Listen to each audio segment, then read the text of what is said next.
A girl waits on a train platform while a station announcement reminds passengers to stay behind the white line.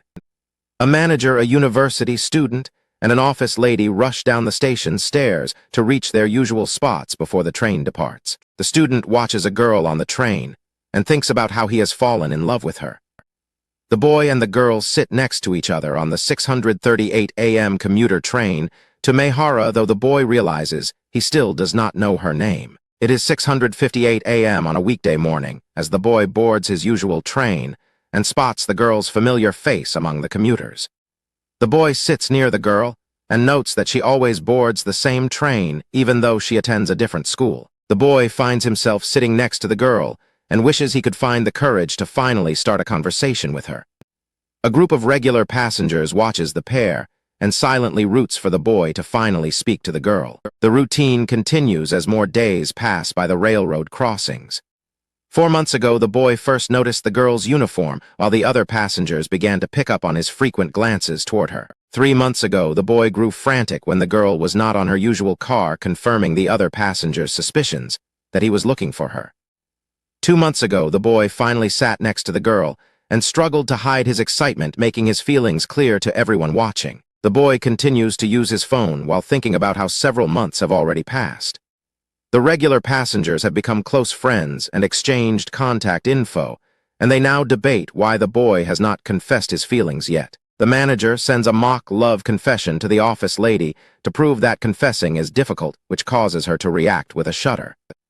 The office lady says she might change trains because strangers' confessions are scary, while the university student notes the boy must have realized this too. The university student notes the girl's school uniform and warns that their morning meetings will end soon if she is a junior, urging the boy to get acquainted now. The boy wishes he and the girl were in a relationship where talking to each other felt natural instead of being strangers. The university student advocates for exchanging contact information as the ultimate goal. The manager and office lady mock his aggressive dating advice. The boy looks at his character keychain and hopes for a natural way to talk, while the university student worries a failure will drive the girl away.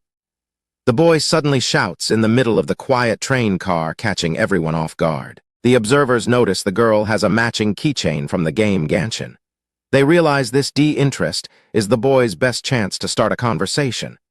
The boy stands frozen in shock with his hand over his mouth after his sudden outburst. The boy gathers his courage and asks the girl if she likes the game Genshin. The nearby passengers watch with bated breath.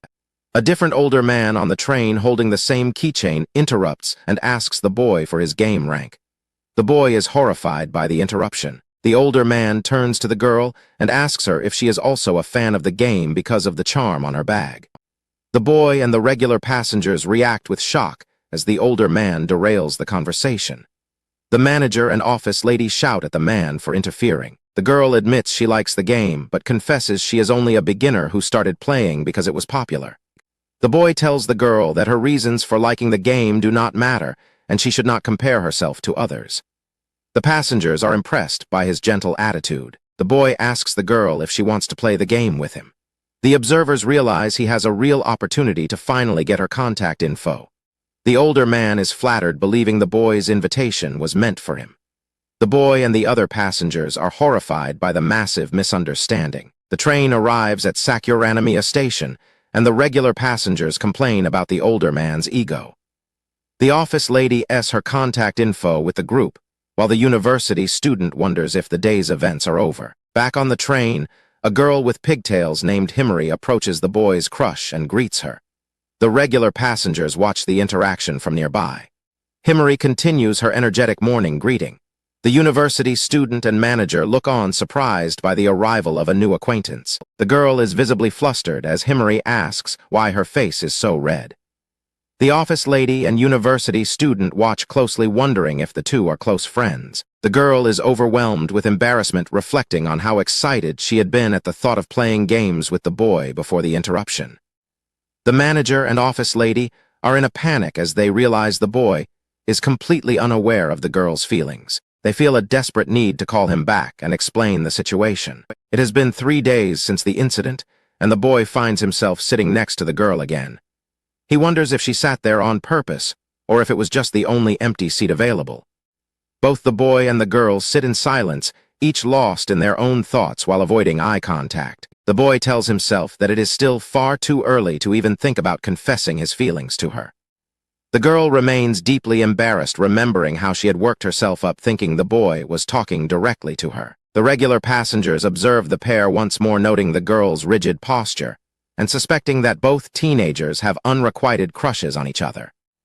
The university student watches with a look of disbelief, questioning whether their current situation is truly a coincidence. The university student admits that he might have been wrong about the girl liking the boy back, but the office lady flatly disagrees with his new theory. The university student explains that the boy is likely stuck between hope and doubt, comparing the situation to the awkward moment when someone waves at a person standing behind you. The manager and the university student reflect on the sting of past rejections and how social etiquette makes it even harder for the boy to bridge the gap. The office lady points out that sitting in the same spot next to the boy every morning takes a lot of courage, while the manager continues to find the pair as comforting as a warm cup of tea. The university student apologizes for his late realization that sitting together daily is a significant sign of affection, while the manager jokes about his own family life to lighten the mood. The office lady begins to worry she might be overinterpreting things,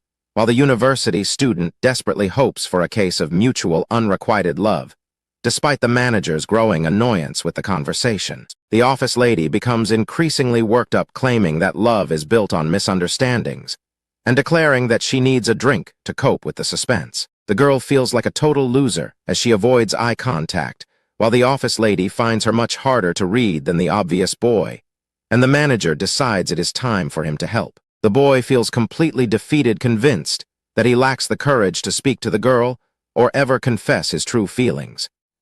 The matching character keychains on their bags serve as a silent reminder of the one clear connection they have yet to acknowledge. The boy continues to wallow in self-doubt, wondering if the girl sees him as just another strange passenger, and wishing he were more like his cooler classmates. The university student notices a reflection in the train window and points out that the girl is holding a mysterious note tucked against her book. A close-up shows the message on the slip of paper, which simply states that the writer also likes the recipient. The boy is stunned into silence after catching a glimpse of the message, while the other passengers react with varying levels of shock and confusion. The manager and the others scream in horror as they realize the message was just a promotional bookmark for a romance novel, and not a personal note from the girl at all. Hikichi realizes the girl was just reading the title of a popular novel. Online commenters discuss the book's popularity while Hikichi tries to recover from his misunderstanding. A blonde student suggests that reading a specific book in public does not necessarily mean the reader is in love. Hikichi tells himself to stop daydreaming. He decides to focus on finding a way to actually speak to the girl and get her contact info. At school, Neu explains the plot of her novel to her friend Himari. The story is about two people who sit together on a train every day. Neu remembers when Hikichi helped her at the station when she felt ill. She acknowledges that she has developed strong feelings for him. Himari teases Neu about whether certain romantic moments actually happen in the novel. Neu gets defensive and insists that they do. Neu walks home and thinks about how she is much more aware of the boy than the characters in her books are. The office lady and the student argue at a cafe about the girl's true feelings. The manager gets frustrated by the uncertainty of the situation. Late at night, Hikichi stays awake to prepare for the next morning. He is committed to catching the same train as the girl. Late at night, the boy realizes he forgot his English homework. He determines that he must complete it correctly to avoid failing the subject. The boy resolves to finish his work even if he has to stay up all night. He vows to catch his usual train on time to see a girl no matter how tired he is. The train speeds along the tracks. Various commuters stand and sit inside the moving train car. A group of nearby passengers watches something nearby with expressions of intense shock and surprise. The boy has fallen asleep and is leaning his head on the shoulder of the girl sitting next to him. The other passengers continue to stare at the pair. The girl sits frozen in shock as the boy begins to wake up. The boy jolts awake and moves away from the girl. He apologizes for leaning on her, and she tells him that it was no problem. Both the boy and the girl feel their hearts racing. The boy worries that he might have drooled on her while he was sleeping. The two sit together in awkward silence, both avoiding eye contact. The onlookers are moved to tears by the scene. They wonder about the bittersweet feeling the moment gives them. The adult commuters reflect on how their own past experiences on trains were far less romantic. The boy slaps his own cheeks and forces his eyes open to stay awake. He worries that he was a nuisance and that the girl might stop sitting next to him. As the train travels on, the boy promises himself that he will never fall asleep on the girl again. The boy immediately begins to lose his balance and nod off again. The girl and the other passengers watch as he struggles to stay awake. The boy struggles to stay awake on the train and repeatedly loses his balance. The three onlookers watch him closely, hoping the train's movement will cause him to lean on the girl sitting next to him. The boy wakes up with a start as the train arrives at a Setsuyu station. He is relieved to find he didn't lean on the girl, while the onlookers express their disappointment that he woke up. The boy gazes out the window at the sky and realizes the perfect weather and the train's shaking are making him dangerously sleepy. He worries he will zone out and lose control again. A sudden realization hits the boy about how to solve his problem. The onlookers watch with wide eyes as he seems to have a breakthrough. The boy decides to lean his head against the window to sleep safely. The onlookers are shocked and outraged that he figured out a way to avoid leaning on the girl. The group of onlookers yells at the boy for being too well-mannered. They claim that seeing a flustered couple is more important than etiquette and demand more action from the train. The university student tells the others not to panic about the boy leaning on the window. He says they simply have to wait for the right moment to arrive. The office lady and the manager look at the university student in confusion, asking him to explain what he means by his confident statement. The university student points out that there is a sharp curve immediately after the upcoming tunnel. He smiles and says that centrifugal force is the key to their success. The university student goes into a detailed explanation about how the train's speed and physics make contact between the boy and girl inevitable. The manager is impressed by his tactical mind, while the office lady seems skeptical of his personality. The train enters a dark tunnel, and the onlookers prepare for the laws of inertia to take effect. They anticipate the G-force that will hit them once they emerge. The train rumbles through a sharp curve as it exits the tunnel. The sleeping boy's body begins to lift and sway toward the girl exactly as predicted. The manager encourages the boy to let the sway take over. The girl looks on in shock as the boy's head moves closer and closer to her. The force of the turn causes the onlookers themselves to sway and bump into each other. The manager complains about his neck being twisted, while the university student apologizes for getting caught up in the moment. The boy ends up leaning on the girl and wakes up to apologize profusely once again. In the background, the onlookers are in total disarray, with the manager shouting a message to his daughter while his arm turns blue from the crush. The boy and girl sit next to each other on the train, while the other regulars watch from their usual spots. The boy realizes he is no longer feeling sleepy as the commute continues. The boy suddenly panics as a wave of guilt hits him. He thinks to himself that he has made a terrible mistake. The boy worries that the girl must hate him for leaning on her while he was asleep. He frets that she might stop sitting next to him tomorrow, just as the train arrives at Yuraretemasu station. The girl reaches out to tap the boy on the arm and tells him that they have arrived at his stop. She asks him if he is planning to get off the train. The boy jumps up in surprise and frantically thanks her before heading toward the exit. The other regular passengers watch the interaction with shocked expressions. The girl hides her blushing face behind her book, while the boy steps out onto the platform. He pauses and wonders to himself why she knew exactly which station was his. The train doors begin to close while the older woman, the older man, and the blonde boy look through the window at the boy on the platform with wide eyes. Both the boy and the girl deal with their racing hearts. The girl worries if she seems creepy for knowing his schedule, while the boy is thrilled that she finally spoke to him. The girl tells herself that knowing a regular commuter's stop is perfectly normal. At the same time, the boy feels immense happiness because she paid enough attention to know where he gets off. The older woman frantically asks if anyone recorded the moment on video, but the blonde boy tells her that filming is absolutely not allowed. The girl hides her face behind a book, as the narration suggests that something is going to happen this morning. The boy sits on the train and plans to thank the girl for yesterday if she decides to sit in the empty spot next to him. The train arrives at the station, while the boy reads a horoscope on the screen that tells him to be brave and approach the person beside him. The girl stands near the doors as the train announcement tells passengers to disembark at the station. The boy prepares to speak up because he feels he must thank her for what happened the day before. The boy blurts out a loud morning greeting and starts to bring up the events of yesterday. An older man suddenly interrupts and greets the boy, happy to have run into him on the same train once again. The nearby passengers recognize the older man as a fellow fan of a specific online game and realize he has terrible timing. The man is revealed to be a simple fan of the game who happens to have a character keychain that matches the ones owned by the boy and the girl.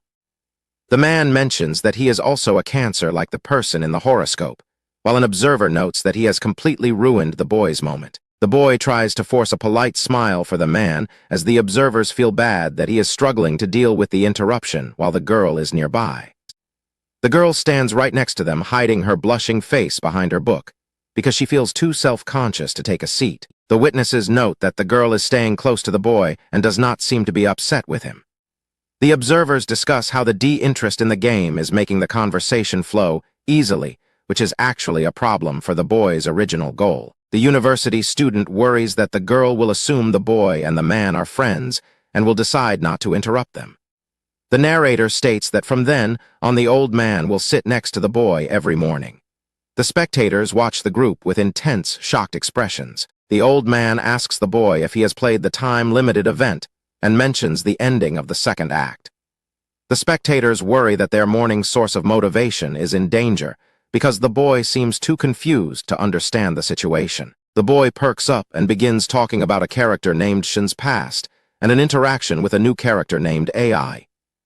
The spectators urge the boy to hang in there as he gets increasingly excited about the game. The spectators notice the girl shaking nearby while the boy continues to praise the game event.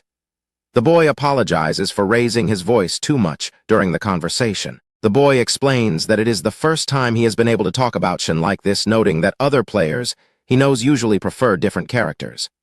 The spectators react as if his words are a romantic confession. The spectators debate whether the boy's passion for the game counts as a confession or not. They worry that if the old man keeps talking, the girl will have a strong reaction.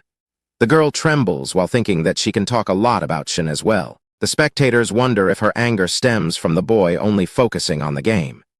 The old man discusses the appeal of Shin's different personality sides, while the boy wonders what it would be like to talk about his interests with someone he cares for. The girl watches the boy from a short distance away. The girl considers if she would have spent every day watching the boy from afar, even if they went to the same school. The girl imagines having the courage to talk to the boy every morning. At the same time, the old man tells the boy that he would like to play the game with him during their next train ride. The three spectators stare ahead with looks of complete horror and disbelief. The old man asks if the boy takes the same train every morning because he wants to match his schedule. The spectators fear that this means they will have to stop watching the romance between the boy and the girl unfold. A visual metaphor shows the boy's choice between the girl and the old man on diverging tracks. The university student notes that the final choice belongs to the boy. The boy looks down thoughtfully before confirming that he is indeed on this train at the same time every morning. The girl suddenly shouts out to stop the conversation as the boy looks over at her with a flustered and surprised expression. The girl and boy stare at one another in total shock while the spectators watch from behind with their mouths wide open. The girl regrets her sudden outburst while the old man mentions he only catches this specific train a few times a month. The office lady is stunned to realize he is not a daily passenger. The spectators decide the old man is a god who grants their wishes while their hearts pound with excitement.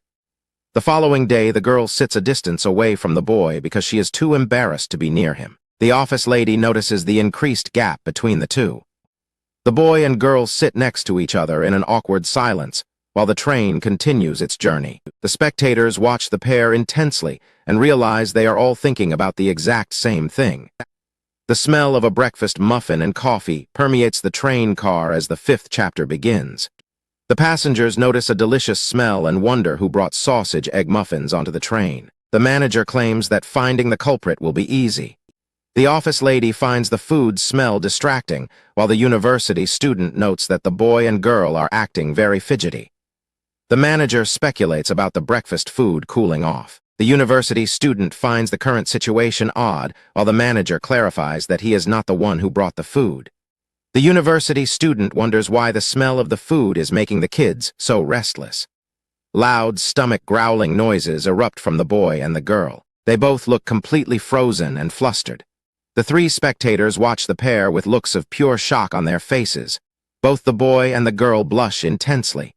They each wonder if the noise was their own or if the other person heard it. The girl regrets dieting and skipping breakfast, while the boy finds the situation deeply embarrassing to experience in front of her. They both feel a sense of relief when a different girl sitting in front of them has a growling stomach as well. The university student and the other spectators realize that the pair is terrified of the other hearing their stomachs growl. The university student notes that while it is a natural bodily function, not wanting to show that side to a crush is a bittersweet part of youth. The office lady and manager praise the breakfast muffin for creating this situation. The office lady tells the group they need to focus their senses more than usual to keep an eye on the kids and listen carefully. The spectators brace themselves and focus intensely as the train continues to move. The office lady realizes that the spectators are also being affected by the hunger-inducing food smell.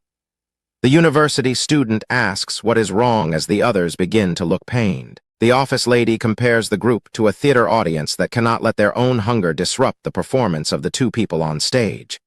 The university student admits he is getting hungry, but the manager notes that the food has cooled down and the smell is starting to fade. The group begins to imagine a lunchtime menu featuring a burger with teriyaki sauce, salty fries, and a cola. Another stomach growl is heard. The manager says he can no longer hold back his hunger, while the others talk about how they can almost taste the food they are thinking about. The university student reminds everyone that they cannot let their stomachs growl in front of the kids. The girl begins rustling through her bag, thinking that she will not be able to last until the boy gets off the train. The university student suggests that grape gummies are the perfect solution for the situation, since they can stop hunger without drawing any attention. The spectators notice the boy staring at his own lunchbox. The university student warns him that eating it now would make him the source of the next smell. The train reaches Kokubo Station, and the person with the muffins exits. The boy feels a brief moment of relief that the food smell might fade. The university student and manager react with sudden terror as a new disaster strikes the train car. The girl and the old man are frozen in shock as the situation takes a turn for the worse. A passenger brings a container of curry onto the train, and the powerful smell causes everyone nearby to panic. The office lady calls the constant food smells a form of violence, while the university student expects many passengers to lose their composure. The boy and girl tremble as they try to resist the spicy scent of the curry. The university student observes what has become a battle of endurance to see which stomach growls first. The manager looks at the struggling teenagers and starts to question if it is right to just keep watching. The manager asks the other spectators if they really intend to let the kids continue suffering like this. The office lady and the university student look back at him with stunned expressions as they realize they have been ignoring the kids' pain. The manager points out that they wanted to see the pair being bashful, but now they are simply being humiliated by their hunger.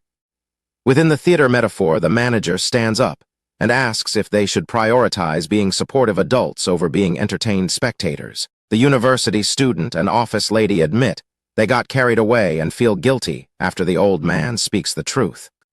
The manager concludes that the only proper thing for adults to do is help the children and try to communicate with them. The manager holds up his fast food bag and offers his breakfast. The university student and office lady are horrified, certain the kids will never accept food from a stranger. The spectators realize the manager was the source of the breakfast smell the entire time. He explains that a work call prevented him from eating earlier while the kids used tea to try and cover up their hunger. Stomach growls continue to echo through the train car. The spectators argue over whether the breakfast muffins or the curry smell is to blame. The boy realizes that words are not needed in this situation. The boy catches the girl smiling unintentionally and feels better knowing that everyone is experiencing the same awkward moment. The train reaches a station, and the hungry passengers immediately swarm the local burger shop and curry restaurant. The train arrives at Himeshiro Station as passengers depart, and the speakers play safety announcements. The boy assists an elderly woman with her heavy luggage after giving up his seat. The girl watches him with a look of surprise. The boy checks on the girl and asks if she is all right or if she can make it to a seat.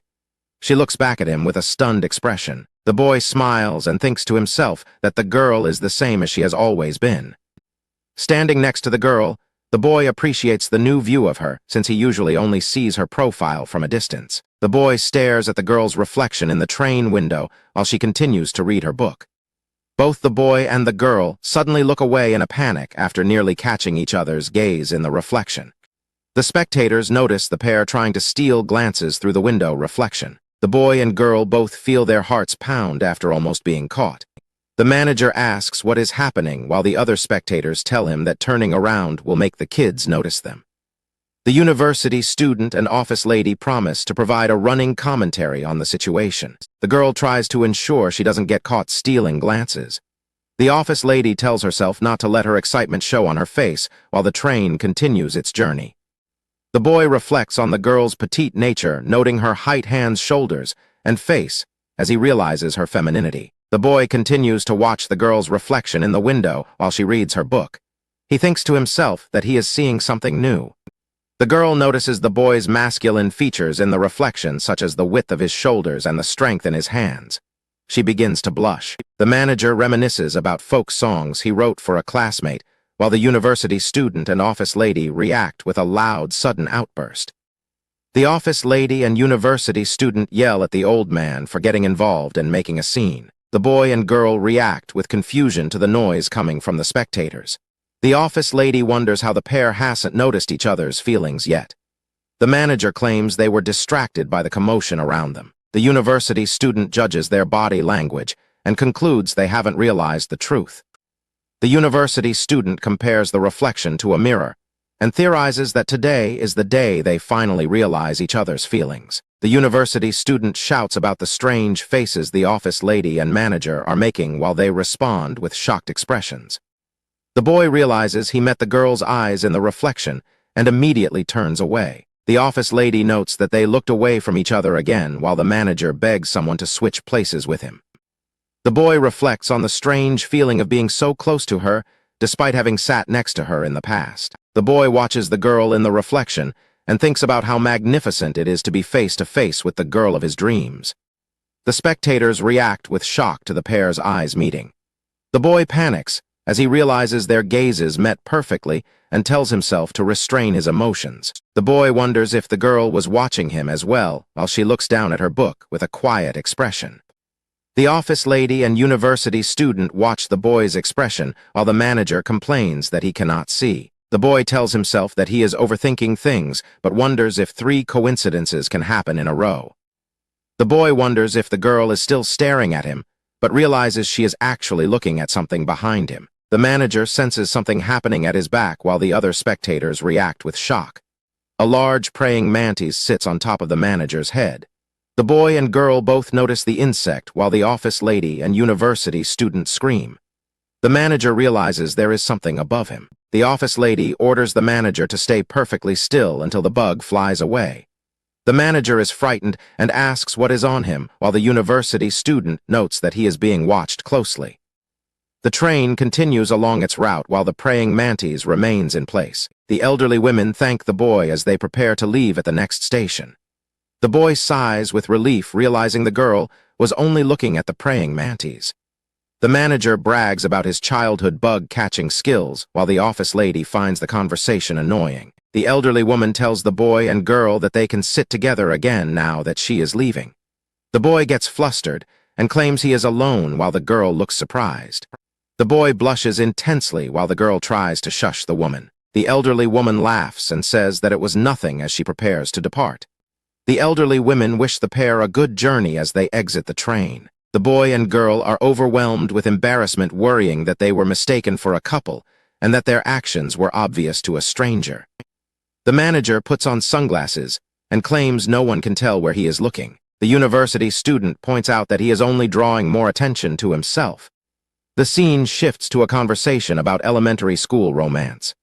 A character asks Okyut-chan how she is adjusting to her new class. Mace-chan teases Okyut-chan about being in the same class as a boy named Kazama-kun. Okyut-chan turns bright red while the spectators watch the interaction. Mace-chan reminds Okyut-chan about being moved next to her crush during a seat change. Okyut-chan claims she was only moved to the front because of her bad eyesight while the boy listens in. The girl giggles and recalls a similar elementary school experience where a classmate asked to switch seats. She wonders if she was always that small. The spectators discuss how heartwarming it is that hearing a loved one's name can make a face turn red. The office lady remembers having similar feelings in the past. The manager, office lady, and university student look on with sentimental smiles. The title page for the 7th chapter shows the high schoolers and the spectators smiling warmly at one another. The manager talks about how age differences change one's perspective on romance. Mace-chan asks Okyu-chan if she is ever going to confess her feelings while the office lady questions the manager's age. Okyu-chan explains that she finds enough happiness just by being near her crush. The office lady struggles with her ability to relate to both the elementary and high school students. The boy and girl appear calm as the narrator explains that neither of them is currently focused on the idea of dating. The narrator describes how they find joy in the small what-ifs of their relationship, rather than having high expectations for the future. The boy and girl agree that they should cherish the quiet, everyday moments they spend together. The 3 spectators watch the pair with gentle smiles and realize they are also enjoying these quiet moments. The university student wonders if everyone makes the same face when looking at unrequited love. They discuss the purity of these feelings during the spring season. Mace-chan asks Okyu-chan what would happen if someone else snatched her crush away while she was busy being content with just sitting next to him. The question leaves the boy and girl completely paralyzed with shock. The manager notes that the elementary schoolers just landed a critical hit. The boy and girl stare ahead with frozen, sweating faces. The university student views the sudden tension as a good opportunity.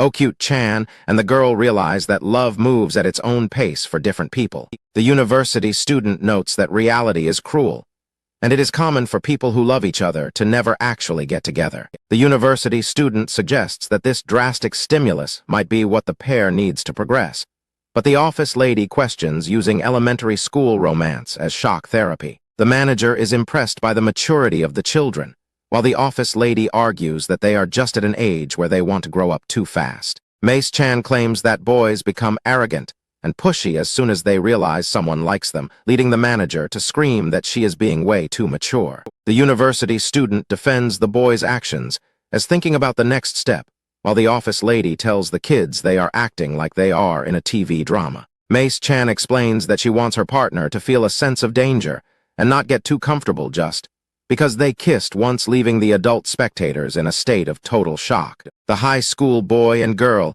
are completely mortified by the mention of a kiss, while the office lady wonders about the children's upbringing. Mace-chan asks Okyu-chan if she prefers to be spoiled or do the spoiling, while the university student worries the conversation is becoming too intense for the listeners. Mace-chan warns that her partner is too flirty and popular to be a good match for a pure first love. Okyu-chan remarks that guys who focus on presents and anniversaries are the most fun to play with, causing the office lady to spiral into a state of disbelief. The office lady refuses to believe Okyu-chan's words, but the university student points out that the girl is just pretending to be more innocent than Mace-chan. Okyu-chan smiles and says it is cute when boys mistakenly think they are in control, while the onlookers panic over the effect this conversation is having on the high schoolers. The high school pair is completely catatonic from the conversation, and the adult spectators realize they have lost them to the overload of elementary romance talk. The manager calls for the metaphorical towel to be thrown in, while the university student admits the match-up was simply too one-sided. A hand in a suit jacket holds a pen and begins to write on a page. The boy concludes that age is irrelevant and admits that these elementary school girls are far more advanced than he is. The girl acknowledges that the children are much further ahead in romance and wonders what other lessons they have to offer. Determined to improve, both the boy and the girl prepare their notebooks and pens to record the children's advice. The high school pair resolves to learn the fundamentals of love from the younger girls as if they were experts. The university student is shocked by the note-taking, while the office lady realizes the couple has abandoned their pride for the sake of personal growth. The adults shout that the plan will not work because the targets of the tactics are sitting right next to each other. The manager compares the situation to revealing a magic trick to someone who already knows the secret, but the office lady admits she still wants to see it play out. Okyut-chan asks the pair how they managed to get a boy to confess his feelings without having to say it back, leaving them completely speechless. The spectators hush each other and wait in nervous anticipation to finally hear the revelation of Okyut-chan's love technique. The entire group stares with intense focus as they wait for the secret to be D. Okyut-chan reveals that she secretly gave her crush an extra piece of meat during lunch duty, leading the adults to scream that she is still just a child, while the high schoolers diligently record the tip. By the following day, the high school pair has barely progressed and can only manage to nervously suggest sitting a little bit closer together than usual. A train rattles through the city during the early morning commute.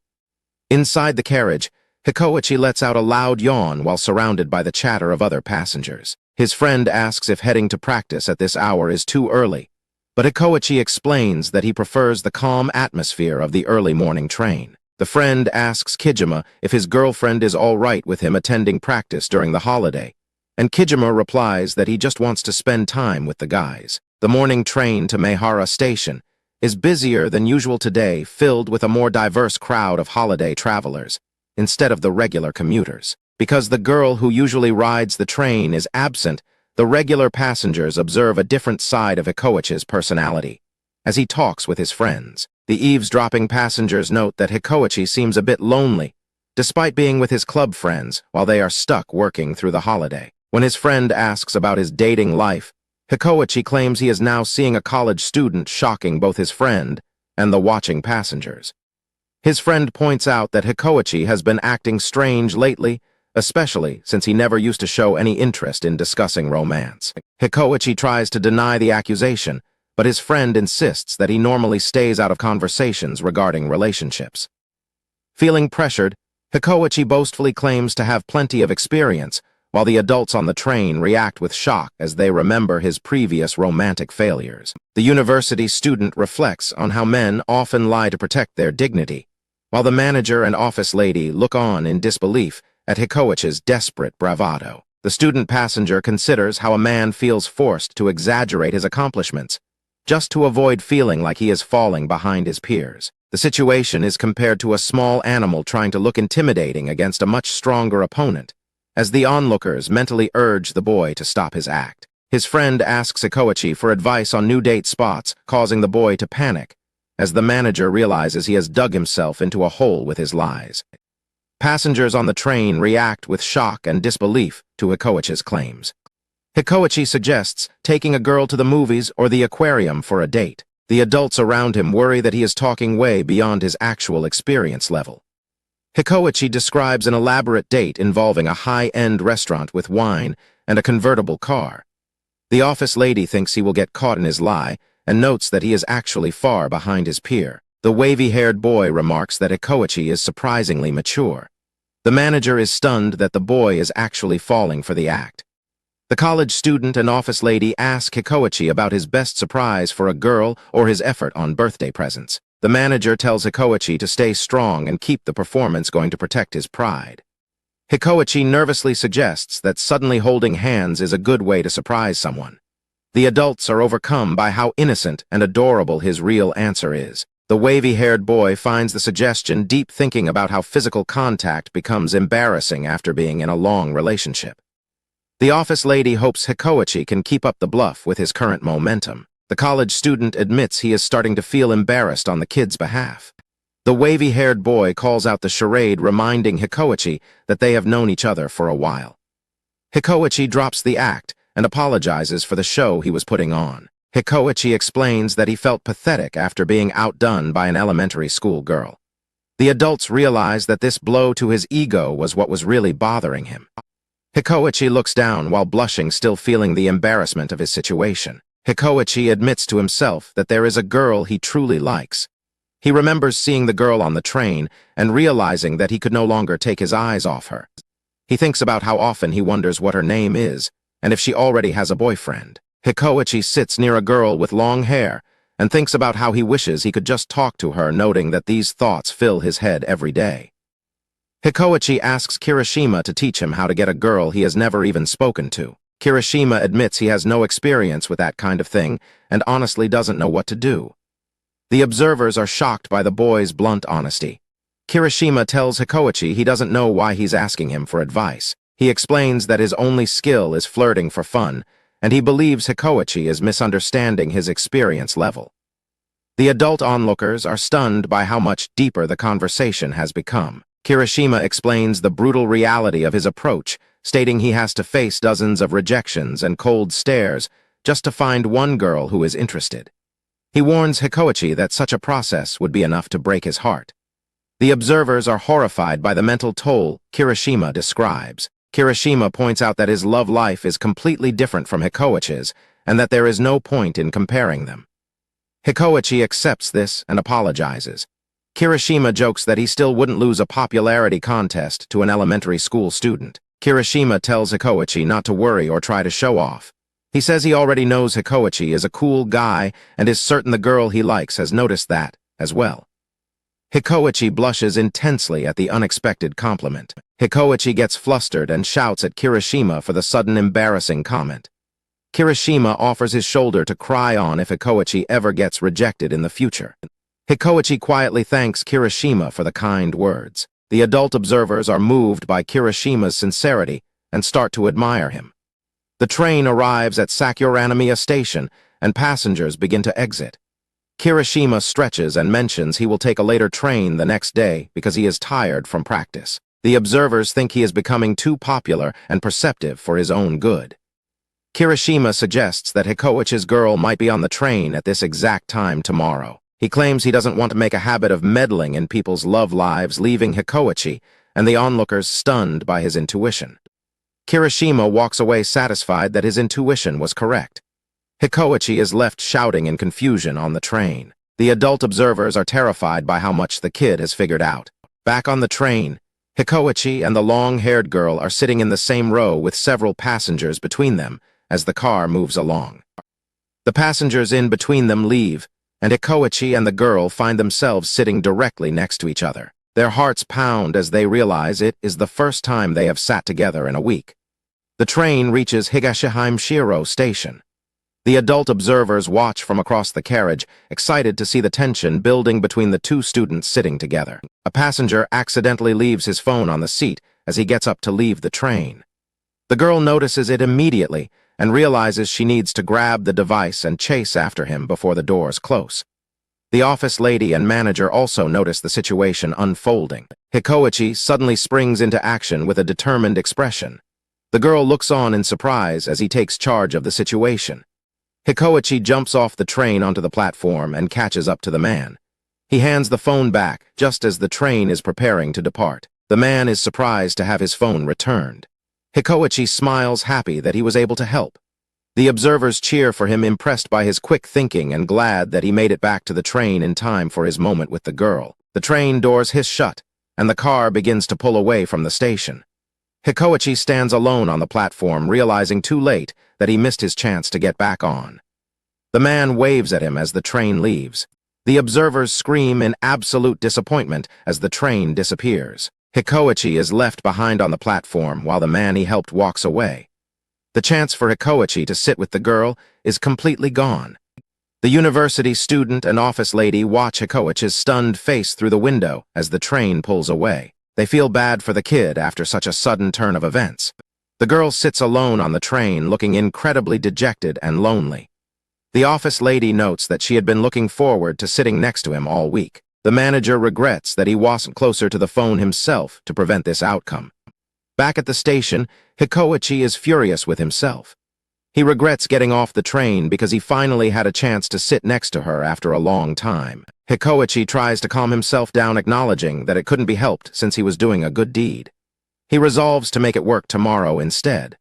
A middle-aged man in a plaid shirt sits in the seat next to Hikoichi. The observers are devastated that this stranger is occupying the spot they wanted for the girl. The man chats with Hikoichi and shows a very genuine, kind smile. The observers admit that he seems like a great person, but they still wish he wasn't the one sitting there. The man apologizes to Hikoichi, sensing that he is disappointed he isn't sitting next to the girl. Hikoichi tries to be polite even though he is selfishly upset. The observers discuss whether Hikoichi could have done something to reserve the seat. Hikoichi decides to stop being upset and focuses on the future. He realizes that the only thing he can really control is his own seat and vows to try harder next time.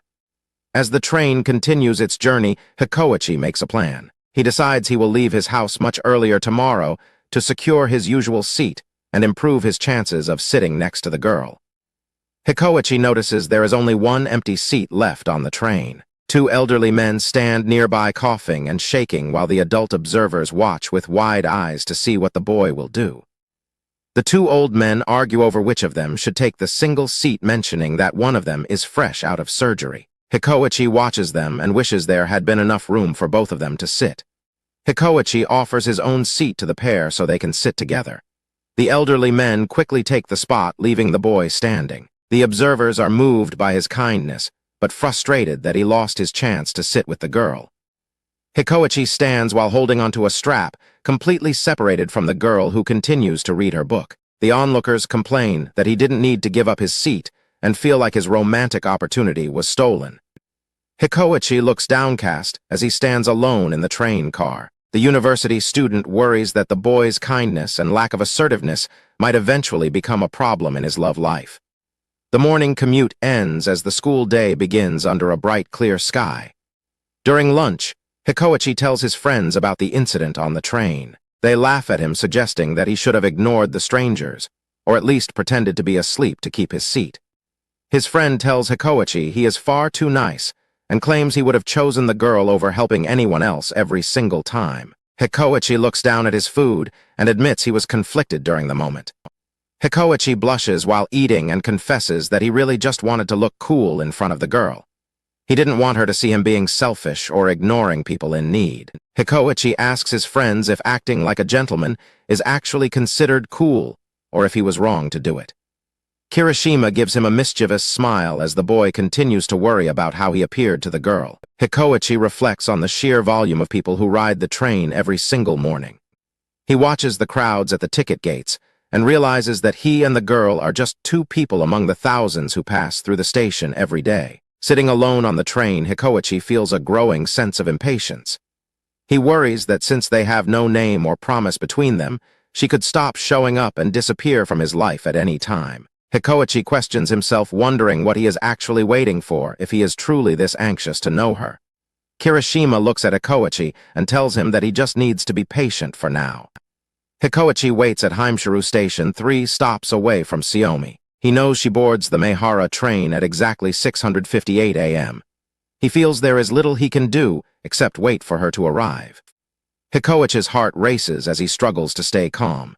He wants to act naturally and overcome his embarrassment, so he resolves to do his absolute best today. The train pulls in and Hikoichi waits for the doors to open. He sees her nearby and his focus is entirely on the possibility of them finally being close again. The plan works, and she finally sits next to him. The onlookers are overjoyed that she secured the seat. Both students are visibly flustered by their proximity. The university student and office lady watch the pair, noting that they are finally alone together. Hikoichi is sweating profusely and feels like time is moving slowly. The adults resolve to stay on guard to prevent any more interruptions. The manager vows that he and the other observers will not interfere today. However, he remains concerned about other passengers potentially ruining the moment. The office lady and university student prepare to defend the students' time together. They decide to intervene if anything threatens to disrupt the peaceful atmosphere. The group of observers, including the manager and the concert-goers, prepare to handle anyone who gets in the way. They are determined to protect the budding romance at all costs. Hikoichi and the girls sit in silence, their hearts pounding in unison. The adult observers remain committed to protecting this moment. The tension between the two students builds as they sit together for the first time in a while. The office lady, manager, and university student watch closely, ready to deal with anyone who dares to disturb them. The manager brags about his youthful reputation as a guardian. The university student begins to doubt how effective their protection will actually be. The university student points out that they are just ordinary passengers and asks how they are actually supposed to fight off interrupters. They realize that protecting the pair is much harder than they initially thought.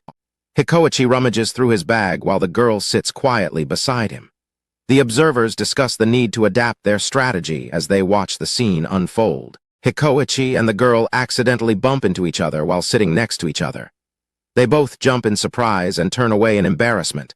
Both of them blush intensely as their hearts race. Hikoichi worries his heartbeat is too loud while the girl wonders if she is overreacting to their elbows touching. The adult observers watch the awkward tension between them. The two continue to blush, overwhelmed by the proximity. Hikoichi finds the experience of sitting next to her intense, while the girl thinks it might be better that they attend different schools given how she is feeling. They sit stiffly as the train bumps along. Hikoichi wonders about the future while the girl imagines what would happen if he suddenly spoke her name. The adult observers look on with extreme determination. They resolve to protect the peaceful moment between the two students no matter what happens. The train arrives at a Setsuyu station, and the man who previously lost his phone gets up to leave. The observers recognize him just as he accidentally bumps into another passenger. The man's belongings spill out of his bag and scatter across the floor. The university student is annoyed by the man's constant clumsiness. The adult observers scream in terror as they realize they must intervene. They decide they have to pick up everything immediately, so Hikoichi does not feel obligated to help and lose his chance to be with the girl. The observers scramble in a panic to gather the fallen planner and lip balm.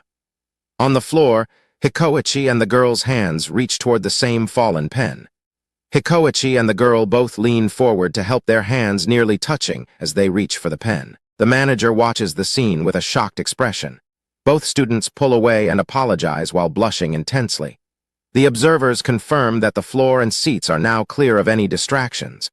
The office lady feels relieved that they handled the clumsy man. However, as the doors open, the elderly men from before enter, complaining about their bad knees and the lack of available seats for their concert. The observers panic as the elderly man walks confidently toward where the students are sitting. They fear that Hikoichi or the girl will once again give up their seats. Two businessmen suddenly stand up and offer their seats to the elderly men. The observers are shocked to realize these comrades have also been watching over the boy and protecting his time with the girl. The observers feel a brief moment of relief until the middle-aged man in the plaid shirt approaches the carriage. They panic and desperately ask if anyone knows about the game he likes so they can distract him from taking a seat near the students. Kirishima realizes the middle-aged man is a fellow fan of the same game when he sees the character phone case and keychain. He calls him a comrade. Kirishima and the man bond over their interest in the game. Kirishima directs him to two empty seats while asking about his favorite characters. The observers are relieved that the situation is under control. The train comes to a halt at the station. The train reaches Yuraretemasu station. Hikoichi says he has to get off, much to the disappointment of the observers who felt their efforts were finally paying off. Hikoichi and the girl a final look before he exits the carriage. The girl looks down at the seat and finds Hikoichi's student ID left behind. The observers are shocked to see he dropped it. Hikoichi starts walking away on the platform.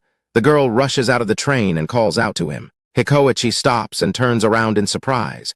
Hikoichi and the girl stand facing each other on the platform. The observers watch from inside the train with intense expressions as the doors remain open. Hikoichi blushes and looks stunned to see the girl standing there in front of him. The adult observers are overcome with shock and excitement at the unexpected development on the platform. The girl is visibly nervous and flustered as she stands before Hikoichi. The girl holds out the student ID and tells Hikoichi he left it on the seat. Hikoichi is caught off guard by her gesture. Hikoichi takes the ID and manages to thank her. The girl shyly responds that it was no problem while they both continue to blush. The two students a quiet moment on the platform while the observers continue to watch through the train windows. Another student calls out to the girl, asking what she is doing and telling her the train is about to depart. She asks if the girl was talking to someone, causing Hikoichi to jump in surprise. The girl realizes she is about to miss her train and rushes back toward the doors. Hikoichi watches her go with a startled expression. Hikoichi stands on the station platform and watches as the train pulls away with Neu and her friend inside. Hikoichi begins walking away from the station, his mind still lingering on the interaction that just occurred. Inside the moving train, Neu stands with her friend while the adult observers sit nearby busy with their phones. Hikoichi realizes the girl's name is Neu because he heard her friend call out to her. Meanwhile, she looks at the student ID in her hands and discovers his name. Hikoichi is overcome with embarrassment now that he knows her name is Neu. Similarly, she hides her face in her hands, blushing at the realization that his name is Hikoichi. The train moves along the tracks past the station as Hikoichi stands alone on the platform.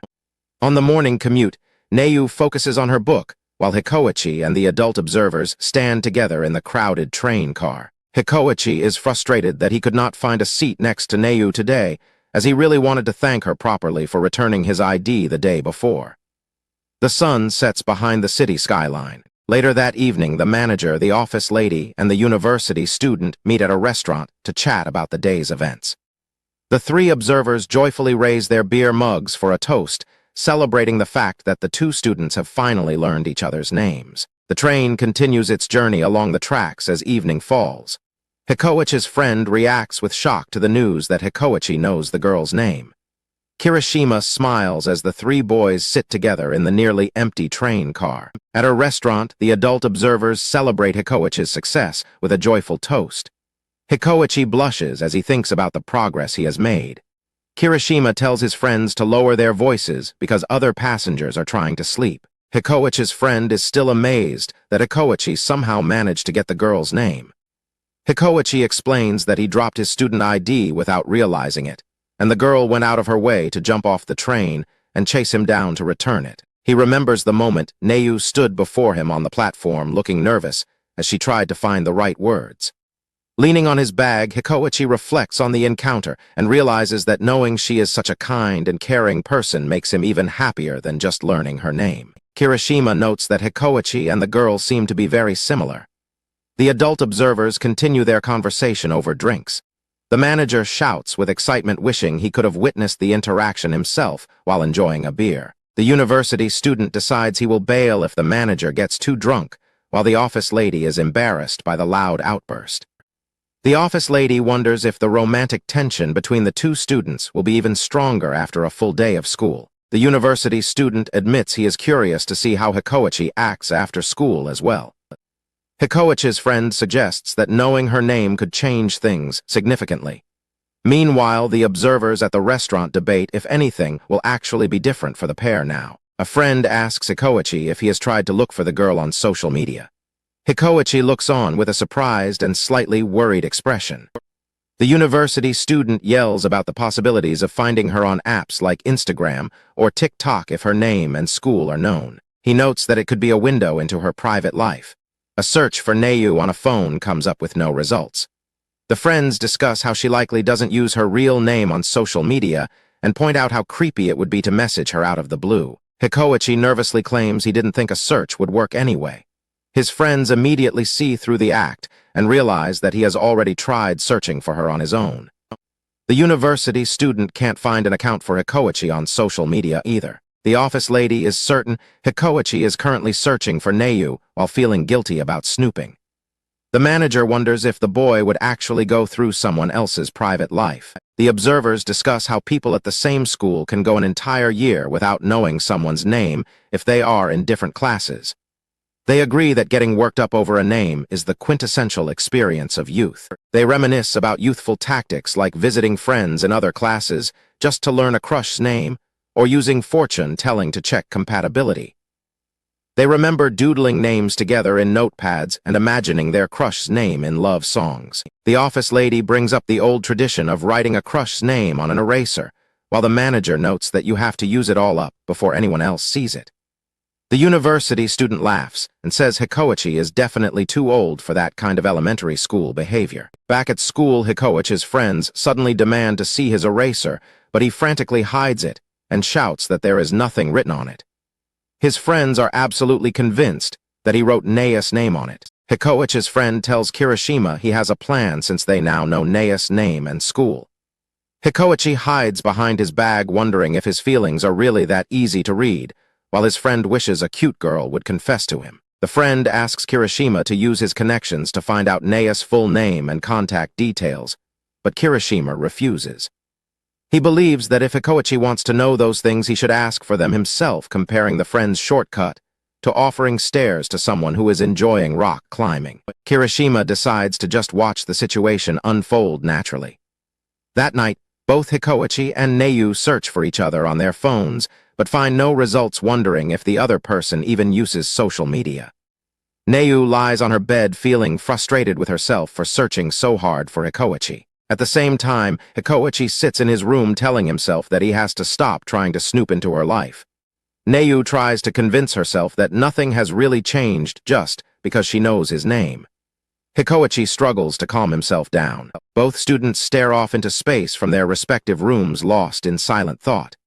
Hikoichi quietly whispers Neia's name to himself, while Neyu softly says Hikoichi's name. The weight of their own words hits them both at once, and they bury their faces in their arms while blushing intensely. Hikoichi panics, wondering why he is mumbling to himself. Neyu also feels a sense of panic, telling herself she needs to be completely calm before they see each other again tomorrow. Walking through the city at night, the university student tells the office lady he was just thinking about the two students. Behind them, the drunk manager cheers about how great the sake and snacks were, and demands they meet up like this more often. Hikoichi and Neyu sit next to each other on the train, both secretly whispering the other's name in their hearts. Neither of them realizes that they are both doing the exact same thing at the same time. Walking home through the city at night, the office lady and university student are exhausted by the manager's energy. The manager shouts for one more bar, while the others complain about the embarrassing romantic topics he keeps bringing up.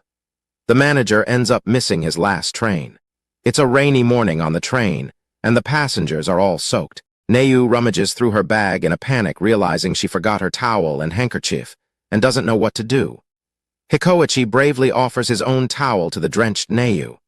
The observers are stunned by his boldness, calling him courageous as they watch the sudden development in the rain. The train moves through the rain with passengers packed tightly inside. Neyu uses the towel Hikoichi gave her to dry off while he looks away. Both students are overwhelmed with embarrassment as Neyu uses the towel. Hikoichi feels like he did something totally outrageous in the heat of the moment, while Neia's heart pounds as she realizes she is using his personal item. Neyu hides her burning face under the towel, worried she looks weird. Hikoichi hopes he washed the towel recently and struggles to understand why he is feeling so flustered. The three observers are overcome with joy and gratitude for the sudden downpour. They enthusiastically bless the rain for creating such a perfect romantic opportunity. Hikoichi leans against his bag, trying to look cool despite his blushing face. The observers note that while he is often clumsy, he was surprisingly smooth in handing over the towel. The observers realize that borrowing a towel creates a perfect reason for the two to meet again. They note that Neyu will have to wash it and then return it to Hikoichi. The university student points out that returning the towel might require exchanging contact information or addresses. The group is shocked by the massive potential for their relationship to progress. The group panics when they realize Hikoichi might mess up the chance by telling Neyu she can just keep the towel. They fear his politeness will prevent the exchange of phone numbers. Neyu thanks Hikoichi, telling him he has helped her a lot. The observers desperately hope she is the responsible type who will insist on returning the washed towel anyway. Neyu reflects on how Hikoichi claimed he was only returning a favor for the student ID incident. She feels like he is the one who has been helping her all along. Neyu realizes the towel has a different scent from the fabric softener she uses at home. She feels a surge of happiness because Hikoichi remembered her previous kindness. Neyu buries her face in the towel and takes a deep sniff, noting that it smells like Hikoichi's home. Hikoichi looks on in total shock. The adult observers are completely stunned by what they just witnessed. Both students are wide-eyed and frozen as they process the moment. The train jolts and the observers are in an uproar over Neyu sniffing the towel. They notice that Hikoichi is clearly aware of what she just did.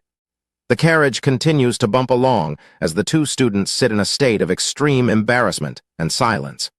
Hikoichi tries to convince himself that he must be imagining things. Neyu is mortified that she actually sniffed a boy's towel in public.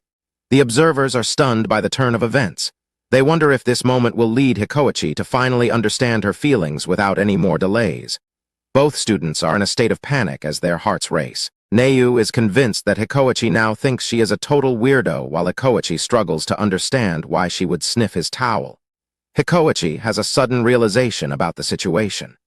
The manager hopes he finally understands the romantic meaning behind her gesture. Hikoichi becomes terrified that the reason she was sniffing the towel is because it smells bad. He is overwhelmed by the fear of being seen as smelly. Hikoichi frantically apologizes, worrying that the towel might be a dirty one from his club room. Neyu desperately tries to reassure him that it doesn't smell damp or bad at all. The observers are frustrated by Hikoichi's dense reaction. Hikoichi is devastated, interpreting Neia's stuttering as a sign that the towel actually stinks. Neiu is too embarrassed to say anything more, which only makes Hikoichi's anxiety worse. Hikoichi asks for the towel back, immediately desperate to hide the item he thinks is gross. Neiu is caught off guard because she wanted to wash and return it later. The onlookers scream in disappointment that Hikoichi is ruining his big chance to get her contact info. Neiu realizes she has to fix the mess and considers having Hikoichi smell the towel himself to prove it's fine. Hikoichi remains focused on how to recover the towel and end the awkwardness. Neiu looks up with a start as a new thought enters her mind. Neiu panics as she realizes Hikoichi is now sniffing the towel she just used to wipe herself. She is mortified that he is smelling her scent directly. Neiu frantically insists on washing and returning the towel, but Hikoichi tells her she doesn't need to go out of her way. They both stutter through the awkward exchange. The adult observers gasp in horror as Hikoichi claims he needs the towel for gym class today. They fear he is about to throw away his best chance to exchange contact information. Neiu jumps up, suddenly startling Hikoichi. He apologizes, thinking he has made her feel uncomfortable, but she desperately tries to explain her actions. Neiu shouts that the reason she sniffed the towel was because it smelled really good. She starts to say it's because the scent belongs to Hikoichi before stopping herself. Neiu quickly covers her tracks by shouting that she was just interested in the scent of other people's fabric softener. Hikoichi is left stunned by the sudden outburst. Neiu hides her face, apologizing and claiming the smell was just different from what she uses at home. The observers discuss the intensity of the moment. Both students sit in a state of high tension and embarrassment. Neiu is relieved she didn't say his name out loud, while the onlookers scream in a frenzy over the near-miss confession. The next day, Neiu returns the towel in a gift bag and thanks Hikoichi for his help. The observers continue to bicker and watch over the pair, noting that they still haven't exchanged contact details. A note explains a linguistic misunderstanding where Hikoichi convinced himself Neiu was saying a general word instead of his name. Hikoichi sits alone on the train car with his arms crossed, his face hidden as the train travels along the tracks. Hikoichi blushes as he thinks about how things have finally been going well between him and Neiu lately. He reflects on how the student ID and towel incidents allowed them to start talking. He initially believed a one-sided crush on a stranger from his daily commute was a dead end, but now they communicate much more. As the train arrives at Heimshiro Station, Hikoichi feels hopeful that their relationship might continue to progress. A sudden apology directed at Neiu catches Hikoichi off guard, making him freeze in shock.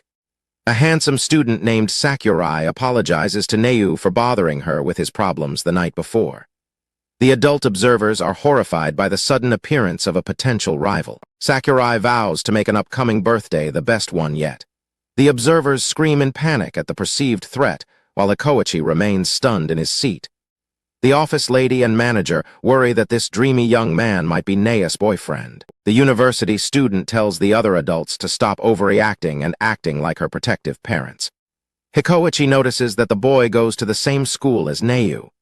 The observers decide to quiet down and listen to the conversation where Sakurai mentions upsetting someone named Shizuku. The university student realizes that Sakurai is actually just Neia's classmate, and that he is in love with Neia's friend Shizuku. Sakurai asks Neiu for advice on his girlfriend's birthday, explaining how much he wants to make her smile. The office lady is touched by his sincerity and relieved that he isn't a romantic rival. The manager and university student feel a massive sense of relief knowing Sakurai is just a friend. Hikoichi smiles brightly as Sakurai prepares to ask Neiu one more question for reference. Sakurai asks Neiu what kind of birthday she would personally want to spend with a boyfriend. Neiu is completely flustered by the question, while Hikoichi and the observers react with intense shock. Neiu loudly exclaims that she doesn't have a boyfriend and knows nothing about romance. Hikoichi and the observers are ecstatic to confirm that she is single. The observers realize this is the perfect opportunity to learn about Neia's preferences in love. Hikoichi blushes furiously as Sakurai continues to ask for her views. Neiu wonders how she is supposed to answer Sakurai's question, especially with Hikoichi sitting right behind her.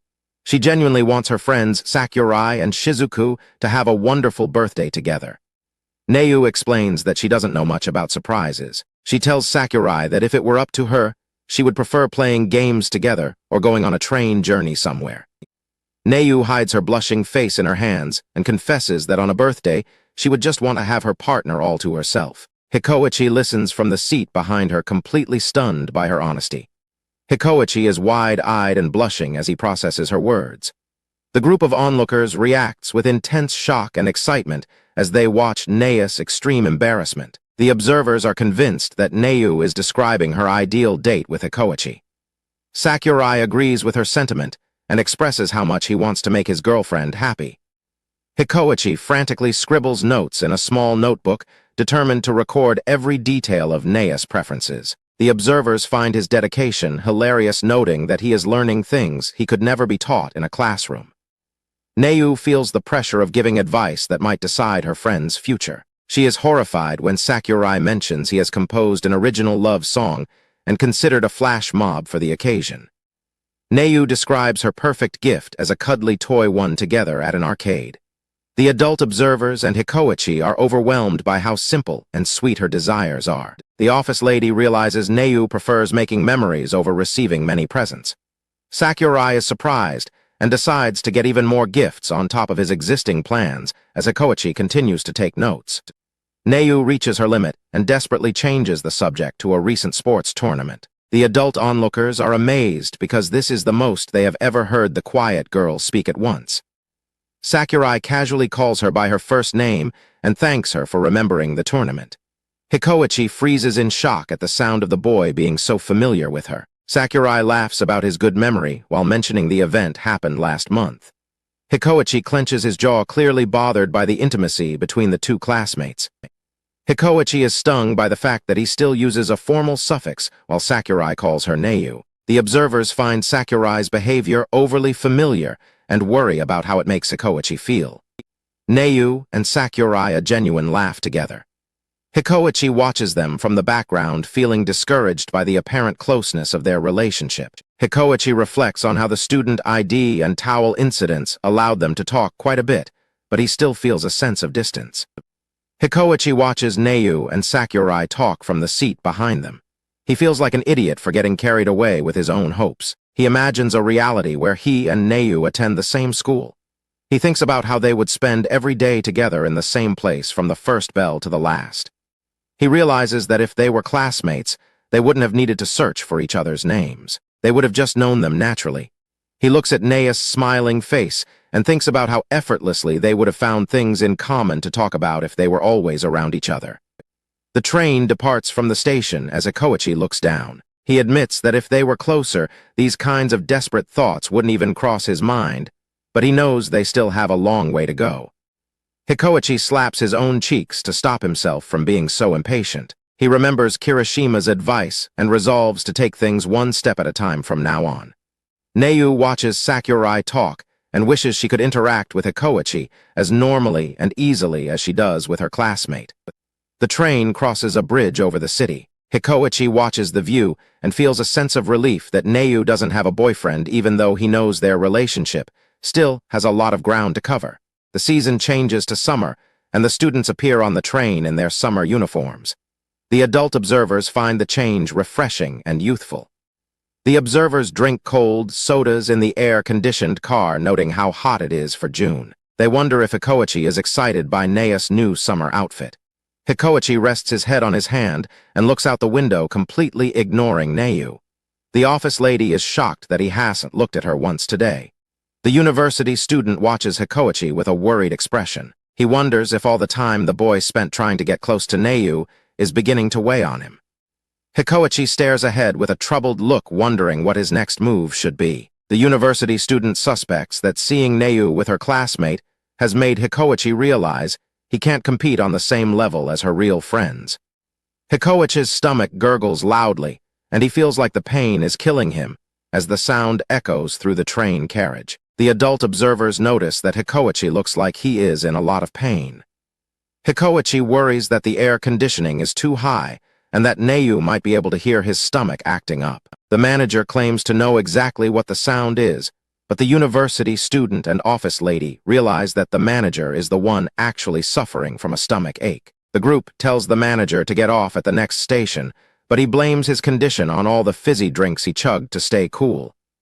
He insists he feels better now that he has cooled down. The manager refuses to leave because he wants to see Neu and Hikoichi in their summer uniforms for a bit longer. The university student is shocked that the man would stay even if it means exposing his own physical distress in an unbearable way. Hikoichi sits rigidly and shakes as he tries to hold himself together. Neu notices he doesn't look well while the manager claims Hikoichi will be fine once he manages to ride out the wave of pain. The office lady muses about the charm of summer uniforms being a symbol of youth. She and the university student agree that Hikoichi's emergency must be severe since he is not even reacting to the girl he has a crush on wearing her summer outfit.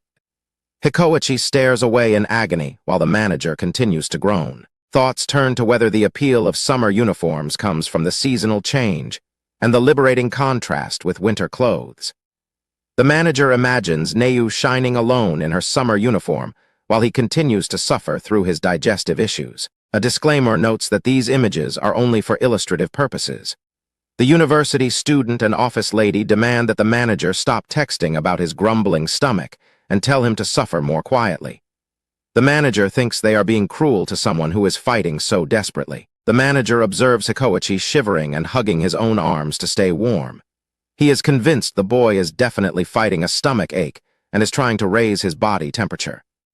Neu observes Hikoichi's arms and realizes the air conditioning is quite strong. She wants to thank him for a towel from before, but realizes she has no jacket or anything else to lend him. Neu gets the sudden idea to stick close to Hikoichi to help heat up his arms.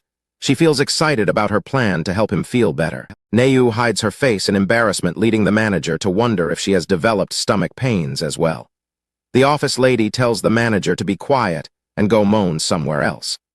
As the train passes in and out of tunnels, the shifting sunlight repeatedly hits the carriage. The university student watches Hikoichi's expression closely as the light changes. When the sun shines brightly, Hikoichi appears calm, which leads the office lady to comment on his expression. Neu feels happy and thinks about how she could warm up Hikoichi's seat using the friction from her hands. As the sunlight disappears, Hikoichi's face turns grim, and the university student notes that the boy's condition changes when the light goes away. Neu hides her face behind her book, while the office lady observes Hikoichi's suffering. The sunlight returns to the carriage, making Hikoichi look relieved again. The office lady apologizes for doubting him and realizes it really is a stomach ache, while the manager insists he has been saying that from the start. The train approaches Esetsuyu Station, and Hikoichi grabs his bag as his stomach growls loudly. He decides he has reached his limit and will have to give up on seeing Neu in her uniform any longer, and the office lady notices him preparing to get off. The manager says he has reached his limit as well and needs to get off at this station. The office lady warns him that he will run into Hikoichi at the toilets if they get off together, but the manager says he will just use the stall next to the boy. The university student recalls that Esetsuyu is a very small station as the train arrives. The group of observers looks on with sweat on their brows while checking their phones. The university student looks at a map of the men's restrooms and worries that there might only be one stall available. Hikoichi sits in pain while Neu continues to read her book nearby. The manager, office lady, and university student look toward the students with intense and serious expressions. The office lady realizes that only one of the two can make the first dash to the restroom at the next stop. Neu looks at Hikoichi and wonders if he is getting off as he sits hunched over his bag in agony. The office lady looks at the manager and prepares to remind him of something he said in the past. The office lady and university student recount the manager's past claims about being a selfless adult who would give up his breakfast or a toilet stall for a child in need. The university student notes that he was moved by those words and wishes more adults said things like that. The manager ignores his previous words and declares that age doesn't matter because they are just two men facing off now. The university student and office lady scream at him, calling him a two-faced liar. The manager tries to shove past the others to get off the train, but the office lady and university student block his path. They tell him to stand aside and let the boy go through first if he cares at all. The train stops at Esetsuyu Station, and Hikoichi makes a run for the exit while asking people to excuse him. The office lady cheers him on to run for it, while the manager yells that blocking the way is unfair. Hikoichi sprints out the door and away from the train. The manager remains stuck behind the office lady with a frustrated expression, and both he and Hikoichi have only one thing on their minds. Hikoichi sprints past a station employee who shouts at him for running inside the station. The manager follows closely behind, and later reflects that he was surprised he could still run like that.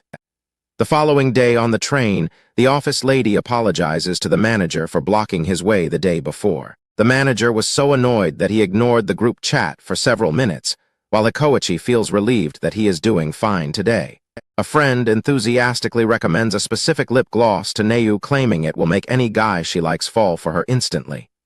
Neu is startled by the idea of such an immediate effect. Neu flustredly insists she has no interest in dating and has no use for such a product. Her friends tease her while she secretly admits to herself that the color is actually quite cute. As the train arrives at the platform, Neu realizes with embarrassment that she actually ended up putting the lip gloss on after all. Neu tells herself that she only wore the gloss because the color is cute and not to appeal to Hikoichi. She assumes that a regular colored lip gloss wouldn't really make much of a difference to him anyway. Neu checks her reflection and worries the gloss looks normal since she ate a rice ball right after applying it. She sees the train arriving and hurries to find a seat next to Hikoichi. Hikoichi rests his head on his hand and looks out the window while Neu sits beside him with her head down. The adult observers stand nearby and watch the two of them. Neu wonders if Hikoichi is glancing at her more than usual or if she is just imagining it. The adult observers notice Hikoichi staring intently at Neu. Hikoichi blushes and wonders if what he is seeing is real. Hikoichi is shocked to see a grain of rice stuck to Neu's face. He stares in disbelief while she remains completely unaware of the stray food.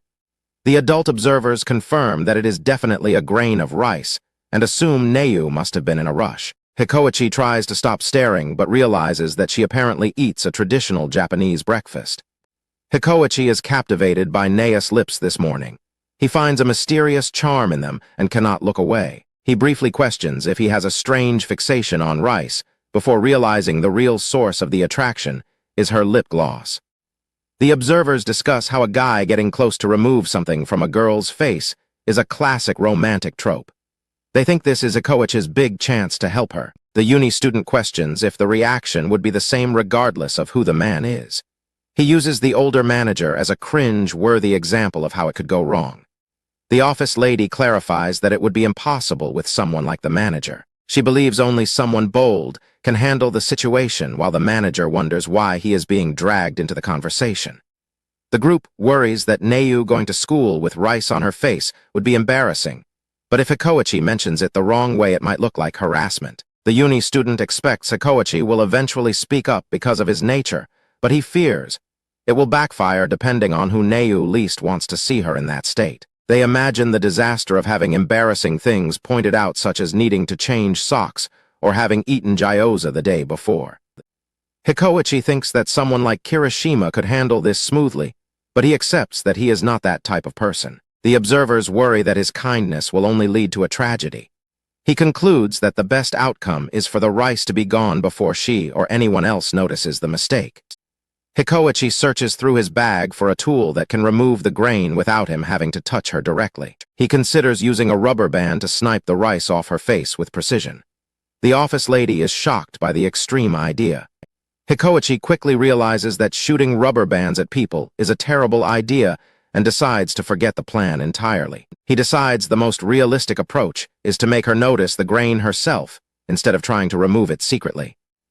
Hikoichi places a grain of rice on his own cheek to signal the problem to Neu without using any words. Hikoichi sacrifices his dignity for the plan, but the man sitting across from him looks on in total confusion. The observers wonder if this daring strategy of sticking a grain of rice from his own lunchbox to his face will actually work. Neu looks at Hikoichi with the same judgmental expression as the stranger across from them. She is completely baffled that he just stuck a piece of rice to his own cheek for no apparent reason. The train announcement for Himjo Station catches them both off guard. Hikoichi panics because he realizes they are almost at their stop, and he has to fix the situation quickly. Neu finally touches her own cheek while wondering why Hikoichi keeps staring at her today. Hikoichi watches anxiously, hoping she has finally noticed the grain of rice on her face. Instead of noticing the rice, Neyu wonders if Hikoichi is staring because of her new lip gloss. Her heart races as she misinterprets his intense gaze as a sign of romantic interest. Hikoichi decides he can no longer worry about how he delivers the message because he refuses to let Neyu go to school and be embarrassed. He prepares to speak up directly, shocking the observers. Neyu is stunned as Hikoichi leans in to talk to her. She remains convinced that her trendy lip gloss is finally working its magic on him as her heart beats faster. Hikoichi starts to stammer out a comment about her mouth. The observers desperately want him to stop, fearing that saying it out loud will cause her the most embarrassment. Hikoichi finally leans in and whispers the truth to Neyu, telling her that she has a grain of rice on her cheek. The observers can barely look as the secret is finally out. Neyu's expression shifts from complete shock to a frozen, empty smile as the reality of the situation sinks in. She processes the news that she has been sitting there with food on her face this whole time. Neyu panics and asks exactly where the rice is as she frantically touches her face. Hikoichi tells her it is on her right cheek, while the observers hide their faces in second-hand embarrassment. Neyu pouts in extreme frustration, remembering how she had convinced herself that Hikoichi was staring because of her trendy lip gloss. She feels foolish for misreading his glances. Neyu tearfully insists that she is not a messy eater and was simply in a rush this morning. Hikoichi tries to reassure her that he understands, while the observers pity her for the embarrassing moment. The stranger sitting across from them asks if sticking rice to one's face is a new trend. Hikoichi yells back that grains of rice are definitely not trendy as they deal with the awkward aftermath.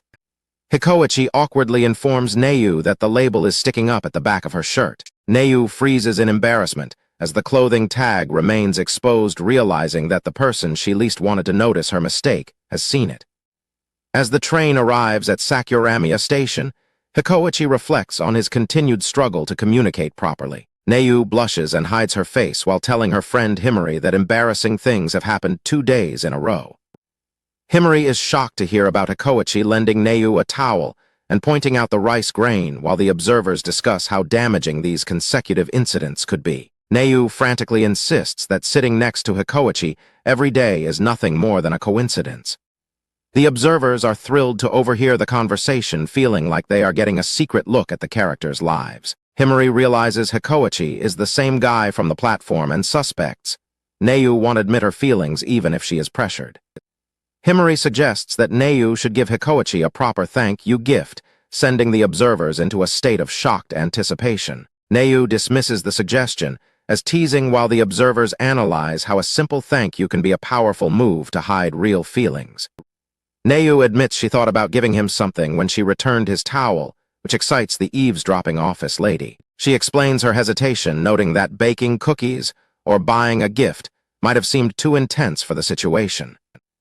Neyu expresses her deep worry that a thank you letter would be so weird that Hikoichi might start taking a different train to avoid her. The observers and Himari are stunned by the level of Neyu's overthinking regarding a guy she claims is just a random person sitting next to her.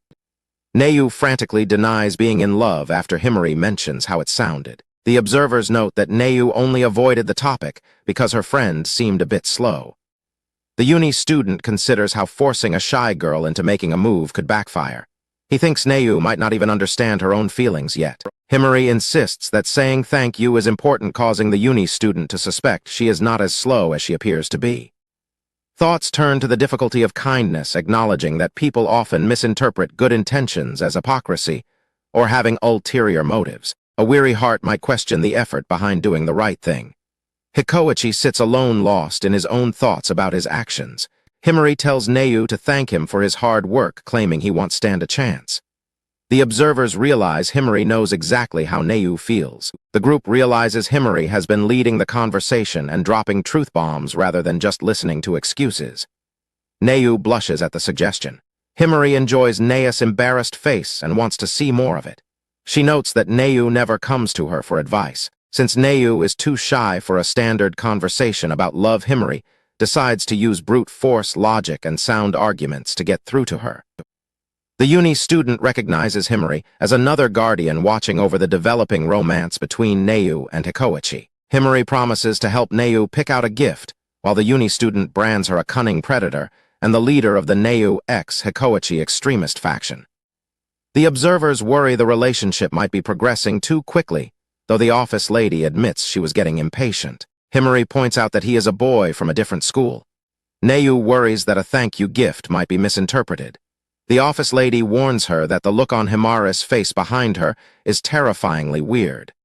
The office lady tells Neu to wake up because Himari is leading her into temptation. The uni student feels it is only a matter of time before she gives in. Himari asks Neu if she chooses whom to thank based on who the person is. The uni student realizes Himari's way of handling Neu is on a completely different level. Neu agrees that she should thank Hikoichi since it has nothing to do with him being a boy. Himari immediately suggests they go pick out the gift together next weekend. The uni student is impressed by how Himari is already making concrete plans before Neu can even calm down. The manager is amazed by how far ahead Himari has planned everything.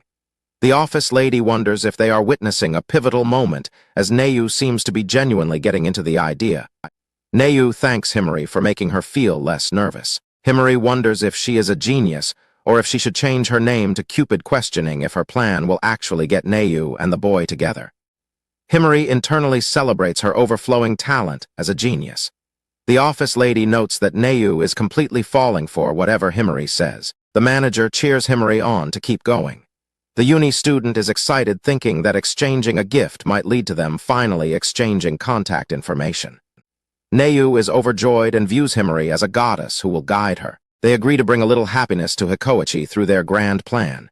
Himari officially names the operation the plan to impress Hikoichi-kun with a thank-you gift. The group celebrates the start of the mission while on the train. The uni student suddenly asks Himari how she knew the boy's name was Hikoichi. Neu and Himari continue to sit together as the train moves along. Himari explains that she saw Neu at Sakuramiya Station and heard her mumbling that his name is Hikoichi-kun. Neu is shocked that her private mumbling was heard. Himari laughs and tells Neu not to worry because she is a true friend who would never take advantage of her being naive. Neu loses her temper and starts attacking Himari with a heavy dictionary. The manager and uni student are terrified by the sudden violence, feeling they were very close to a breakthrough. Neu declares she will never consult Himari again, while Himari remains unfazed. The manager and office lady argue over how close they were to seeing progress. The train continues its journey with the passengers settled in. Neu and Hikoichi sit near each other while the observers stand close by. Hikoichi and Neu sit beside each other on the moving train, both focused on their schoolwork. Hikoichi looks over at Neu and wonders if she is also preparing for her final exams. Hikoichi peeks at Neu's world history textbook, while she sneaks a glance at his vocabulary cards. The observers reminisce about the stress of finals, and note that the two are likely studying for their upcoming tests. Hikoichi feels a sense of happiness just by being able to sit side by side with Neu. Neu notices his cheerful expression and reflects on the comfort of their D-time despite attending different schools. The group imagines the two of them studying hard together at a library table. The manager and office lady find the mental image of them working side by side to be incredibly charming. The narration emphasizes that difficult studying becomes much easier when a person can look over and see someone they admire right next to them. Neu and Hikoichi both struggle to focus as their thoughts wander, causing them to blush. Neu tries to force herself back into her studies, while the observers argue about whether they can actually concentrate in this situation. One of Hikoichi's vocabulary cards perfectly sums up his current predicament by stating that the only problem is being unable to concentrate on studying. Hikoichi becomes increasingly stressed, recalling his poor performance on midterms and his desperate need to succeed in finals. His brain feels completely stuck as he forgets the translations on his cards. Hikoichi notices that Neu's textbook is the exact same one used at his own school. He wonders if it is common for different schools to the same curriculum materials. Realizing they are in the same grade brings Hikoichi a wave of joy. He imagines a scenario where they could quiz each other and study together for real. Hikoichi slaps his own face to break out of his daze, frustrated by how easily he is being distracted. The observers laugh, noting that he is paying far more attention to Neu than to his schoolwork. Hikoichi tries to force himself to focus again, but the observers continue to speculate on how difficult it is to stay on task when sitting next to someone special. The uni student explains the psychological concept of the mirroring effect. He suggests that doing the same action creates a sense of closeness between people. Both Hikoichi and Neu feel an intense connection that makes it impossible for them to focus. Their hearts race as they realize just how close they are sitting to one another. Hikoichi decides to block out the world by putting on his headphones. He closes his eyes and takes deep breaths to clear his mind and regain his composure. Hikoichi tries to block everything out and focus on memorized vocabulary and equations, so he can forget that Neu is sitting right next to him. He feels his senses sharpening until a very faint but pleasant smell begins to envelop him. He realizes the scent is Neu's shampoo and immediately loses his composure. While the observers wonder if he is okay, the office lady admires Neu's supposed laser focus. The uni student suspects there is more to the story if they look closer. The office lady notices that Neu is actually just pretending to study while checking herself in a mirror. After the previous rice and shirt label incidents, Neu is desperately worried that there is something else wrong with her appearance today. The manager notes she is even more distracted than Hikoichi. The observers worry that at this rate both of them will fail their exams.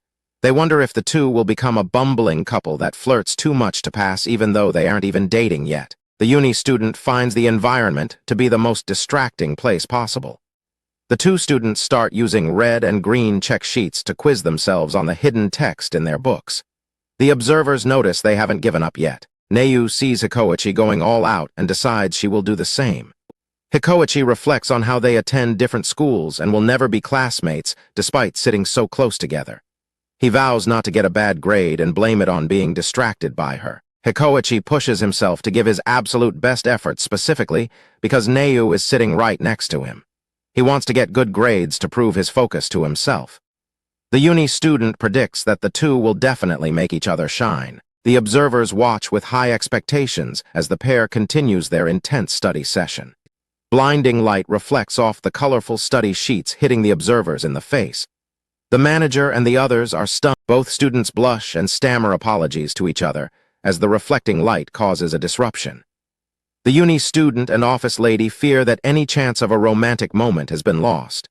A sense of gloom settles over the pair as the train announcement for Sakuramiya Station plays. They both sit in disappointed silence.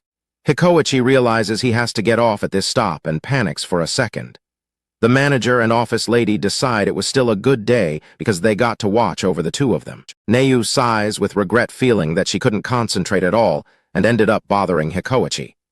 As Hikoichi stands up to leave, he hesitates for a moment before speaking. Hikoichi turns back to Neu and encourages her, saying they should both do their best studying for their exams. Neu is taken aback and blushes deeply at his words. The observers watch in surprise as she eventually manages to stutter out a positive response. Hikoichi bolts off the train as it starts to depart, leaving a stunned Neu behind. He shouts a quick goodbye while she tries to process his sudden encouragement. Hikoichi's heart races as he walks away, realizing he actually spoke those words to her. He wonders if he sounded too weird, but concludes that being near her was great motivation. Neu hides her blushing face behind her book as she dwells on his use of the phrase "both of us." The observers watch her reaction, debating if he was just being nice or if he felt they were studying together too.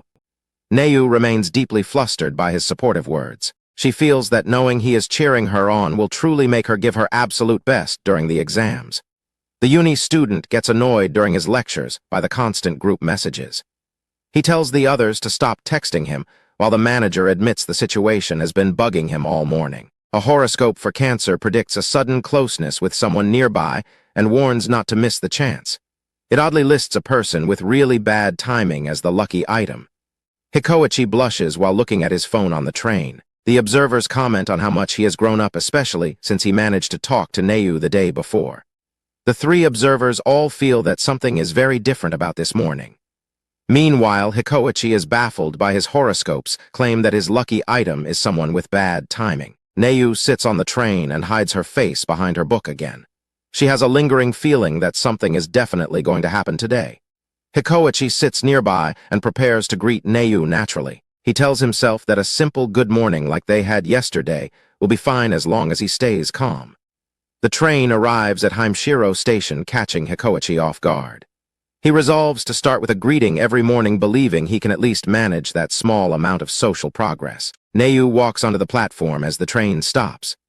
The narration reflects on how small steps can take a lot of courage, but have the power to unexpectedly change someone's entire world.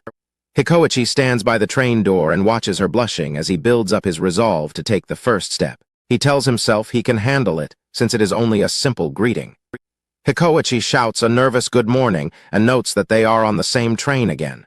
Just as everyone predicted, his attempt at a natural greeting is very intense. Old man Ganshin appears and thanks Hikoichi for the pleasant morning greeting. The observers feel like they are watching a repeat of a previous disaster while Hikoichi wears a strained smile. The narration begins to explain who Old Man Ganshin is. The observers note that it is the first time they have seen him in his fresh summer clothes, though they quickly realize that is irrelevant. Ganshin is described as an ordinary man who loves a specific game but has extraordinarily bad timing. He often unknowingly disrupts the emotional moments of the people around him. Hikoichi forces a smile while Neu returns to her usual spot. The office lady fears the moment is over, but the uni student suspects that Ganshin's presence means something could still happen. Ganshin notices Neu and starts talking about birthdays. When Hikoichi mentions his birthday is next week, Neu's interest is piqued by the coincidence of their zodiac signs. Another person with bad timing, Sakurai, suddenly appears and interrupts with a cheerful greeting. He starts telling a story about a girl named Shizuku catching everyone off guard. The observers identify the newcomer as Sakurai, who previously sought advice from Neu for his girlfriend's birthday. Neu stares in disbelief as he continues to talk. Both Neu and Hikoichi are deeply flustered. Neu processes the fact that his birthday is next week, while Hikoichi recalls the last time this guy caused a stir by asking Neu about love and birthdays. Neu is torn between two different conversations. She is curious about Hikoichi, but feels she cannot ignore Sakurai since he is standing right next to her. Sakurai and Ganshin start a lively discussion about limited-time game events. The observers decide to ignore them and focus on Neu and Sakurai instead, since Hikoichi and Ganshin are clearly just talking about games. Hikoichi listens as the conversation shifts to the complexity of falling in love and not understanding one's own feelings. The observers watch his reaction closely. The uni student changes his mind and decides they should focus on the interaction between Hikoichi and Ganshin today. Neu is startled by the sudden shift in focus. Sakurai admits to Neu that he is glad to have met her on the train because he is not sure if he can face Shizuku right now. Neu asks what happened while Hikoichi notices her looking over and gets flustered. Sakurai looks troubled as he recalls a lunch meeting from the other day. He explains that he always thought he knew exactly what he wanted until recently. Sakurai recalls seeing Neu in the classroom and feeling like he didn't know himself anymore. Himari and Neu look on as he his deep inner conflict. Sakurai shouts that he has felt this way for a long time, leading the observers to fear he is confessing his love for Neu. Neu stares at him in complete shock and confusion. Sakurai reveals that while he was always a mushroom person, seeing Neu eat bamboo shoots made him want to eat them again. Neu bluntly tells him to just eat them then, while the observers realize they were mistaken about his confession. The uni student is frustrated that the dramatic build-up was only about food preferences. Ganshin adds that life often presents a crossroads where a person must decide what they love more. Sakurai asks Hikoichi when his birthday is and demands he choose which snack he likes better. The office lady concludes that Sakurai is simply putting a lot of effort into being an idiot. Hikoichi decides there is no point in rushing into things. He resolves to take baby steps and progress at his own pace to avoid unnecessary pressure. The change of season approaches, bringing the risk that Hikoichi will lose his chance to see Neu once school ends. He realizes he must take a significant first step before it is too late. The observers panic at the thought of summer vacation starting right after exams. They worry that if Hikoichi doesn't act now, it will be 6 weeks before he sees Neu again. Hikoichi becomes determined to earn extra money by taking on more hours at work. He seems ready to make a move despite his usual hesitation. Ganshin rests a comforting hand on Hikoichi's head as they continue their conversation on the train. Ganshin speaks about the emotional intensity of fleeting meetings and the pain of not knowing when you will see someone again. The observers find him surprisingly cool and profound. It turns out that Ganshin and Hikoichi were only talking about the thrill of playing a gacha game. The observers are disappointed that the deep conversation was actually about digital rewards.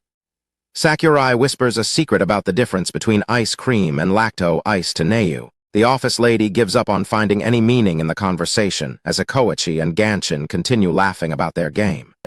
The observers feel both conversations were a failure, but they realize they learned that Hikoichi's birthday is next week. The manager also recalls Sakurai mentioning that Neu's birthday is coming up soon. The group processes the news that both students have birthdays approaching. Ganshin asks for Hikoichi's specific date, and he confirms it is next week. Neu realizes she didn't catch the exact date of Hikoichi's birthday, while Hikoichi wonders if her birthday is also next week based on what he heard. The observers are stunned and blush deeply at the revelation that the two characters might birthday celebrations. Both of their birthdays are approaching at nearly the same time. The manager is so excited he plans to buy a cake while the narration teases the upcoming double birthday episode. A recap notes that both Hikoichi and Neu's birthdays are coming up soon, and the observers wonder if the students were intrigued by the conversations they overheard on the train. The office lady eats dinner while chatting with the others on her phone about whether Hikoichi is currently picking out a birthday gift for Neu. The observers discuss the potential awkwardness of buying a gift for someone before the relationship has reached that level. The manager stands in a shopping mall as they debate the risks. The group recalls various romantic disasters, such as giving chocolates to a stranger or buying an engagement ring for someone you aren't even dating. The uni student predicts that a birthday gift could serve as an outright confession, potentially changing the dynamic of their relationship next week. Hikoichi goes shopping with his friends in a store filled with lights and clocks. The narration declares that their birthdays have effectively already begun. Hikoichi's friend is convinced that a supermarket clerk is into him because of the way she handed him his change, though the others remain skeptical. Hikoichi is amazed that his friend is already picking out a present for a girl he only met once. The friend acknowledges it might be a stretch, while another friend asks if they can go back to sleep. Hikoichi's friend encourages him, pointing out that he'll never know the outcome unless he tries. Hikoichi stares in silence, taken aback by the weight of his friend's advice. Hikoichi watches his two friends discuss a gift, admiring how proactive Ya is being. Kirishima agrees that the choice looks good, while Ya remains confident in the selection. Hikoichi reflects on his own situation and concludes that giving Neu a present is impossible. He realizes he can't explain how he knows her birthday is coming up without admitting he was eavesdropping on her conversation. He slaps his own face to stop being anxious and decides to focus entirely on helping Ya find a gift. He reminds himself that today isn't about his own feelings. They enter a trendy girls' boutique filled with plants and clocks. Hikoichi feels completely out of place and wonders if they are even allowed to be in such a store. He spots a row of teddy bear plushies and stops to look at them with curiosity. Hikoichi remembers Neu mentioning that her ideal birthday involved a plushie one at an arcade. He begins to wonder what kind of animal she would actually prefer. A store clerk asks Hikoichi if he is picking out a gift for his girlfriend, causing him to panic. He frantically explains that they aren't at that stage yet, and he is just there to help his friend. The clerk smiles and tells him to call her over if he needs anything. Hikoichi blushes and thanks her as she walks away. Hikoichi feels useless since Kirishima is already helping Ya, and he starts to gulp in nervousness. He questions why he is stressing so much about Neu's gift when he is supposed to be focusing on his friend. Ya finds a recording alarm clock and gets excited about the idea of waking a girl up with his own voice. Hikoichi is genuinely disturbed by the suggestion, recognizing it as a terrible idea. Hikoichi tells Ya that hearing a stranger's voice on an alarm clock sounds like something from a horror movie. Ya is confused by the rejection, wondering why not knowing the person well should matter. Hikoichi looks at a search engine for standard gift ideas, while Kirishima decides to go back to sleep. He realizes he needs to take charge so his friend doesn't end up embarrassing himself. He considers various gift categories like accessories, sweets, and makeup. He dismisses jewelry as being too serious for their current stage, but thinks Neu might enjoy Western or Japanese treats. Hikoichi snaps out of his daydream, realizing he should be helping, yet instead of thinking about gifts for Neu. He worries that while he was distracted, his friend might have picked out something strange. Ya shows Hikoichi a photo album he wants to fill with pictures of himself as a gift. Hikoichi is horrified, sensing that his friend has absolutely no talent for gift-giving. Hikoichi desperately asks Kirishima to help him stop ya before the shopping trip becomes a disaster. Kirishima finds the whole situation to be a huge pain. Kirishima tells Hikoichi that everything will be fine as long as Ya is still asking for their opinions. He explains that Ya brought them along specifically for their input. Ya gazes at the store items with a nervous and serious expression. Hikoichi notices that despite the weird ideas, his friend is taking the task very seriously in his own way. Hikoichi stands quietly as he observes his friend's struggle to find the right item. Kirishima notes that Ya understands there is probably no hope, but still wants to make an effort. Hikoichi realizes Kirishima is being surprisingly considerate of their friend's feelings. Kirishima turns to Hikoichi and asks if he managed to find a good present for Neu yet. Hikoichi is caught off guard that Kirishima noticed his distraction. He quickly denies having plans to buy her anything, but Kirishima tells him that following his gut instinct isn't a bad idea. Kirishima encourages Hikoichi to trust himself because he is good at considering others' feelings. Hikoichi blushes as he confronts the fact that he really does want to give her a present. Later at home, Hikoichi looks at a small wrapped gift box. He thinks about Kirishima's words regarding taking a step forward in his own way. Hikoichi becomes overwhelmed with nerves as he stares at the gift. He is in disbelief that he actually went through with buying a birthday present for Neu. At the train station, Hikoichi questions if he made the right choice. He wonders if simply buying the gift has any real meaning if he doesn't actually give it to her. Hikoichi boards the train with a determined look.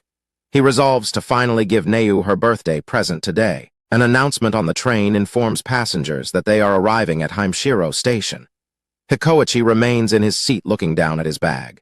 Hikoichi considers giving Neu the present before he gets off the train, but worries that the station will be too crowded and chaotic. Hikoichi tells himself to stop making excuses and decides that today is the day he will finally give Neu her birthday present.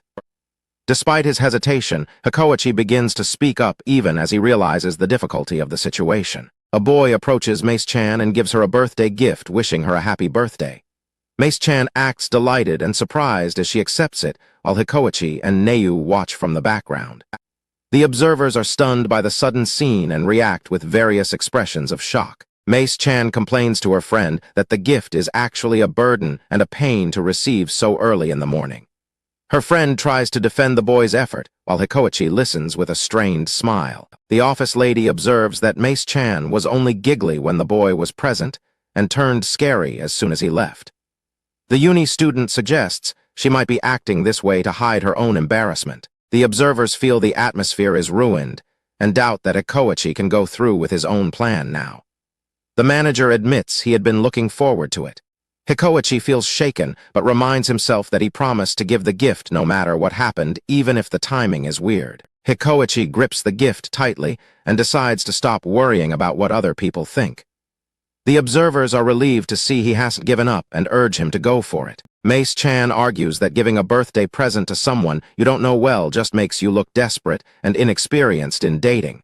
Her harsh words deeply affect Hikoichi's confidence. She mocks the idea that sitting next to someone in cram school makes it okay to give them a present, calling it an unwanted confession. Hikoichi looks completely crushed by the criticism.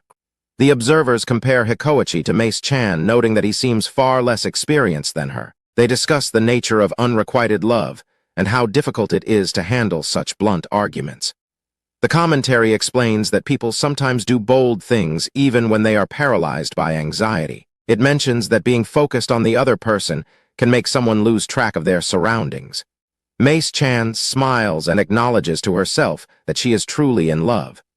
The commentators praise Okyute-chan for her insight into love. They tell Mace-chan that her logical approach is good, but being honest and open about one's feelings is also impressive. Mace-chan asks Okyute-chan if she feels like she has a tight grip on the other person's heart. The office lady mentions that Okyute-chan has always acted this way. The office lady clarifies that Mace-chan is just repeating lines she heard in a soap opera. The boy is shocked by how terrifying modern elementary school girls can be. The manager, the office lady, and the uni student talk about the internal joy of finding the perfect gift for someone you like. Mace-chan tells the adults they shouldn't get so worked up over small things at their age. The adults feel embarrassed and apologize for their excitement. Mace-chan looks ahead with a serious expression. The manager comments that adults are the ones who should act properly. Mace-chan explains that one-sided love is selfish because people fall in love and set expectations on their own. She claims people confess without trying to improve themselves just to receive kindness in return. The office lady notes that Mace-chan had to grow up quickly because so many people have confessed to her. The manager agrees with this assessment. The boy listens as Mace-chan questions how someone who doesn't even know her can say they like her. Mace-chan tells the person wanting to give her a gift that they should first build a relationship worthy of such a gesture. Mace-chan covers her face and admits she gets surprised when people catch her off guard. The rest of the group watches her react. Okyu-chan beams with a wide smile and says she is glad it will be a great birthday. Her comment leaves Mace-chan and the others visibly flustered. Mace-chan yells for people not to look at her face and jokingly uses a barrier to hide. The commentators laugh because she is acting like an elementary school student despite her mature lecture. The moon hangs in the night sky. Lights illuminate the city skyline as commuters pass through the station's ticket gates. The boy sits on a station platform bench at night and waits for his train. He recalls the events from the morning and how his heart was racing even though he was only a bystander. The boy looks down and smiles, telling himself that the day was simply a missed opportunity and not a failed confession. He looks at the wrapped gift in his hands and acknowledges that he was unable to deliver it. He ponders if he was rushing things too much, and if giving the gift would have actually made Nayu-san happy. Looking out at the night, the boy wonders how Nayu-san would have reacted before slapping his cheeks to reset for tomorrow. The commentary group discusses how he was stuck in a difficult situation. The office lady drinks at her desk while reflecting on the pain of unrequited love and how useless generic advice can feel. Commuters board a bus as the uni student notes that timing and the specific situation determine everything. The boy stands on the platform as a train arrives while the commentators discuss his bad luck and poor timing. Someone steps onto the train as the uni student narrates about the difficulty of getting closer to someone when obstacles keep appearing. Inside the train, the boy stands near the door while the uni student says that chances appear when they are least expected. The boy looks up with a shocked expression as he prepares to move.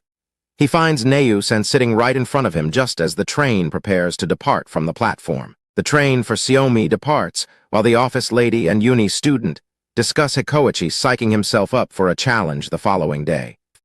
A train moves along the tracks through the night. Hikoichi sits on the train. Nayu sits on the train. The manager tries to explain a new development involving Hikoichi and Nayu to the office lady and the uni student. Hikoichi and Nayu find themselves sitting directly across from each other on the train as the manager reports the coincidence to his group. Nayu hides her face behind her book, while Hikoichi looks on in silence. The manager describes how the two keep glancing at each other and quickly looking away while Hikoichi worries about getting caught staring. Hikoichi keeps his eyes wide. Hikoichi reflects on his habit of trying to avert his gaze from Nayu. Hikoichi considers his hidden gift and wonders how much longer he can keep up his current behavior. Hikoichi realizes that a chance like this might never happen again and prepares to say something. The boy decides to take a step forward and greets the girl on the night train. He tells her it is a strange coincidence to run into her there. The girl returns the greeting and agrees that it is a coincidence. The boy prepares to continue while onlookers begin to react to the pair finally speaking. People on the train notice the interaction and shout that the two have finally spoken. They observe that the boy is making his move and that his social skills are being tested. A student among the onlookers notes that first conversations are vital for a relationship. He explains that this is the first time the two have had a real talk instead of just bare minimum chats. The observers explain that the relationship will either progress or fail based on whether they enjoy the conversation. They imagine a scenario where an awkward silence causes a breakup. The boy apologizes for starting a conversation so suddenly. The girl admits she noticed him too, but was unsure if she should say anything, leading an observer to note that both are socially awkward. Both characters internally panic while trying to think of a follow-up topic. The girl considers asking about his nightly commute, while the boy wonders if asking about her school uniform is appropriate. The boy and girl attempt to speak at the exact same time and end up interrupting each other. A witness points out the awkward timing of their simultaneous attempt to talk. Both characters immediately apologize for the interruption and insist the other should speak first. An onlooker remarks that both of them are clearly terrible at handling this type of situation. A heavy silence falls between the two as the train continues its journey. The boy sits across from the girl and struggles to break the quiet. The girl remains silent while looking toward the window and the boy. The sound of the moving train is the only thing heard in the space between them. The witnesses and the two students stare intensely during the prolonged silence. The train keeps moving as they all wait for someone to say something. The boy finds he cannot get any words out despite having many things he wants to discuss. He worries that anything he says will sound stupid and ruin the moment. The boy reflects on how much he has always liked the girl, whom he calls Nayu-san. He thinks about how his school commute used to be depressing until he started looking forward to seeing her. The boy realizes that he falls for the girl more with every passing day. He thinks about how even a short exchange of words with her is enough to make him incredibly happy. The boy watches a tall classmate talk easily with Nayu and wishes he could interact with her in the same relaxed manner. On the train, the boy stays silent and tense, while a nearby university student observes how the unexpected meeting has overwhelmed him. An office lady nearby hopes the boy takes this rare opportunity to speak, suggesting he use the surrounding train advertisements as a conversation starter. The boy thinks about how he and Nayu have nothing in common besides their morning commute, while an older passenger watches him closely. The boy looks on with an expression of sudden shock and realization. He reflects on his lack of interest in books and realizes he only has one hobby that he truly cares about. The boy notices a specific character keychain and identifies it as being from an online game called Genshin, which visibly surprises Nayu. Nayu lets out a loud shout of shock that startles the boy and the old man sitting behind them. Nayu apologizes for her sudden outburst, while both she and the boy cover their faces in embarrassment. Nayu notices the boy's keyring and asks him directly if he is a fan of the game Genshin. She enthusiastically confirms that she loves the game while leaning toward him. In a taxi, a girl tells the driver that her favorite character is Shin, and the driver mentions a specific scene from the 3rd season of the story. A boy runs through the street, thinking about how he is caught up with the latest game updates, and is glad he avoided giving away any spoilers. The old man on the train watches Nayu, and thinks about how her cheerful behavior is a big change from her usual demeanor. Nayu and the boy finally open up to each other, and a happy conversation about their common interest. Outside the train, several observers discuss leaving the two students to themselves, while one accuses an older man of slacking on his play-by-play commentary. The train announcement informs the passengers that they are now approaching Himeshiro Station. Nayu thinks to herself that she would love to talk more, but feels it is too much to ask just as the train announcement surprises both her and Hikoichi with how quickly their trip has ended. Hikoichi stands up to get ready to leave and nervously tells Nayu that he should have said something to her much earlier. The two students trade thanks for various favors, including Nayu borrowing a towel and Hikoichi being woken up for his stop and having his student ID returned. Hikoichi hesitates and starts to ask Nayu if she would be okay with something telling her she can say no if she minds. Hikoichi reaches into his bag and pulls out a small wrapped present, asking Nayu if she will please accept it as thanks for all her help. In a flashback, Hikoichi tells two of his friends that he isn't talking about a confession, but just saw a good opportunity.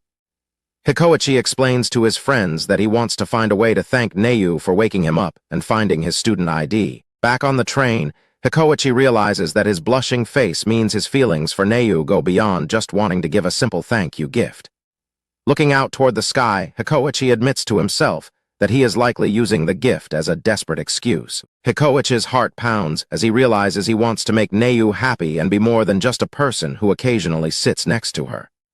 Hikoichi holds out the gift and asks Nayu to accept it so they can take a step toward being closer than they are right now. Hikoichi holds the present out to Nayu, who stares back at him in complete shock. Nayu is stunned into silence by the sudden offer, barely able to process what is happening. Nayu frantically refuses the gift, arguing that Hikoichi is the one who has been helpful. She points out that he even got off the train specifically to return her student ID to her. Nayu turns away and apologizes, saying she cannot accept the gift because she feels she has done nothing to deserve it. Hikoichi looks on completely blindsided by her rejection. Hikoichi's eyes widen as he realizes the magnitude of his mistake and how much he might have made things awkward. Hikoichi begins to back off and apologizes for being too forward, worrying to himself that trying to force the gift on her now would be wrong. Neu interrupts him to explain that she feels she should be the one giving a gift instead. She thinks back to how their birthdays are close together and feels she hasn't properly thanked him. Neu admits she has been acting dishonestly and confesses she only started playing a specific game just to have an excuse to get closer to Hikoichi. She explains that she isn't used to these situations and just wanted to bridge the gap between them. Neu pulls a small gift bag of her own out of her bag and hides her face behind it, asking Hikoichi if he will still accept her expression of gratitude. Hikoichi is struck with total disbelief, and his heart begins to pound as he looks at Neu holding her own gift for him. Neu remains extremely flustered, peeking out from behind her small gift bag as she waits for Hikoichi to respond. Neu continues to insist on thanking him, but Hikoichi suggests they simply exchange their gifts as a mutual thank you for everything they have done for each other. The two of them sit across from each other, both blushing deeply as they hold their respective presents. The moment is interrupted by a loud train announcement stating that they are now approaching Himeshiro Station. Hikoichi panics as he realizes he has to get off at this station immediately. Neu calls out to him, asking if he has forgotten anything before he leaves. Hikoichi and Neu shout their thanks to each other as Hikoichi prepares to step off the train. As the doors begin to shut, Neu leans out and yells that she will see Hikoichi on the morning train. Hikoichi stands on the station platform as the train doors hiss shut. Hikoichi watches through the window as the train pulls away from the station with Neu inside. Hikoichi stands alone on the platform while the train disappears into the distance. Back at home at his desk, Hikoichi looks out his window and wonders if his long conversation with Neu was actually real. Hikoichi holds the small bag of cookies Neu gave him in both of his hands. Hikoichi panics at his desk, wondering if Neu made the cookies by hand, and if she somehow knew it was his birthday. In her own home, Neu looks at the decorative bookmarks Hikoichi gave her. Neu looks at her calendar and realizes Hikoichi likely chose the bookmarks because he always sees her reading on the train. Neu realizes that Hikoichi must have gone out of his way to pick out such a thoughtful gift just for her. Neu rolls around on her bed in pure joy, wondering if the gift was actually meant to be a birthday present. Both Hikoichi and Neu look out at the starry night sky from their separate windows, each thinking about the other's birthday. Hikoichi and Neu both smile as they silently wish each other a happy birthday. A voice from outside her room tells Neu to stop making so much noise while she continues to regret only giving him cookies. Hikoichi beams as he holds the bag of cookies at home. He is thrilled that he managed to give Neu something in the end. Neu lies on her bed and smiles warmly as she examines the box of bookmarks. She feels happy about the birthday present she received from Hikoichi.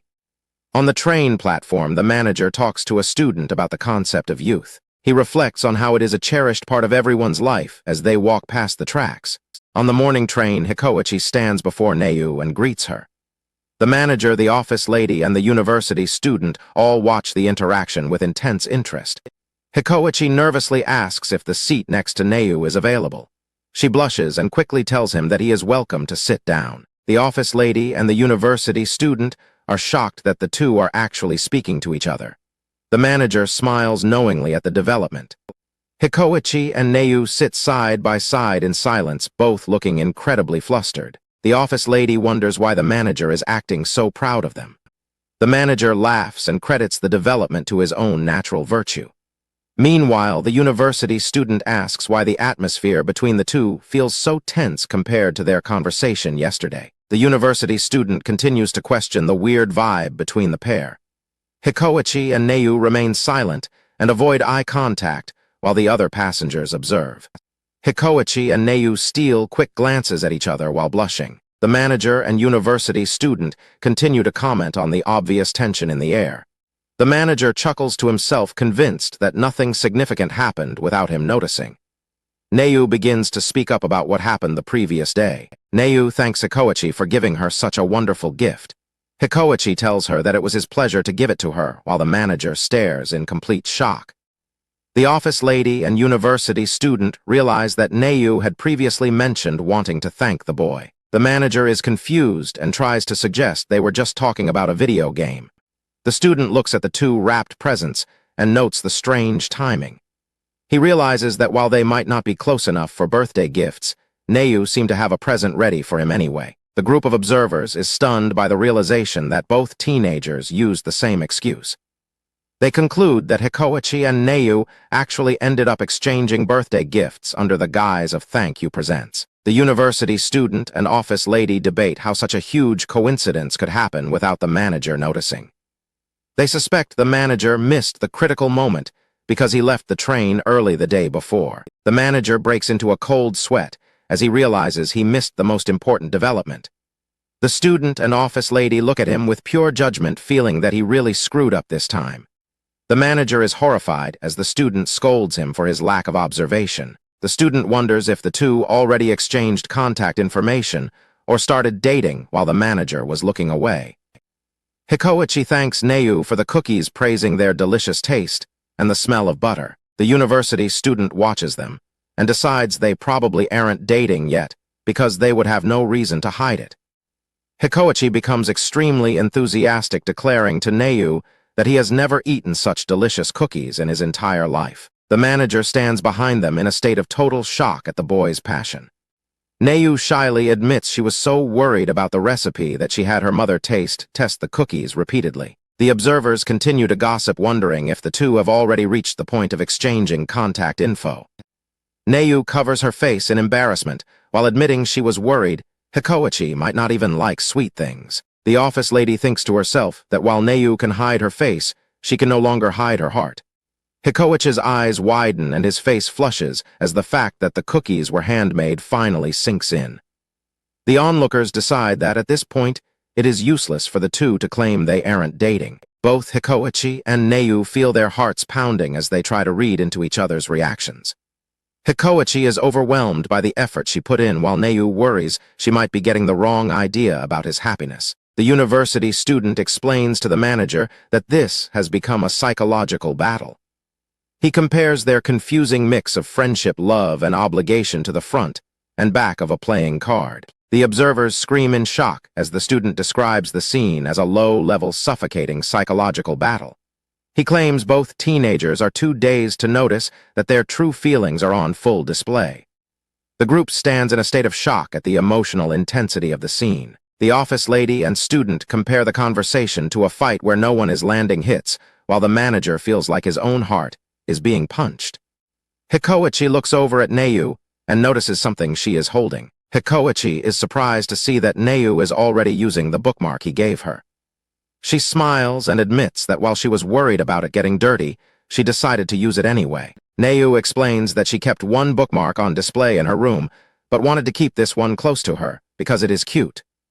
The manager and the other passengers scream in disbelief at how sweet she is being. Neu confesses that looking at the bookmark reminds her of when Hikoichi gave it to her, which makes her smile and feel overexcited. The office lady wonders if the two of them are seriously not dating yet. The manager and university student are baffled that the two are being so flirty despite not even having each other's contact info. Hikoichi mentions that he has never received a thank you gift before. Hikoichi admits he had no idea what to choose because he isn't used to giving gifts. The onlookers react with shock as they listen to his humble explanation. Hikoichi tells Neu that he simply felt the bookmarks would suit her. Neu is stunned into silence by his directness. The onlookers scream in collective frustration while Hikoichi and Neu blush intensely at each other. The manager wants to shout at them to just start dating already, but the others tell him it's a bad idea. Hikoichi tells Neu that he just wanted to express his gratitude properly. The office lady tries to restrain the manager as his blood pressure rises from the intensity of the situation. He argues that they are practically confessing their love. Hikoichi panics internally because he almost called Neu by her name. Neu is equally flustered that he actually said her name, wondering if she is getting the wrong idea. The university student asks Neu if she makes sweets often, and she says she only does it occasionally. The manager is surprised that they were so good if she doesn't bake much. Neu admits she put a little extra special effort into the cookies this time. The onlookers are shocked by her choice of words. The passengers stare at the pair in total silence, overwhelmed by the blatant display of affection. Neu tries to compose herself, worrying that she is taking things out of context and getting too excited over a simple thank you. Hikoichi tries to convince himself that Neu's words were just a sincere thank you and nothing more. He struggles to ignore his racing heart while insisting there is no hidden meaning behind her actions. He continues to panic, internally telling himself that he absolutely must not get the wrong idea about their interaction. As Hikoichi and Neu sit together in embarrassed silence, the surrounding passengers reach their breaking point. The manager, the university student, and the office lady all scream internally for the two of them to just start dating already. Hikoichi walks away from the train at Sakuranamiya station while still looking flustered. Behind him, the university student and the manager discuss their progress with the student, worrying they still have a long way to go while the manager remains hopeful. While riding the train, Hikoichi hopes for a deeper conversation with Neu before the summer break begins. At the same time, Neu waits on the platform and wonders what Hikoichi's school life and hobbies are like. Both of them privately wonder if the other will still be riding this specific train once the summer holidays start. Neu spots the train arriving at the platform and feels a sudden surge of excitement. Hikoichi and Neu both become flustered by their own anticipation for the train ride. They remind themselves that they haven't actually made any formal plans to sit together or talk. The train arrives at Himeshiro Station, and Hikoichi boards immediately. He looks around for Neu while worrying about his appearance and hoping for a chance to speak with her. Hikoichi tells himself that he would be perfectly satisfied with just a simple morning greeting or even a single word from her. The manager, the office lady, and the university student watch the boy and Neu from their spots on the train. A train announcement informs passengers that they are approaching a station where people will be getting off. Neu and the boy sit on opposite sides of the train car with other passengers between them. The three observers react with frustration at the physical distance separating the two. The manager calls a foul for the seating obstruction while the office lady notes that the seats are not reserved. Neu previously missed her chance to sit next to the boy when an older man took the empty spot first.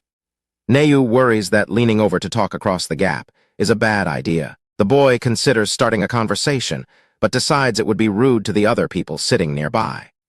The boy and Neu both fidget nervously in their seats. The office lady notes their desire to talk while the manager and university student compare them to puppies waiting for food. The observers look down at the pair and discuss how they are too far apart to speak without raising their voices. The office lady claims she would find it annoying if someone started shouting in the crowded car. The boy worries that saying good morning now would be strange and might bother the other passengers. Neu regrets missing her opportunity to greet him during the initial scramble for seats. The two sit in silence while the train continues to move along the tracks. A passenger sitting next to Neu peeks over at her. The boy reflects on how they are not yet friends, and he lacks her contact information despite having given her a gift. The manager, office lady, and university student watch the scene with intense focus. The boy feels they have been getting closer lately and wants to speak before the month-long summer break starts, but he decides there is nothing more he can do today. The train announcement states that they are arriving at Asetsuya Station. Both Neu and the boy react to the news of the upcoming stop. The university student realizes that if the man sitting next to Neu gets off at this station, she can move into his seat to face the boy. Both Neu and the boy begin to fidget again. The three observers hope that there is still a chance for the two to have a conversation. They watch the pair closely as the train slows down. The university student identifies the man next to Neu as a clumsy passenger from earlier. The man stands up, leading the onlookers to believe he is getting off, and that the pair will finally be in facing seats. The man sits back down after only checking the station name through the window. The manager, office lady, and university student react with a mixture of shock and extreme disappointment. The university student and manager feel crushed by the disappointment. The manager notes that passengers sometimes jolt awake thinking they missed their stop. The train arrives at Asetsuya Station, and the man stands up again. The observers believe it is finally happening while the boy tells himself not to get his hopes up. The man is only standing up to stretch his back. The manager, office lady, and university student react with absolute horror at the realization. The university student feels like the man is toying with them. The manager wants him to just get off the train while Neu and the boy continue to sit in nervous silence. The office lady is shocked to see that the man has fallen back asleep in his seat. The boy reflects on how he has become greedy for a conversation that he once thought was impossible. He decides that a meeting is probably not going to happen today. The boy finds the physical distance frustrating because of how much closer they have become recently. The office lady decides they will just have to accept the distance between the two for now. Nayu and the boy look toward each other with a sense of longing. The man suddenly shouts that he forgot an appointment and stands up to leave. The observers and the boy are shocked by his sudden outburst. The man tries to get off the train even though it has already left the station. The university student and manager are confused by his behavior. The train continues its journey through the bright afternoon. The train arrives at Maid Station and the man finally departs. The office lady calls him a troublesome and careless person. Nayu stands up from her seat while the boy looks at her in surprise. The office lady watches with a smile as Nayu prepares to move. The boy is wide-eyed with anticipation. Nayu takes the seat directly across from the boy and they finally exchange morning greetings. The observers are overcome with excitement at seeing them sit face to face. Nayu remarks that today was chaotic, and the boy agrees. Both feel their hearts pounding as they sit across from each other. They stare at one another in silence while blushing and sweating from the tension. The silence continues as they maintain eye contact with their hearts still racing. The manager, office lady, and university students smile warmly as they watch the two. The boy realizes his mind is blank, and he has no idea what to say. The observers celebrate seeing them finally sitting together. The train arrives at Yuraretemasu station. The onlookers reflect on the silence between the pair and how quickly the commute passed. A montage highlights various summer activities including beach trips, fireworks, festivals, and concerts. The observers listen to the chatter of the other passengers about their summer plans. The morning train is completely packed with fans heading to a live show. Nayu and the boy are forced to stand in the middle of the crowd. The manager notes that the same older man took the boy's usual seat again. The office lady expresses her jealousy of those going to the concert. Nayu and the boy stand side by side while holding onto the handrails and commenting on the heavy crowd. The university student notes that this is the first time they have stood together since they started talking. The boy considers how great it would be to attend a concert with Nayu over the summer, but he remembers his daily club activities during the break. Nayu realizes summer break begins next week and hopes she can continue standing near the boy each morning, even if they do not go out together. The boy watches Nayu while holding a handrail. The observers note that it is difficult to see or hear the pair because the train is so loud and packed. A passenger bumps into Nayu and apologizes, but she tells them it is all right. The boy asks Nayu if she would like to switch places to a more spacious spot by the wall, but she struggles to hear him over the noise. The boy leans in close to repeat his offer to switch places. Both Nayu and the boy are surprised by their sudden closeness and look at each other. Nayu thanks him for the considerate offer, but declines it for now. The boy tells her to let him know if she changes her mind while the office lady looks on. Nayu and the boy both feel their hearts racing from the close contact. The observers express their gratitude for the crowded train. The university student and manager agree that the pair manages to make any situation bittersweet despite the usual discomfort of summer trains. The boy worries about being sweaty from his morning bike ride. Nayu notices their shoulders bumping and has the same concern about herself. The train arrives at Kokubo Station. Nayu hopes that passengers getting off will provide some breathing room. Even more people board the train, making the carriage tighter than before. The office lady is surprised by the number of concert goers. The train departs and warns of upcoming swaying. The manager complains about being squashed while the boy prepares to steady himself. Both the boy and Nayu reach for the same overhead handle simultaneously and stare at one another. The office lady and manager look on in shock as they watch the boy and Nayu from their positions in the crowded carriage. Nayu tells the boy she is fine because she has the wall to lean against, but he argues that the train swaying in the other direction makes it dangerous. The boy continues to speak urgently to Nayu while they are pressed close together in the noisy train car. The observers note that the pair tries to protect one another despite the limited hand straps. Nayu decides to hold onto the overhead handrail instead of the strap. The office lady and manager get into a physical scuffle over a single strap. The university student shouts at them to stop fighting and act their age. As the train arrives at Asura station, the university student refuses to give up his strap, prompting an angry response from the office lady. A passenger stands up to leave, creating an empty seat. The boy and Nayu notice an elderly woman standing right next to them. The boy and Nayu both gesture for the elderly woman to take the vacant seat, instead of taking it themselves. The elderly woman thanks the pair for their consideration. The observers admire the mutual kindness shown by the two students. The university student tells the manager and office lady to learn from the kids. The two older observers continue to shove and argue over who should get the seat. Nayu notices a bandage on the boy's elbow and asks what happened. He explains that he got a scrape during club practice. Nayu concludes that the boy is on the early train every morning because of his morning club practice sessions. The boy confirms that he will be training even during summer break, although he admits his team is not especially competitive. The boy looks at Nayu with a startled expression as he processes their conversation. Blushing deeply, the boy reiterates that his team practices every single day, even during the summer break. The boy realizes that he will encounter Nayu on this same train every single morning of the summer break. Nayu is overcome with shock and blushes as she processes the coincidence. Nayu reveals that she will also be riding this exact train every morning to attend her summer classes. The boy struggles to hide his reaction from the surrounding crowd as the train continues its commute. The boy reflects on the summer sky, thinking that while a summer with her felt like a dream, it is now becoming a reality. The boy realizes that simply being able to see her during the break is more than enough to make him happy. The manager and the university student notice the shift in energy between the two and fear they have missed an important moment. On a new day filled with excitement, a cicada lies motionless on its back. The boy and Nayu discuss the intense morning heat and the loud noise of the cicadas outside. The manager and the office lady are thrilled to realize they can continue to watch over the two students during the summer. The atmosphere on the train shifts instantly as everyone freezes and stares down at the floor in disbelief.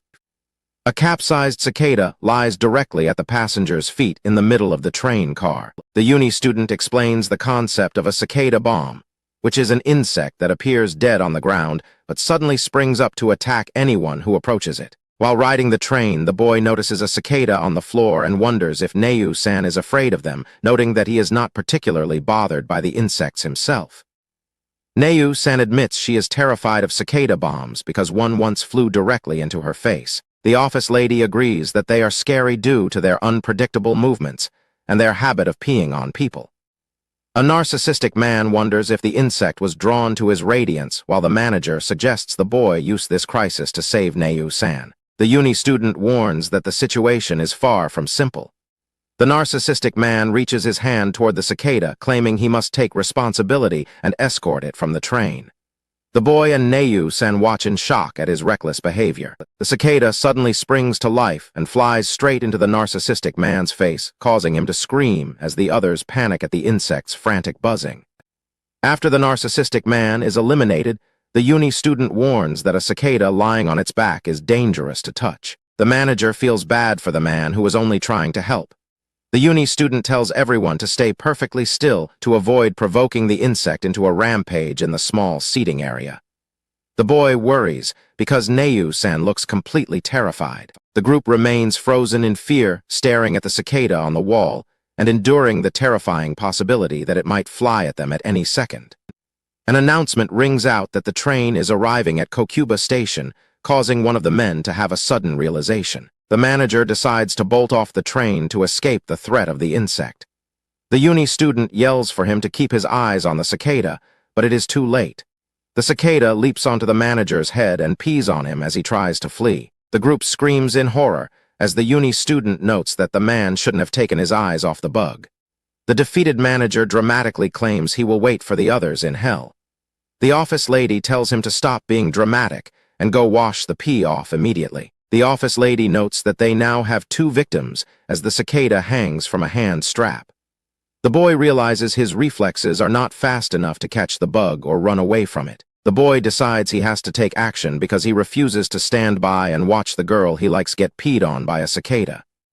Hikoichi decides that if it comes down to it, he will use his entire body as a shield to protect Nayu-san no matter what happens. A passenger asks Hikoichi if he is all right and offers to switch seats with him.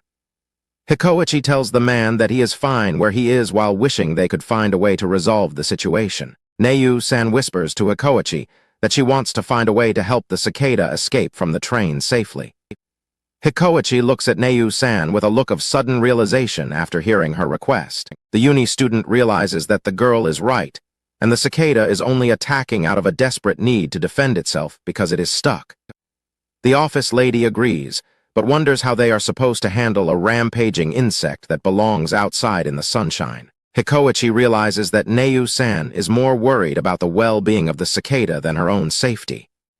Hikoichi stands up and prepares a towel to use as an improvised bug net. The uni student and office lady realize the towel's large surface area and soft texture will allow him to catch the cicada without hurting it, and he successfully moves to trap the bug. Hikoichi tells the cicada that they are not enemies and should stop fighting to enjoy the summer. The uni student notes that the boy is trying to protect the life of the insect as well as Neu-san. A man with an afro suddenly enters the scene as the train doors open, and the cicada ends up caught in his hair. The entire group reacts with shock. The group stands in stunned silence as they process what just happened. The man with the afro walks off the train at Akechi Station. The uni student and office lady realize the towel trick worked to catch the bug, but it has now left the train with the passenger. The cicada wriggles around inside the man's afro as he walks away from the station. The uni student philosophizes about humans being insignificant compared to the chaos of nature, while others worry if the bug is going to be okay. The group smiles as they imagine the cicada finally being able to fly away and soar through the summer skies. Later on, Hikoichi's friends ask him what he was practicing for. He tells them that next time he wants to be able to catch a cicada with his bare hands, but his friends do not understand his motivation. A batch of chicken pieces sizzles and crackles while being deep fried in a pot of oil. Three girls smile and enjoy eating small pieces of fried chicken seasoned with black pepper. An advertisement announces that a new storefront for Capt. Kara's fried chicken has opened at Kahagawa Station. The train intercom announces that they are arriving at Kahagawa Station and tells passengers to use the doors on the left. Hikoichi and Sakuma look uncomfortable as the powerful scent of fried chicken wafts through the train car. The office lady and the manager complain about how the amazing smell is a nightmare to deal with every single morning. The manager checks with the uni student to make sure no one actually snuck food onto the train. A massive stomach growl echoes loudly between Hikoichi and Sakuma while they stand together. Hikoichi and Sakuma both blush and immediately claim that the growling sound did not come from them. A girl sitting in the seat behind them admits her stomach growled because the smell made her crave fried chicken.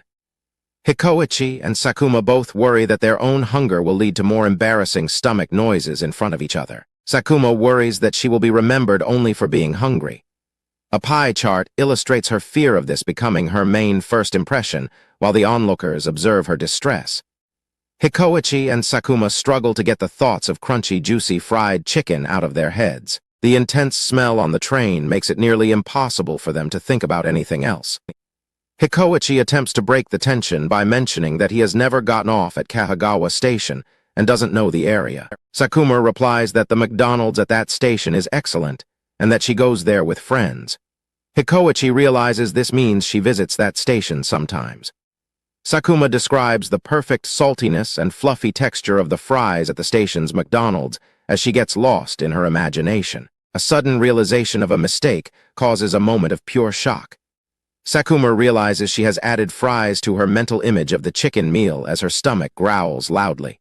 The onlookers note that her hunger is now completely dominating her thoughts. The manager encourages everyone to stay strong together, but Sakuma apologizes for her loud stomach again. The manager admits he is also starting to get hungry himself. The manager is shocked to find that the uni student and the office lady have secretly started snacking on biscuits. The manager calls the others traitors for eating while he thought they were all standing by the students. The uni student explains that the biscuits made his throat dry and opens a carbonated drink with a loud hiss. The sound of the soda completes the mental image of a full fried chicken set for Hikoichi and Sakuma. They are completely overwhelmed by the imaginary taste, leaving Sakuma in tears while the uni student regrets interfering. A familiar man known for his obsession with Ganshin appears on the train. The onlookers hope he will serve as a distraction from the food talk. The man announces that there are limited Ganshin collaboration sets available. He explains that the collaboration is with K-Turkey fried chicken. The man explains that he needs to eat a feast of chicken to get a limited edition collector's folder. The constant mention of chicken sends Hikoichi and Sakuma into a state of total despair. Sakuma feels like she has reached her absolute limit and is certain her stomach is about to growl again. The uni student watches the two students struggle as the man describes his desire for spicy bone in chicken. The man invites both Hikoichi and Sakuma to join him so he can treat them to the special collaboration set. The surrounding passengers are stunned by the sudden offer from the fellow fan. The group reacts with a mixture of delight and sheer disbelief at the unexpected invitation. Hikoichi and Sakuma are both flushed with shock as they process the chance to eat together. A vision plays out where Hikoichi and Sakuma happily enjoy a meal of fried chicken together at a restaurant. The office lady is amazed at the prospect of them actually sharing a meal. Hikoichi is completely overwhelmed by the idea of eating with Sakuma and admits he never even considered it possible. The uni student finds the man's actions completely unpredictable as the situation shifts from a crisis to a potential date. Sakuma panics over whether she can afford to be late for her summer classes, while Hikoichi considers skipping his club practices. They both desperately want to go, but find themselves caught in a flurry of conflicting thoughts. Sakuma worries about the potential mess of eating bone in chicken in front of Hikoichi, but doesn't want to miss a rare opportunity. She and Hikoichi remain frozen in their indecision as their hunger continues to mount. The onlookers grow impatient and demand that the two just go and enjoy the meal together. The man looks back at them in confusion, while the manager and office lady urge the students to follow their appetites. The man breaks down in tears after checking his phone and discovering that the collaboration set has already sold out. The crowd reacts with screams of agony as the dream of a chicken meal vanishes instantly. Hikoichi and Sakuma are left in a state of misery while the train remains halted for a signal delay. Despite the setback, they both resolve to satisfy their intense cravings for chicken later that day. The group shows a range of intense expressions in response to the man's generous offer. Hikoichi and Sakuma stare in wide-eyed amazement at the possibility of a group meal. Hikoichi and Sakuma a joyful moment while eating pieces of fried chicken together in their imagination. The office lady continues to be shocked by the idea of them having a meal in a restaurant setting. Hikoichi is struck by the suddenness of the invitation and can't believe the turn of events. The uni student notes that the man's behavior remains impossible to forecast. The train intercom announces the arrival at Himeshiro Station, while the office lady notices that Hikoichi has developed a deep tan. Hikoichi greets Sakuma on the train as the manager comments on the intense weekend sun, and the uni student wonders about Hikoichi's sports club. Sakuma asks Hikoichi if his stinging sunburn is painful, but he insists he is fine while she continues to praise his hard work every day. Hikoichi tells Sakuma that he is happy she thinks so well of him, but feels the need to clarify the reality of his situation. Hikoichi admits that he isn't particularly strong or ambitious, and simply focuses on having fun with his friends from morning until night. Hikoichi laughs while saying he just messes around all day, causing Sakuma to admire his smile, and conclude that he truly loves his club. The uni student is convinced that Hikoichi is working hard despite what he says, while the office lady notes that he was a regular on the train long before meeting Sakuma. The office lady discusses how summer vacation often leads serious students to change their personalities, dye their hair, or start acting like delinquents. Hikoichi, Sakuma, and the other regular passengers are all suddenly shocked by an unexpected sight on the train. Mace-chan and Okyu-chan appear with a new look, leading the group to panic over whether this is a deliberate summer vacation debut. The uni student tries to dismiss the idea of a sudden transformation, while the manager hopes for more gossip regarding the group's personal lives. The office lady wonders if the boy who gave Mace-chan a present before has gone through a summer makeover. The manager compares him to Hikoichi, while the uni student remembers him as a good kid with a nice heart. The manager claims that the boy is simply putting in effort at his club activities, just like Hikoichi. Hikoichi and Sakuma react with surprise as someone mentions his hard work in the soft tennis club. Mace-chan worries about rumors that the boy fell in with a bad crowd in elementary school and that his co-ed soft tennis club is scandalous. She fears he is being influenced by his surroundings. Hikoichi panics as his own words about not being ambitious and not pushing himself are repeated back to him. Sakuma looks on in shock at the potential implications. The manager and uni student are stunned as they recall Hikoichi saying he just enjoys messing around with friends all day. A mental image of a scandalous party with drinks appears in their minds. The office lady desperately hopes Hikoichi was just being humble while Sakuma looks dazed. Hikoichi frantically tries to explain that he didn't mean his words in a bad way. Hikoichi feels a sense of dread as people's impressions of him and the other boy begin to overlap. He wants to interrupt the conversation, but finds himself unable to speak up. Okyute-chan urges Mace-chan to have faith and insists the boy is not the type to have a summer debut. Hikoichi and Sakuma continue to watch the scene unfold in shock. Okyute-chan reminds Mace-chan how red the boy's face was when he gave her the present. The manager and office lady comment on how she is trying to fix the misunderstanding. Okyute-chan says that the boy is clearly inexperienced with girls and is currently in his cutest phase. The office lady and uni student note that her comments aren't actually helping the situation. Hikoichi buries his face in his hands in embarrassment, while Sakuma shouts in distress. The office lady fears that Okyute-chan is only making things worse for everyone. Mace-chan looks troubled as the uni student observes how difficult it is to have faith in others when things are going poorly. The uni student reflects on how lingering doubts and what-if scenarios lead to deep-seated misunderstandings. The uni student continues to think about the difficulty of placing trust in others during a season where everyone is prone to making mistakes. Mace-chan and Okyute-chan look up as someone suddenly asks where the two of them are heading. The group of regular passengers on the train reacts with synchronized cries of shock as they watch the scene unfold. Two young boys wearing star-shaped sunglasses try to pick up Mace-chan and Okyute-chan by inviting them to do kanji drills. Okyute-chan is surprisingly thrilled by the idea, while the older passengers realize the kids are just trying to pull off a summer debut despite being bad at flirting. Mace-chan stands frozen as she thinks about her birthday and the boy who gave her a gift. The manager begs her not to go with the strangers, while the office lady wonders if she is about to have a change of heart. A close-up focuses on a character as the tension of the confrontation reaches a breaking point. The tanned boy suddenly leaps between the girls and the strangers with his arms outstretched to protect them. Every single person on the train is completely stunned by his sudden intervention. The uni student and the other regulars watch with wide eyes as they wait to see if the boy can actually save the day.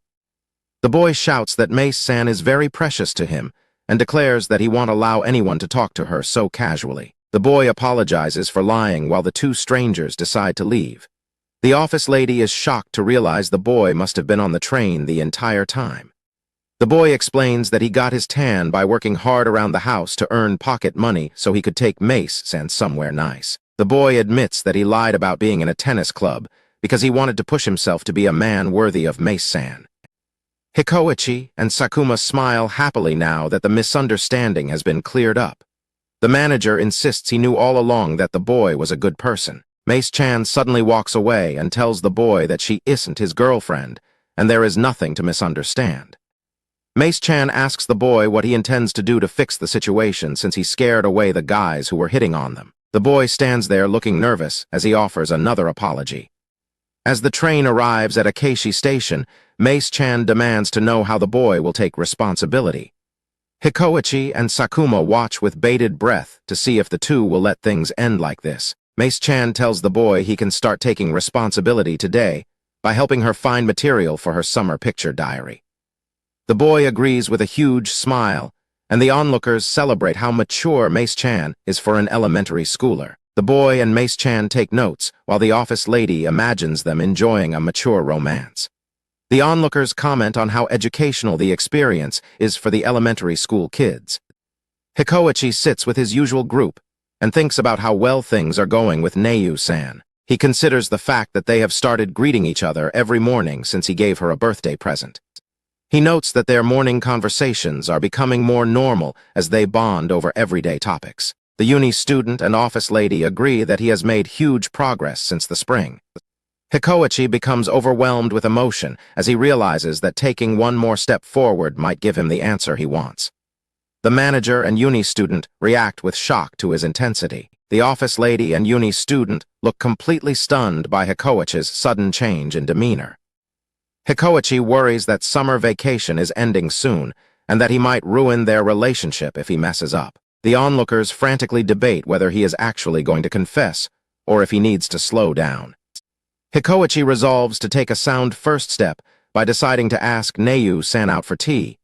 The surrounding crowd cheers in anticipation of his move. The train approaches Himeshiro Station as the morning announcement plays for the passengers. Hikoichi and the onlookers all feel their hearts racing as the moment to take action arrives. Hikoichi and Neu greet each other on the train. Bystanders notice Hikoichi's nerves and discuss his plan to invite Neu out for tea. Hikoichi worries to himself about the difficulty of asking her out. The onlookers feel his anxiety and admit they stayed up late thinking about the situation. He envisions their potential meeting at a cafe and realizes that spending time alone together would essentially count as a date. On the train, Hikoichi asks if her summer classes are every day. She is confused, and the observers realize he is trying to find out which day works best for her. Neu clarifies that she has weekday classes but is off on weekends. Hikoichi sympathizes with how busy her week seems. The bystanders discuss how her having a set schedule should make it easier for him to make a move. One observer compares the situation to their own experiences of being ghosted. Hikoichi asks about her club activities to see if she has any free time left. The observers believe the vibe is perfect, and he just needs to mention his own availability. Instead of matching her schedule, Hikoichi admits that he has practice on weekdays and matches on weekends. The observers are stunned by his mistake. He regrets his mistake, but tries to stay positive about knowing her free days. The bystanders get frustrated with his lack of experience in asking girls out.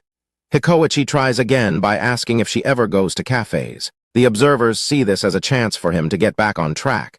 He continues the conversation about cafes as the onlookers encourage him to succeed.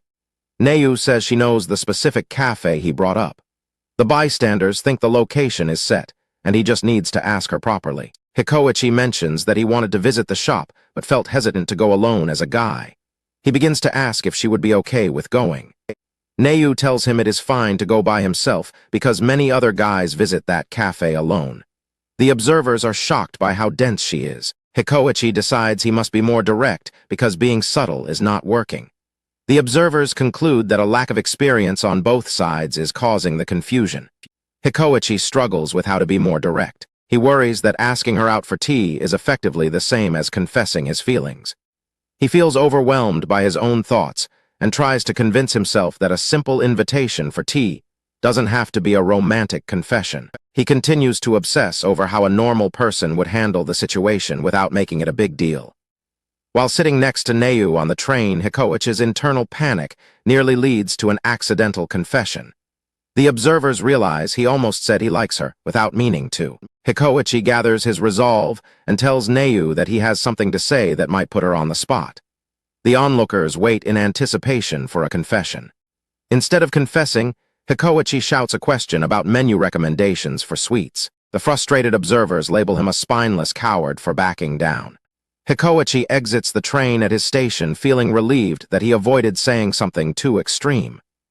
The observers note that he gave it his best effort even if the attempt failed. Neu remains on the train thinking about Hikoichi's love for cafes and wishing they could visit one together. The observers sense that the relationship is reaching a tipping point. She admits to herself that she doesn't have the courage to invite him and hopes that he will be the one to take the initiative. Neu stares off as she processes the interaction they just had. The conversation replays in her mind, focusing on her mentioning she is free on weekends and his hesitation about going to the cafe alone. Neu realizes the implications of their talk and becomes visibly flustered. Neu panics at the thought that she might have been the one to accidentally invite him.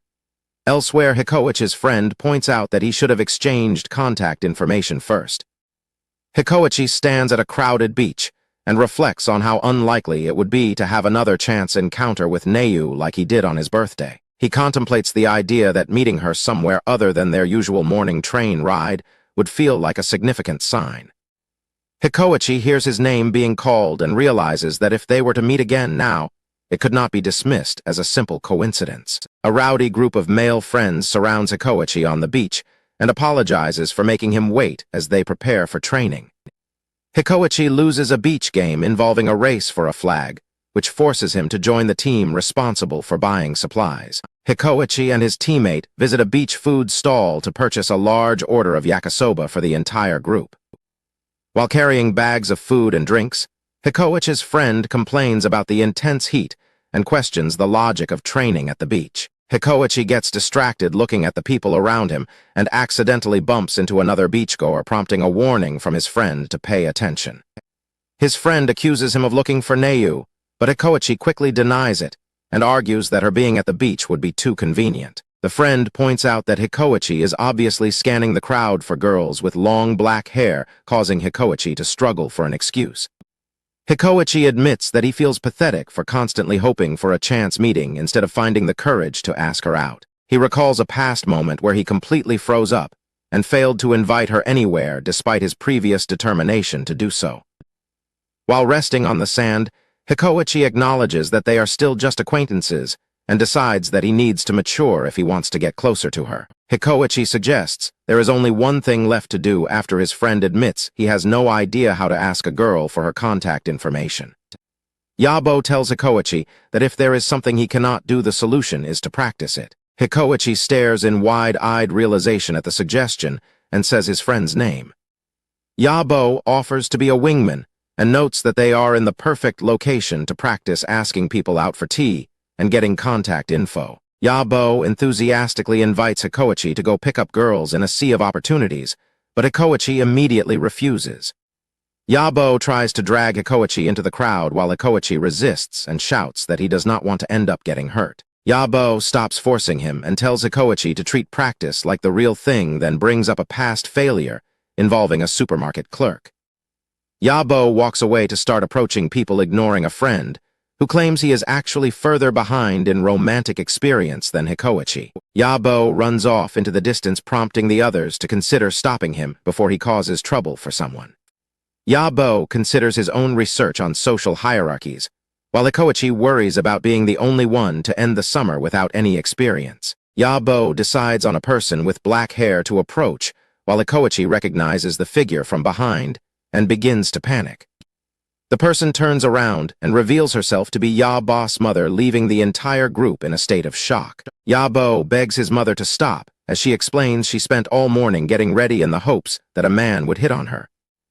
Yabo questions his mother's revealing outfit while she tells the boys to stop giving her lecherous gazes. Yabo vows not to let the incident stop him as Hikoichi checks on him, and his mother tells him to keep trying. Yabo shouts that messing up does not matter as long as he gets right back up again. Kirishima reacts with total surprise at his friend's sudden outburst of energy. Yabo sprints toward a blonde woman and offers to apply sunscreen for her. Kirishima and Hikoichi watch him go, noting that he seems to be trying to forget his recent failure as quickly as possible. The blonde woman turns around and reveals herself to be Aunt Noriko. Yabo, Kirishima, and Hikoichi are all frozen in complete shock by the unexpected encounter. Aunt Noriko explains that summer is the season for meeting new people. Yabo asks what she is doing there, while she comments that their family has some very strong genes. Aunt Noriko says that the boys' fathers act the exact same way. Hikoichi considers that rushing into things might be the wrong approach, while Kirishima argues that everyone is missing the point. Hikoichi asks Kirishima how many women on the beach would actually give them the time of day if they hit on everyone. Kirishima estimates that the chances of success would be very low. Hikoichi explains that Kirishima has been building a real relationship every day until the girl finally smiles back at him. He questions why Kirishima thinks he still needs flashy bravado or dodgy pickup lines. Hikoichi tells Kirishima that he is making fine progress. He advises him not to lose faith just because he failed to ask her out perfectly on his first attempt. Hikoichi claims that being a smooth-talking ladies' man would actually kill the mood. Kirishima and the others react with intense disbelief and scream at his confusing logic. Kirishima asks if he is supposed to stop growing as a person and if he will never be able to ask Neu out. Hikoichi thinks the current situation is fine, but Kirishima disagrees and vows to keep chasing after her. A girl with long dark hair stands with her back to the camera. The narration explains that chance meetings do not just happen out of the blue, even on birthdays. Hikoichi tells Kirishima and Yabo that they are making assumptions based on nothing. He insists that even if they are clumsy at asking girls out, they will always find a way to make it work. Hikoichi continues his thought while smiling. He believes that superficial lines can never compare to the bond they are building. At a crowded night festival, the group realizes Hikoichi has disappeared. Yabo eats takoyaki while others wonder where Neu went, noting that her phone is turned off. A group of people reacts with extreme shock to something they see. A girl with long, light-colored hair stands nearby and looks on with a smile. Kirishima and Neu look at each other with wide-eyed shock. The narration explains that this is what happens when they meet somewhere other than their usual morning train. Fireworks burst in the sky over a large crowd at the festival. Kirishima watches Neu from a distance while the narration states that they will both realize their encounter is more than a coincidence. Aunt Noriko shouts at a taxi driver to hurry up so she can catch the boys. The driver responds that it is impossible for his car to keep pace with a train. Aunt Noriko sprints through the station after getting out of the taxi. She recalls the driver's story about two students from different schools who regularly catch the same train. A text page informs readers that this special installment serves as a prequel to the main series. A small keychain of a character wearing a mask is shown at the bottom. The interior of a train carriage is shown during a morning commute. The narration notes that it is the same train every morning. Kirishima sits next to Neu and blushes as he realizes they are in the same carriage again. Neu is focused on reading a book and does not seem to notice him. Kirishima watches Neu's face as she chuckles while reading her book. He thinks about how much he likes her expressions and wonders what kind of story she is enjoying. Kirishima pulls a book out of his bag and looks panicked. He admits that he went out and purchased the exact same book that Neu is currently reading. Kirishima's face turns red as he realizes how creepy it might look to read the same book while sitting right next to the girl. He had planned to read it when she was not around. Kirishima thinks about how he put a book cover on his novel so the girl sitting next to him won't know it is the same one she is reading. He tries to tell himself that her finding out is not the main issue.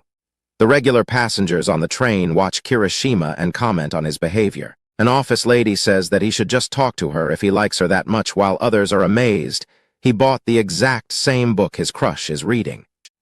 The group of commuters continues to talk about the feeling of wanting to find out everything about someone you like. A university student compares it to binge watching a favorite anime just because a crush likes it. Kirishima remains frozen and blushing as he sits next to the girl. An office lady remarks that trying new things for a crush becomes very embarrassing the second you actually fall head over heels for them.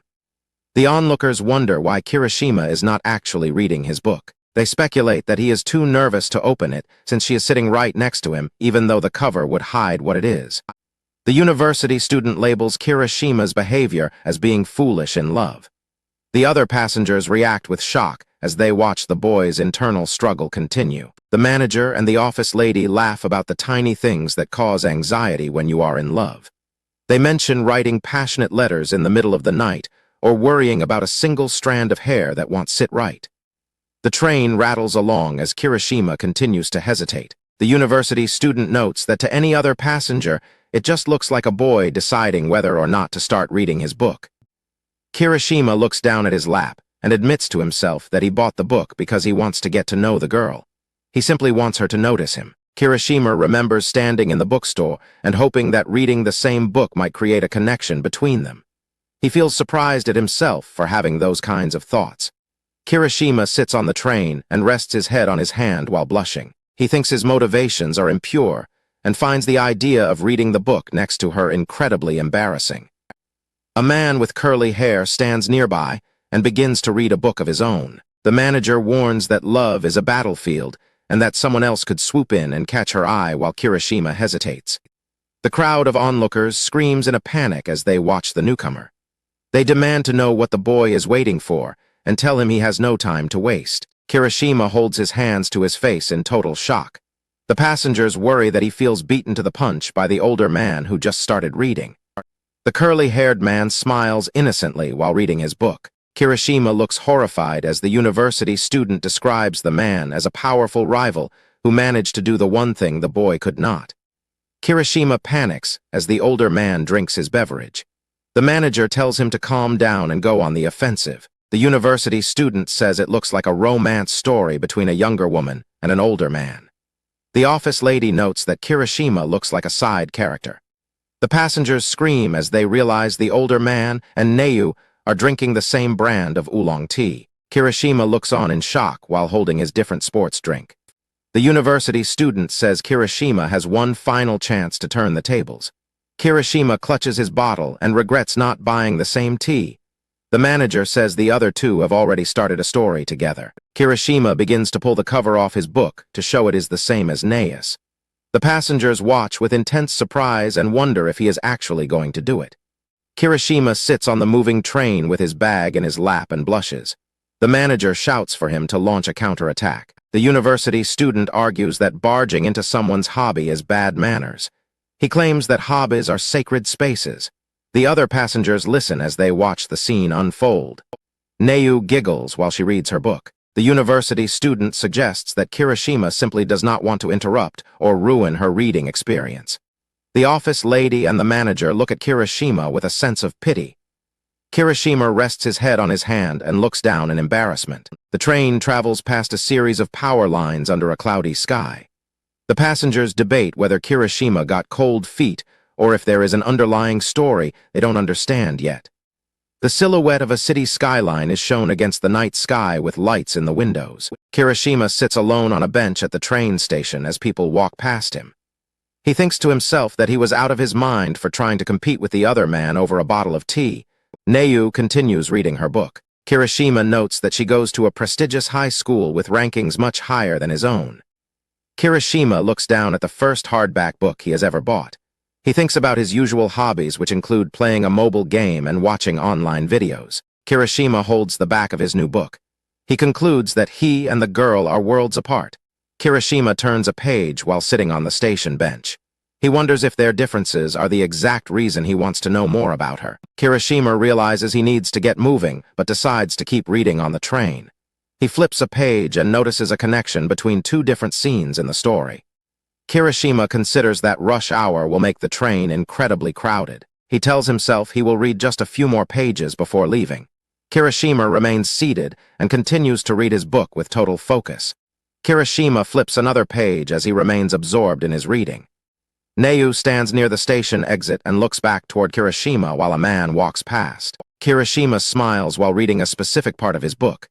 Nearby, Neu looks at him with a very red face. Neu starts walking away from the seating area on the platform. Her friend calls out to ask if she is coming, and Neu replies that she is on her way. Neu's friend points out her red face and asks about the new keychain on her bag. Neu wonders if seeing the same guy with the same book is just a total coincidence. Neu's friend asks why she is suddenly interested in a character from a trending online game. Neu explains that she was just curious and wanted to check the game out. The manager tells the other passengers that he simply did not want to interrupt the boys' reading time. The office lady yells at him for not calling them to witness the scene. Neu's friend asks if she is still smiling about her birthday present. Hikoichi hides his face in his hands and worries that the cookies Neu gave him will be gone if he eats them. His friend asks about his age in response to his behavior. Neu insists that the gift was a purely innocent thank you gesture rather than a birthday present. Hikoichi decides that he should just eat and enjoy the cookies since he has already taken plenty of photos of them. Neu giggles to herself while thinking that Hikoichi definitely did not give her a birthday present. Hikoichi stands with his friend looking slightly embarrassed while they talk. Neu's friend tells her she is like an open book, as Neu tries to deny being excited about Hikoichi. Meanwhile, Hikoichi comes up with a mathematical plan to make his cookies last forever, by eating only half at a time, but his friend tells him to just eat them. On a very hot day, the manager sweats on the train and expresses his envy of students who get to celebrate birthdays. He looks at his phone and finds something that shocks him. The office lady hands the manager a present. He reacts with intense excitement, wondering if the young people actually like him, while the university student finds his enthusiasm annoying. The manager mentions that his own birthday passed earlier in the year without a celebration. The university student tells the office lady it is better that the manager likes the gift than not. They explain to the manager that the gift was a last-minute joint effort between the two of them. The manager is overjoyed and sparkles as he admires his new handkerchief. The university student decides that the old man's reaction is just annoying. An advertisement for a fireworks festival at sea lists the event date as August 23rd at Hori Castle Port. At Himeshiro Station, Neu imagines Hikoichi inviting her to the fireworks festival. She quickly dismisses the thought as her own imagination and assumes he would prefer going with his school friends. An announcement for Himeshiro Station rings out inside a train. The narration considers the idea of him going to the event with someone special. Neu and the group of regular passengers all stare forward in a state of absolute wide-eyed shock. Hikoichi sits on the train and looks completely stunned as Neu addresses him by name. Hikoichi and Itsugai come face to face on the train. She calls out to him by name, and the regular passengers immediately start questioning who she is to him. Hikoichi is stunned by the coincidence of the encounter. Hikoichi realizes he has run into his friend Kirishima's ex-girlfriend from middle school. He finds the reunion incredibly awkward as he remembers seeing the two of them together years ago. The two exchange small talk about which high schools they now attend. Hikoichi reveals he is at Sasagawa High, while Itsugai mentions she goes to Kondo High. The passengers watch the interaction in a state of intense shock. A heavy silence falls between the two of them. They both maintain forced, uncomfortable smiles while looking at each other. Neu becomes visibly agitated and keeps glancing over at the pair while hiding behind her book. The passengers notice her reaction and wonder why Hikoichi and Itsugai have suddenly become so quiet. Itsugai regrets speaking up, while Hikoichi struggles to find a topic of conversation that isn't about her ex-boyfriend. The office lady and manager debate the possibility of her being Hikoichi's own ex-girlfriend. Itsugai mentions that her breakup with Kirishima happened 3 years ago. The manager and the rest of the group jump to the conclusion that she is definitely Hikoichi's ex. The office lady and the others begin to doubt their theory. They question if Hikoichi actually has enough romantic experience to have had a girlfriend in middle school. Itsugai asks Hikoichi if he still has a photo of the three of them from the past. The university student and manager take this as absolute confirmation that the two of them used to date. Neu listens in completely flustered by the idea that the girl is Hikoichi's ex. The office lady worries about how confusing the situation must be for Neu, even if they aren't dating anymore. Neu observes Itsugai's mature appearance and beauty. She starts to worry that this is the specific type of girl Hikoichi prefers. Neu tries to convince herself that the relationship is in the past, and it's natural for Hikoichi to be kind to an old acquaintance. The office lady is relieved that Neu seems to be handling the situation better than expected. Neu begins fidgeting with her hair and pinning her bangs back. The passengers interpret this as her trying to compete with the ex-girlfriend by copying her hairstyle. Hikoichi remains completely oblivious to Neu's behavior. The office lady points out that he can't even see the change in her bangs from where he is sitting. The university student warns about the risks of running into an old flame and how it could lead to trouble. The others continue to discuss why Neu feels so threatened by the encounter. The office lady dismisses the idea of a reunion, noting that 3 years have passed since the breakup. She remarks that while guys are often delusional about their exes still liking them, Hikoichi doesn't seem like the type to engage in that behavior. Itsugai leans in closer to Hikoichi and admits that she sometimes thinks about things even now. Hikoichi listens intently as she begins to her thoughts on the past. Itsugai reflects on how she was just a kid back then, completely consumed by her own emotions. She describes her past relationship with Kirishima as a childish imitation of romance that naturally lost its spark. Itsugai believes she is now capable of a much more adult relationship. The passengers are shocked, immediately assuming she is trying to get back together with her ex. The group of regular passengers is in a panic over the drama unfolding right in front of Neu. They watch the interaction with intense focus, worried about what will happen next. The passengers argue about whether their assumptions are slanderous or simply the truth. Hikoichi apologizes for his bluntness and prepares to ask a direct question. Hikoichi asks Itsugai if she still has lingering feelings for Kirishima. The passengers debate whether this question shows maturity or a total lack of tact. Neu is stunned by the question and wonders why Hikoichi would even bring it up. She starts to fear that a reconciliation between the former couple is actually possible. Neu reflects on her current bond with Hikoichi, acknowledging that they only chat occasionally and happen to sit together. She tells herself that simply being beside him should be enough to make her happy. A terrifying thought strikes Neu as she imagines another girl taking the seat next to Hikoichi. She realizes that her current proximity might not be as secure as she hoped. Neu is filled with dread at the thought of someone swooping in and taking Hikoichi away from her. She watches the pair from her seat, feeling increasingly threatened. Itsugai smiles and decides to ask Hikoichi a different question instead. Neu watches with wide-eyed shock, anticipating the worst. Itsugai asks Hikoichi what he would say if she confessed that she really did want to get back together with her ex. The passengers and Neu are left reeling from the bold question. Neu panics internally, desperately wanting the conversation to stop. Itsugai mentions that Hikoichi used to do a lot for her in the past and asks him for one more favor for old time's sake. Itsugai asks Hikoichi to tell Kirishima that she is happy now and living her life with a man 10 times better than him. The regular passengers erupt in a celebration of relief, finally confirming that she was Kirishima's ex-girlfriend all along. The regular passengers express their relief, realizing the whole situation with Itsugai was just a misunderstanding about a boy named Kirishima. The office lady and the manager tease Itsugai about her romance back in middle school. Itsugai laughs and apologizes for the confusion, telling everyone they do not need to be so worried. Neu is overcome with a sense of relief upon learning that the drama was all one big misunderstanding. Despite her relief, her heart begins to pound intensely. Neu feels embarrassed for jumping to conclusions again. While she feels relieved, her heart continues to beat loudly as she looks at Hikoichi, and she starts to wonder if something within her is changing. Neu hides her face behind her book as her heart races. She questions if simply being near Hikoichi is no longer enough to satisfy her feelings. A few days later, the manager and uni student comment on how Itsugai asked Hikoichi to pass on a message. Hikoichi discusses the awkwardness of the situation with his friend, wondering what the right thing to do would have been. The manager chats with Hikoichi as they prepare to exit the train at Sakuranamiya Station. He teases Hikoichi about having no luck with his love life that morning. The office lady and uni student note that Ganshin, Guy, and Sakurai are both terrible at reading the room. Meanwhile, Sakurai sits nearby and asks the uni student about the actual flavor of blue Hawaii.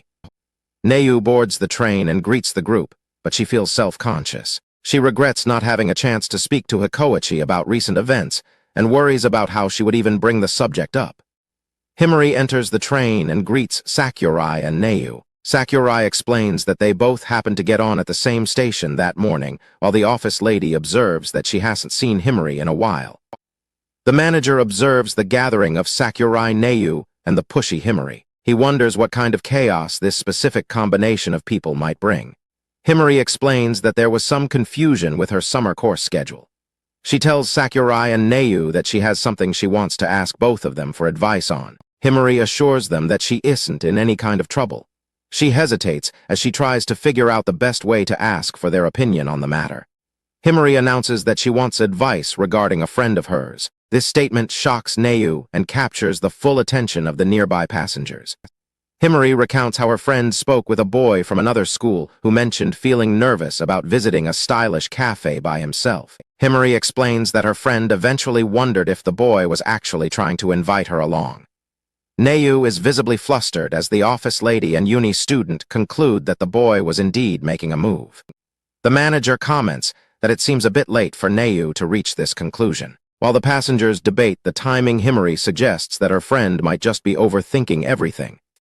The passengers reflect on past events such as karaoke sessions and travel routes that now seem more significant. They agree that these late realizations can throw someone's heart into total chaos. The uni student wonders what will come of this new development, while the office lady questions if the boy was playing a clever long-term game. As the train continues its journey, the focus shifts to how the advice from Himari and Sakurai will impact Neu's future with Hikoichi. Himari realizes the story is clearly about Neu and understands that her response has the power to change the relationship between Neu and Hikoichi. Himari considers the consequences of labeling the interaction a date, wondering if it would lead to the pair actually ending up together. The passengers notice her intense concentration on the problem. Neu asks if her friend should have just gone with the boy regardless of the meaning. Hikoichi suggests everyone is overthinking it and that the boy likely just felt anxious. Himari enthusiastically agrees that going along is the right thing to do when someone is nervous. The passengers find her approach smooth and perfectly tailored to Neu's personality. With a mischievous grin, Himari suggests that the friend should simply ask the boy again to see if he still wants company. The office lady notes the weight of the decision being made. Sakurai interrupts to ask for food recommendations at the cafe mentioned in the story. His question leaves the other passengers stunned by his lack of situational awareness. Sakurai asks if the friend in question is a boy or a girl. Upon hearing it is a girl, the surrounding passengers are frustrated by how far behind he is on the conversation. Sakurai finally realizes that the situation might have been a date invitation after all. The office lady is annoyed that he is just now catching up, and the uni student is unsure of what will happen next. Neu asks Sakurai for a guy's perspective on whether the interaction could really be considered a date invitation. Sakurai looks thoughtful as he prepares to give his answer.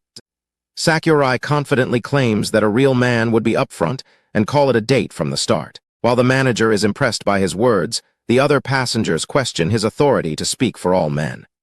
Himari panics internally as she realizes Sakurai's bluntness is ruining her plan to get Neu to the cafe. The passengers observe that the conversation is spiraling out of control and has left Himari completely confused. Sakurai bluntly asks Himari if her friend is actually in love with the boy from the other school. This sudden and direct question causes everyone on the train to react with visible shock. Sakurai insists that knowing the girl's feelings changes the entire conversation. The uni student notes how Sakurai just keeps charging ahead without any hesitation. Sakurai acknowledges that the invitation itself is important, but the manager wonders how the situation will develop. Himari is flustered and blushing, unsure if she should stop the conversation. Hikoichi asks Neu if it is also important to know what kind of relationship the girl actually wants to have with the boy. Neu is left wide-eyed and stunned by the question. The passengers and Himari all react with extreme wide-eyed intensity to Hikoichi's serious question. Neu suddenly tells everyone to wait, looking deeply emotional and flustered as she prepares to admit something. Neu confesses that she is not good at talking to boys and is clueless about romance. She explains that her connection with Hikoichi started as a simple coincidence, leaving the passengers in shock. Neu admits that she was originally happy just to sit next to him and never thought it would be possible to get to know him any better. Himari is stunned by her honest confession. Neu reflects on how they slowly began to talk more and more with each meeting. She admits that she truly wanted to learn everything she could about him. Neu recalls thinking that it would be presumptuous to imagine they would ever actually date. Neu confesses that she wants to be friends with Hikoichi beyond just the morning train rides and wishes to go places together like school friends. The passengers and Himari watch the pair as Neu pours out her heart. Sakurai suddenly screams in realization, finally understanding that the entire story was about Neu herself.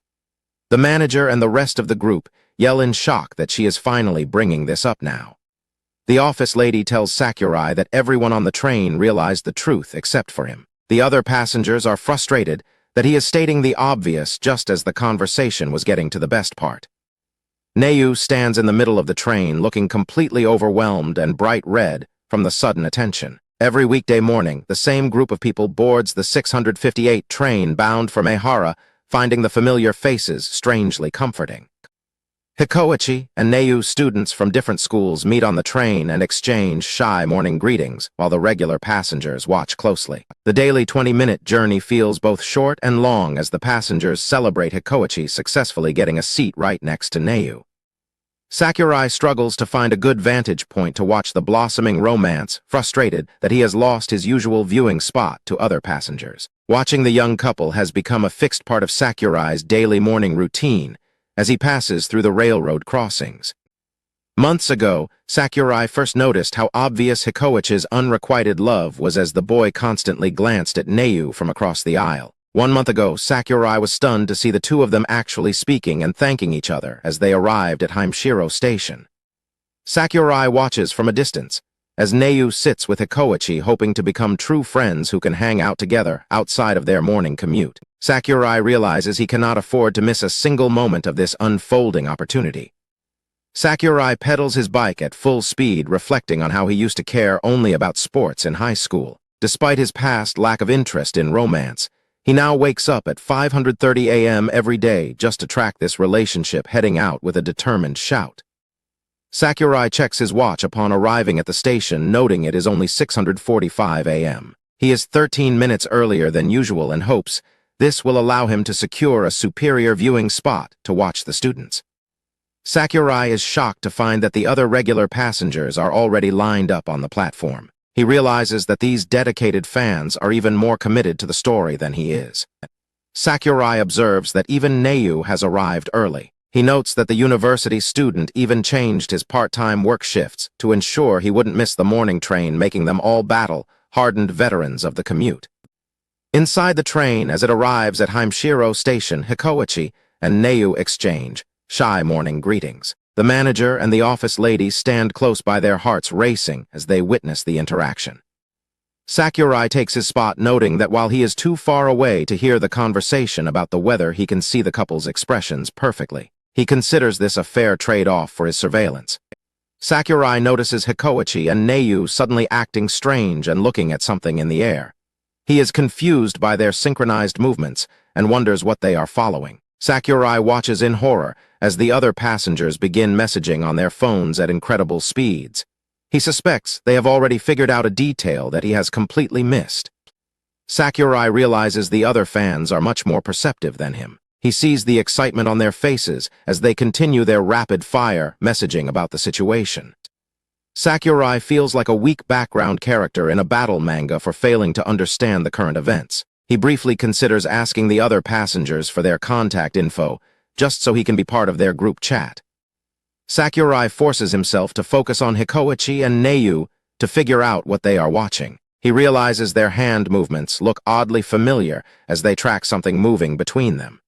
The two students are revealed to be tracking a single mosquito buzzing in the air between them. Both Hikoichi and Neu are completely focused on the tiny insect's flight path. Sakurai watches as their hands move closer together while chasing the mosquito. He realizes that if they continue to focus solely on the bug, a sudden physical connection is inevitable. Hikoichi and Neu's hands finally touch as they both reach for the mosquito at the same time. They freeze and stare at each other in stunned silence while the insect flies away. Hikoichi and Neu both start stammering and apologizing for the accidental contact, each blaming themselves for being distracted by the mosquito. Sakurai and the other passengers react with explosive excitement at the sudden turn of events. Sakurai feels a sudden sense of unity with the other passengers, realizing that sharing this joy is exactly what the hardcore fans were waiting for. He likens the elation to cheering for a favorite sports team together. Despite never having spoken a word to each other, the group celebrates the couple's progress with a symbolic toast. The fans are suddenly busted when Hikoichi and Neu turn around to look directly at them. The group realizes they were so caught up in the excitement that they let their guard down. The adults instantly revert to a state of total calm as soon as they are noticed. Sakurai is shocked by how sneaky they are as Neu mentions that she can no longer see the mosquito. Sakurai is amazed at how the grown-ups can be so stealthy, comparing them to children playing pranks or champions of a schoolyard game. He reflects on the group's passion for waking up early and their flawless coordinated techniques for observing the couple. Sakurai decides that this level of commitment is what defines them as hardcore fans. Meanwhile, Hikoichi and Neu continue to awkwardly apologize to each other after their hands touch again. As the train pulls into Toranamiya Station, the group of regular passengers walks toward Sakurai. The university student invites Sakurai to join their group, so they can all watch over the two kids together. The office lady and the manager encourage him to join, telling him they understand his interest and offering him a chance to talk about the romance with others. Sakurai admits that the prospect of sharing his hobby with strangers sounds like an amazing experience. Sakurai ultimately declines the invitation, explaining that he would prefer to enjoy things at his own pace. The others respect his decision and tell him it can't be helped. The group laughs and declares that they are still comrades in arms, even without speaking. They offer to cooperate or switch spots in the future if he ever changes his mind, leaving Sakurai impressed by their adult friendship. The next day, the friendly atmosphere disappears as the group brawls over the best viewing spots again. The others tell Sakurai to fend for himself, while the university student tells everyone to stop making a scene before the kids see them. Determined to get the best spot, Sakurai rises at 500 a.m. to beat everyone to the station. He plans to arrive so early that even Neu won't be there yet. Hikoichi strikes up a conversation by mentioning a popular new movie his friend just told him about. Neu excitedly asks if he means the sci-fi novel adaptation and tells him she highly recommends it because it is amazing. Hikoichi nervously confirms that is the one he meant, feeling flustered. Hikoichi hides his face in his hands because Neu has already seen the movie, ruining his plan. The passengers realize he was trying to find a reason to ask her out. Both students overthink the interaction as their hearts race with Hikoichi, realizing that casually making plans to hang out is a much harder task than he expected. Neu decides she will not just wait around and considers how she wants things to progress with Hikoichi as well. Neu reminds Hikoichi of his love for sweet things and mentions a really good crepe shop a friend recently told her about. Hikoichi looks at a photo of gourmet crepes on a plate and admits he has only ever eaten the kind you hold in your hands. Neu shyly mentions that the shop is not far from Yuraretemasu station, her heart pounding as she prepares to extend an invitation. The regular passengers watch with extreme frustration, wondering why the two kids can't just manage to successfully ask each other out, despite both of them trying to do so. The regular passengers feel the tension rising as they watch the two students. The uni student senses a breakthrough is coming while the manager and office lady struggle with the high-stakes atmosphere of a simple date invitation. The uni student points out that Hikoichi has already made a move by suggesting a cafe. Neu is also motivated to turn their acquaintance into a real friendship and is spurred into action. Both students sit on the train, no longer just strangers sharing a commute.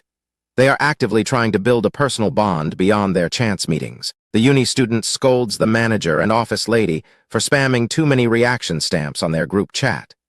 The older passengers are too overwhelmed by the unfolding romance to stop. The uni student warns that there is no guarantee of success today, but the others insist that this is a rare chance to witness actual progress between the pair.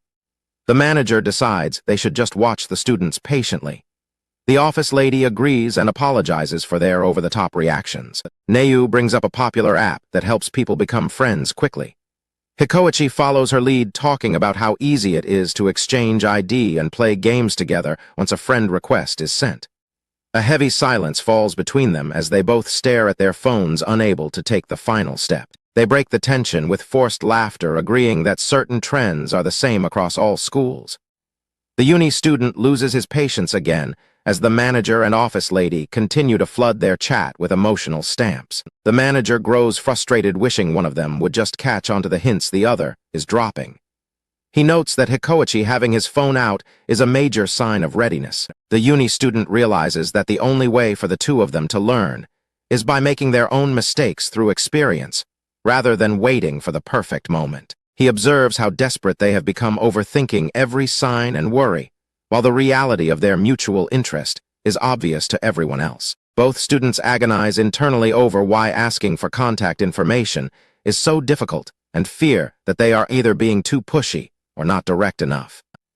Neu recalls the mornings she spent alone in her usual seat, wondering if Hikoichi would ever actually choose to sit right next to her. Neu reflects on her need for reassurance that Hikoichi sitting next to her is intentional rather than a coincidence.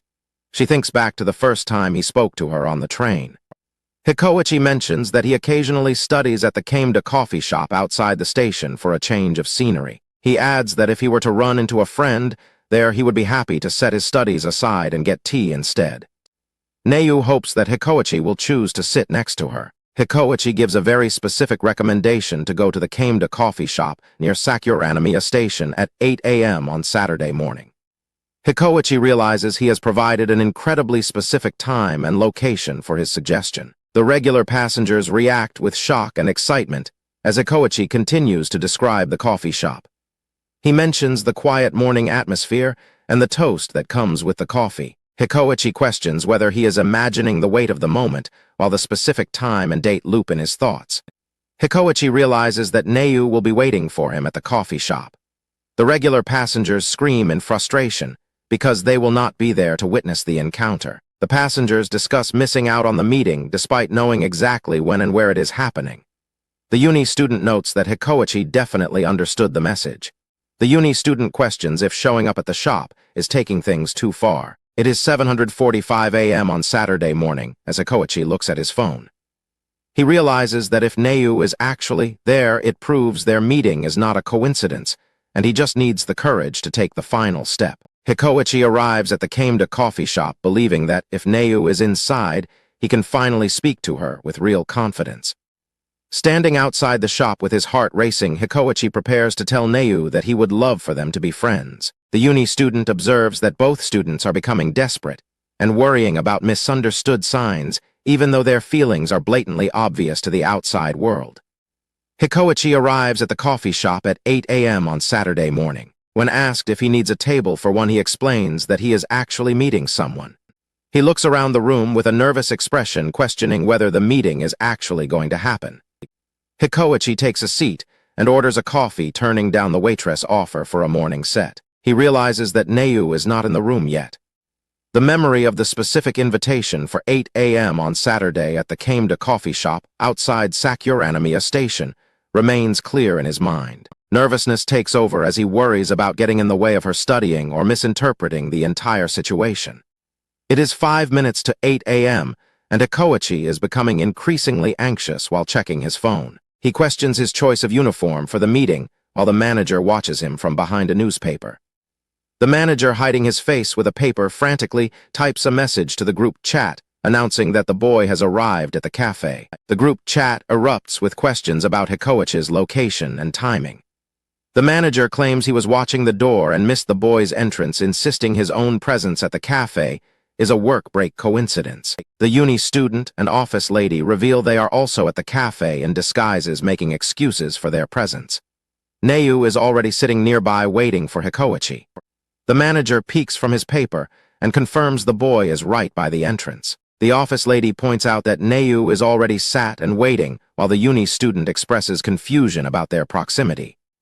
The passengers start debating the cafe's layout, questioning if there is a second floor or if the first floor is an entirely different shop. The mention of the east exit location causes the manager to pause in confusion.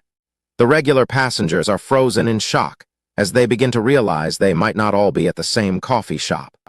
The uni student and his companions scream in realization as they discover a major complication. They realize that Yuraretemasu station has both east and west exits, each with its own Kameda coffee shop.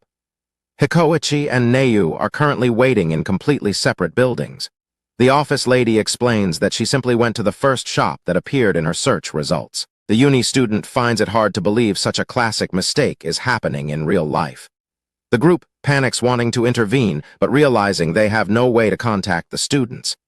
They note that since Hikoichi and Neu never exchanged phone numbers, they are unable to call each other. The passengers watch Hikoichi wait expectantly for Neu to walk through the door. At the other location, Neu is intensely scanning every person who enters the shop. Neu pretends to head for the bathroom while actually checking the entire cafe for Hikoichi. The office lady realizes with frustration that Hikoichi is still on the opposite side of the station. Hikoichi stands up and pretends to stretch his arms so he can get a better view of the entrance. The office lady wishes he would use his brain to realize the mistake instead of his body. Time continues to pass, and by 8:07 a.m., Neu starts to look discouraged as other customers pass her by. Hikoichi sits alone with his coffee, unaware that he is waiting in the wrong place as the morning progresses. By 8:19 a.m., Neu gives up on watching the door and tries to read her book. Her coffee cup is already empty. At 8:48 a.m., Hikoichi begins his studies to fill the time. He sits alone and silent while other patrons around him enjoy their morning. Neu looks down at her empty cup and prepares her things, getting ready to leave the shop. Hikoichi remains at his table and regrets turning down the morning food set as his wait grows longer. The clock reaches 9:03 a.m., and the bystanders feel powerless to help. They worry that both students will leave believing they were intentionally stood up. Neu looks deeply upset, convinced that Hikoichi is not coming. She blames herself for forcing the meeting without making a proper plan. Neu regrets getting so excited about her outfit and realizes Hikoichi never officially confirmed their plans. She feels embarrassed for convincing herself he wanted to meet up. The manager is gripped by panic over the mistake. The uni student and the office lady remain on high alert as they monitor the students from their separate locations. Hikoichi checks his phone for train delays, hoping Neu is just running late. He acknowledges that he felt her invitation was a bit strange from the start. Hikoichi scolds himself for jumping to conclusions and assumes he is nothing more than a train acquaintance to Neu. The manager listens nearby, clearly distressed by the boy's defeatist thoughts. The manager calls the uni student, wanting to help the students in their time of need. The uni student is shocked to receive a call from the older man in the middle of their stakeout. The manager shouts into his phone, revealing that Hikoichi is at the east exit coffee shop, instead of the west exit one. The regular passengers decide they must act as more than just observers. The uni student urges Hikoichi to get going and informs him that Neu is at the other cafe. He and the manager shout for the two students to finally figure things out. Both Neu and Hikoichi stand up at the same time, gripped by a sudden sense of urgency to find each other. Neu sprints toward the exit, terrified that she might be too late, and that Hikoichi has already given up and left the other cafe. The uni student yells for Neu to run as fast as she can. The manager screams at Hikoichi to run, desperate for the boy to make it to the other exit before the chance is lost. Neu and Hikoichi run in opposite directions toward the other cafes. The regular passengers scream in terror as they realize the two are going to pass each other by on the street. The passengers argue over whose fault the confusion was, while Neu continues her desperate sprint through the crowds. Massive crowds of people fill the crosswalks outside the station as the two students try to find one another. Hikoichi arrives at the entrance of the Kameda coffee shop. Hikoichi approaches a waitress in the cafe to ask if a girl matching Neu's description was there. The uni student and office lady watch from their booth, waiting to see what he learns. The waitress confirms that a girl was there just a few minutes ago. She explains that the girl paid her bill in a great hurry and ran out of the shop about 5 minutes before he arrived. Hikoichi thanks the waitress for her help, realizing that Neu was actually waiting for him. The waitress adds that while she can't be certain, it was her the hairstyle and school uniform were a match. Hikoichi sprints through the crowded station, breathing hard. He hopes that if it really was Neu, she hasn't gone far yet and might still be nearby. Neu stands outside a Kameda coffee shop, looking around in a panic. She worries that they have passed each other and considers if she should head back to the other exit. Hikoichi continues his sprint through the busy station area, wondering if the crowds are always this large on a Saturday. He reflects on how many people he usually his daily commute with. Neu navigates through a dense crowd of people, searching for any sign of Hikoichi among the many commuters. Hikoichi looks around at the massive number of people filling the station plaza, feeling overwhelmed by the size of the crowd. Neu looks back over her shoulder while walking, still searching the faces around her for Hikoichi. A memory surfaces of the two students sitting and laughing together on the train. Neu wonders how many people actually ride the same train they do every morning. Hikoichi runs across a pedestrian bridge, desperate to find her. At the same time, Neu scans the area from an escalator, equally eager to find him. Both students are driven by a single-minded desire to see each other as they continue their search through the crowds.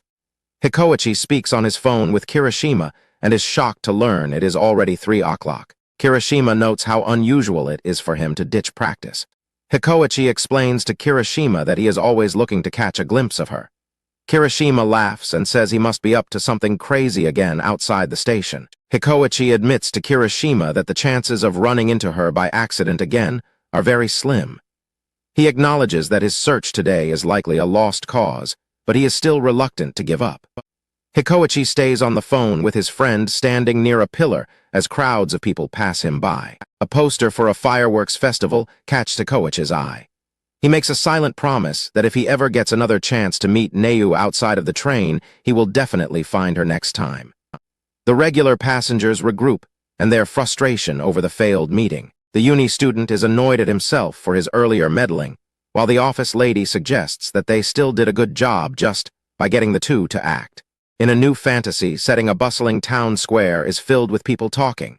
Someone is desperately searching for Shin among the various stalls and citizens. A blonde warrior sprints through the marketplace, breathing heavily. He is consumed by the need to find Shin. The warrior stops to think, realizing that he is looking in the wrong place. He remembers that Shin actually hates large crowds. He reconsiders, noting that, while she dislikes crowds, she loves being in places where people are happy and enjoying themselves. The warrior stands alone on a stone bridge, looking out over the lively town. He reflects on how Shin always watches over everyone with kindness. The warrior looks on with a determined expression, his mind focused entirely on his goal. He stares intently, narrowing his eyes as he continues his search. A faint smile appears on Shin's face. The blonde warrior finally finds Shin in a vast open landscape under a starry sky. In the real world, Hikoichi and Neu are at their separate homes, playing the same video game with their controllers in hand. Both students break down in tears as they witness the emotional reunion between the characters in the game. 2 weeks have passed since the failed cafe meeting. Hikoichi feels the game's story hit home after his recent experience, while Neu wishes she could see him and talk about the episode. The regular passengers are frustrated because the two students haven't had a single chance to sit together since that day. The manager feels like he is withering away from the lack of progress. The uni student worries that Hikoichi will start to think Neu is intentionally avoiding him. Neu laments getting sick at such a horrible time, while Hikoichi wonders if she is avoiding him or angry because they haven't seen each other once. The manager complains about holiday traffic on the way to his in-laws. The uni student reflects on how a simple apology could fix everything, but the lack of contact information makes it impossible. He notes that the inability to communicate causes anxiety and a loss of confidence, making the distance between the two students feel even greater. At baseball practice, Hikoichi stands on the field looking distracted. The older passengers discuss how ominous the current situation has become. Hikoichi is hit squarely in the head by a baseball because he was spacing out during practice. Hikoichi apologizes to his concerned teammates, explaining he was just lost in thought. He takes an ice pack to cool off for a while. Sitting alone with the ice pack on his head, Hikoichi feels embarrassed about his performance and realizes he had already sensed things were going wrong. He reflects on how he just assumed they would continue to see each other on their usual train, even if they couldn't meet up that Saturday. Neu sits in class and wonders if she should have been clearer when she asked Hikoichi out. She worries that she might have tried to get too close to him too quickly. Hikoichi holds an ice pack to his head and questions if he misunderstood everything from the beginning.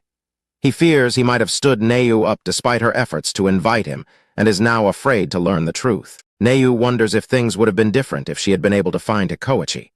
Meanwhile, Hikoichi realizes he wants to talk to Neu again about school and everything else. Hikoichi sits outside near the school building, keeping the ice pack on his head as clouds drift across the sky. Night falls over the train station platform as the stars begin to appear in the sky. Kirishima tells Hikoichi that he looks depressed. Hikoichi tries to act energetic and claims he is doing fine, but Kirishima finds the act insulting to his intelligence. As they walk away from school, Hikoichi insists that he was just spacing out during club practice and wasn't thinking about anything important. Kirishima warns Hikoichi that being distracted could put the rest of the team in danger. Hikoichi thinks about how he should handle his own problems instead of relying on Kirishima for every little thing. Hikoichi notices a bruise on Kirishima's face and asks what happened. Kirishima dismisses it as a minor dispute with his father and asks if something happened with the girl Hikoichi mentioned. Hikoichi tells Kirishima that his romantic issues don't matter right now.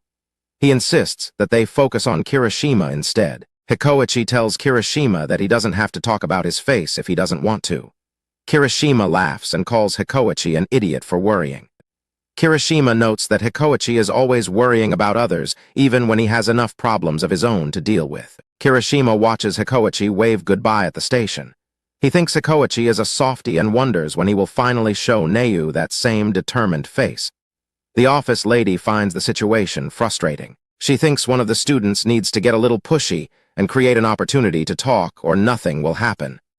The manager points out that neither of them is the type to push hard. He notes that their overly considerate personalities are backfiring and concludes they aren't cut out for romance.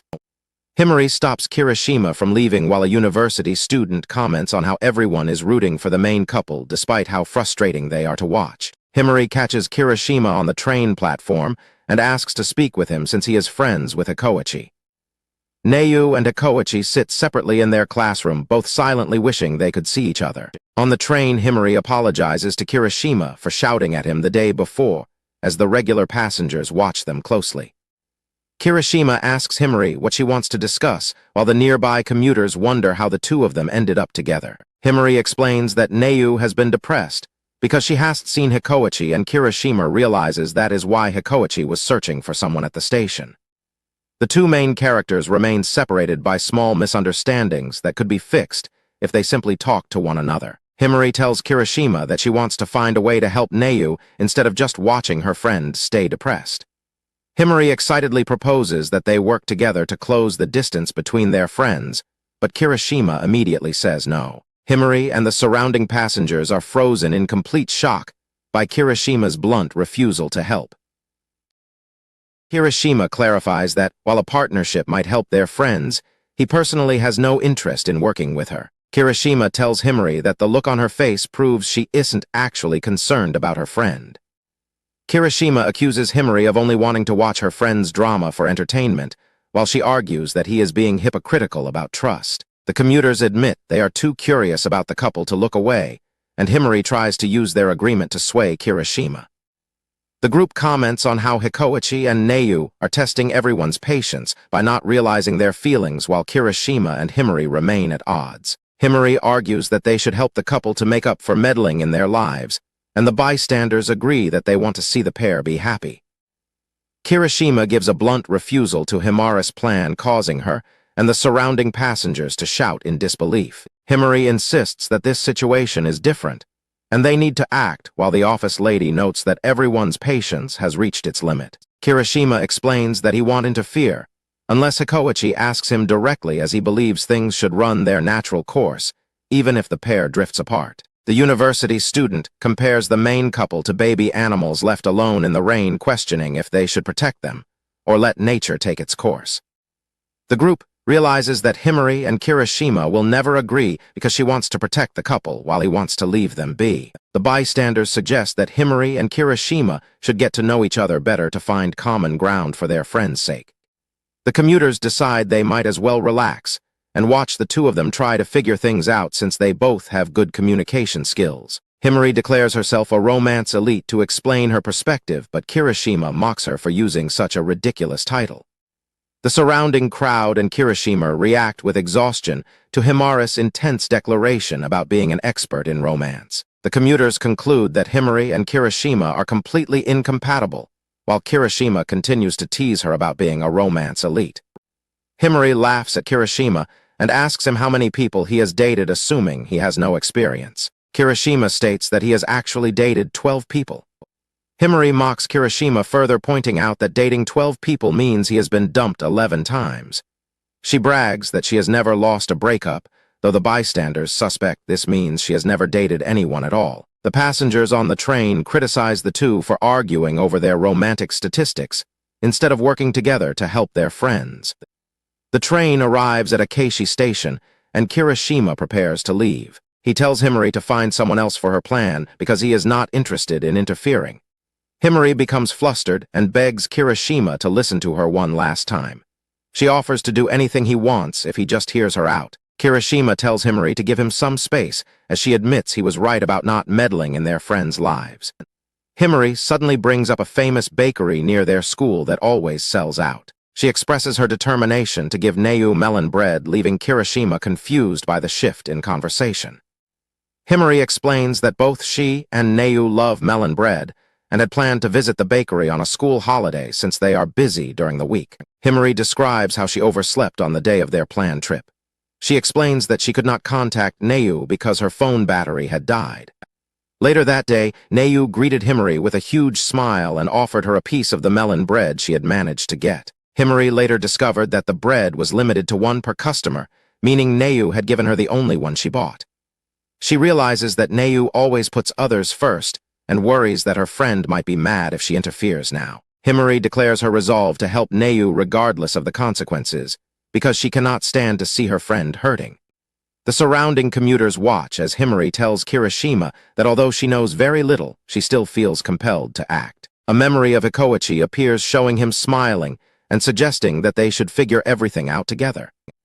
Kirishima agrees with Himari and smiles, reflecting on how Hikoichi is the type of person who would never ask for anything in return for his kindness. Kirishima decides that a bit of meddling is acceptable and prepares to carry out the plan with Hikoichi at the upcoming festival. The official program details a drone show and a massive fireworks display while guests enjoy treats like candied apples. Hikoichi feels overwhelmed by the scale of the event as he reads the program, but Himari is highly motivated to proceed. Neu walks through the lively crowd holding a candied apple while Kirishima remains nearby. Neu is suddenly startled by something, causing Himari and Hikoichi to look at her in confusion. Neu apologizes for spacing out because of the dense crowd, and Himari tells Hikoichi that she might be overthinking things. Sakurai wonders if Neu was too excited about the fireworks to sleep. Himari comments that not everyone stays a kid at heart like him. Himari worries that the situation is bad if even Sakurai noticed something was wrong. Sakurai is confused by the remark. Neu feels like a lost cause while she moves through the chatter of the festival crowd. Neu searches for Hikoichi's silhouette in the crowd, unsure how to act around him after causing their recent distance. Neu thinks to herself that a miracle reunion like that probably won't happen. Neu tries to pull herself together for Himari's sake, but admits to herself that she desperately wants to see Hikoichi. Himari correctly guesses that Neu wants to watch the fireworks with Hikoichi. Neu admits she can't stop thinking about him. Himari tells Neu to go watch the fireworks with Hikoichi. She says that another friend will arrive soon, and Neu shouldn't worry about them. Himari reveals that she met Kirishima on the train, and he is bringing Hikoichi to the festival tonight. Neu's eyes widen in absolute shock at the news that Hikoichi is nearby. Himari grabs Neu's hand and apologizes for going behind her back, insisting it is what Neu really wants. Neu checks her phone and finds that the massive crowd has caused a total loss of cell service. Himari and Neu wait in silence as more time passes at the festival. Kirishima panics when he realizes he has no signal to contact Himari, and their plan has fallen apart. Kirishima regrets not checking the signal beforehand while Hikoichi stands by looking completely lost. Kirishima and Himari stare at their phones in frustration, unable to believe that the lack of signal is ruining their plan. Hikoichi stands in shock as his heart races, trying to process the fact that Neu is actually somewhere nearby at the festival. Hikoichi resolves to take a step forward in his relationship, hoping that he will finally get the answer he has been looking for. Hikoichi questions if he is jumping to conclusions again, yet he clings to the tiny chance that Neu might be waiting for him. Hikoichi is overwhelmed by his desire to see Neu and keep her smiling face in his life. Hikoichi reflects on how he almost gave up on their relationship, before deciding that he still needs to try one more time. Hikoichi sprints through the festival grounds, making a silent promise to himself that he will find Neu no matter what. Kirishima yells for Hikoichi to wait because of the massive crowd, but Hikoichi tells his friend to stay put while he handles the situation. Hikoichi turns back with a bright smile and thanks Kirishima for always helping him out. Kirishima watches Hikoichi run off into the crowd, noting his friend's absolute resolve to find Neu this time for sure. The bystanders panic over the total loss of cell service while realizing that meeting up now would bring the couple immeasurable joy. Hikoichi and Neu both run through the crowded festival grounds toward a definitive turning point in their relationship. The festival grounds are packed with people while the narration notes that Hikoichi and Neu's desire to see each other has reached its peak.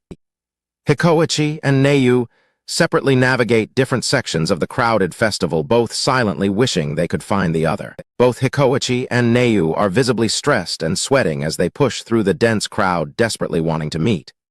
The commuters sit together drinking beer and discussing how it seems absolutely impossible for the pair to find each other in such a massive crowd. The group notes that there are 80,000 people at the festival tonight and 10,000 fireworks are scheduled to be launched.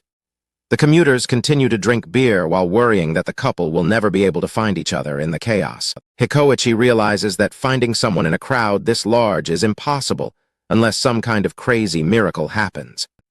Hikoichi becomes more anxious as he sees even more people pouring into the grounds from the nearby food stall area. Hikoichi remembers his mornings on the train with Neu and realizes that their connection was far more than just a simple coincidence. He reflects on how they are no longer strangers and have built a relationship that doesn't quite have a name yet. Hikoichi accidentally approaches a stranger and has to apologize quickly after realizing the woman isn't actually Neu. Hikoichi bumps into an angry man while desperately searching, feeling an intense pressure in his chest from being apart from Neu. Hikoichi remains determined to find her, firmly believing that Neu is out there looking for him at the same time. Hikoichi stands in the center of a massive sea of thousands of festival goers as the crowds continue to swell all around him. Hikoichi starts stressing out about how dark it is and how hard it is to run in his sandals while even more people keep piling into the festival area. Hikoichi thinks about heading back to Kirishima, but realizes he might not even recognize Neu if she isn't wearing her school uniform or if she changed her hairstyle. Hikoichi tells himself to stop searching blindly and try to figure out where Neu would actually go instead of losing his nerve. Hikoichi feels lost because he and Neu never actually made a plan to meet up at a specific spot tonight. Hikoichi looks around the crowded stalls, realizing how impossible it feels to find someone among so many people. Hikoichi sees a fox mask charm and thinks about how Neu would never be at a place like this because she hates crowds. Hikoichi thinks he sees Neu in the distance and feels like he finally found her. Hikoichi keeps walking through the festival grounds in his sandals. Hikoichi moves through the crowd with a single goal in mind, thinking about how much he just wants to talk to her.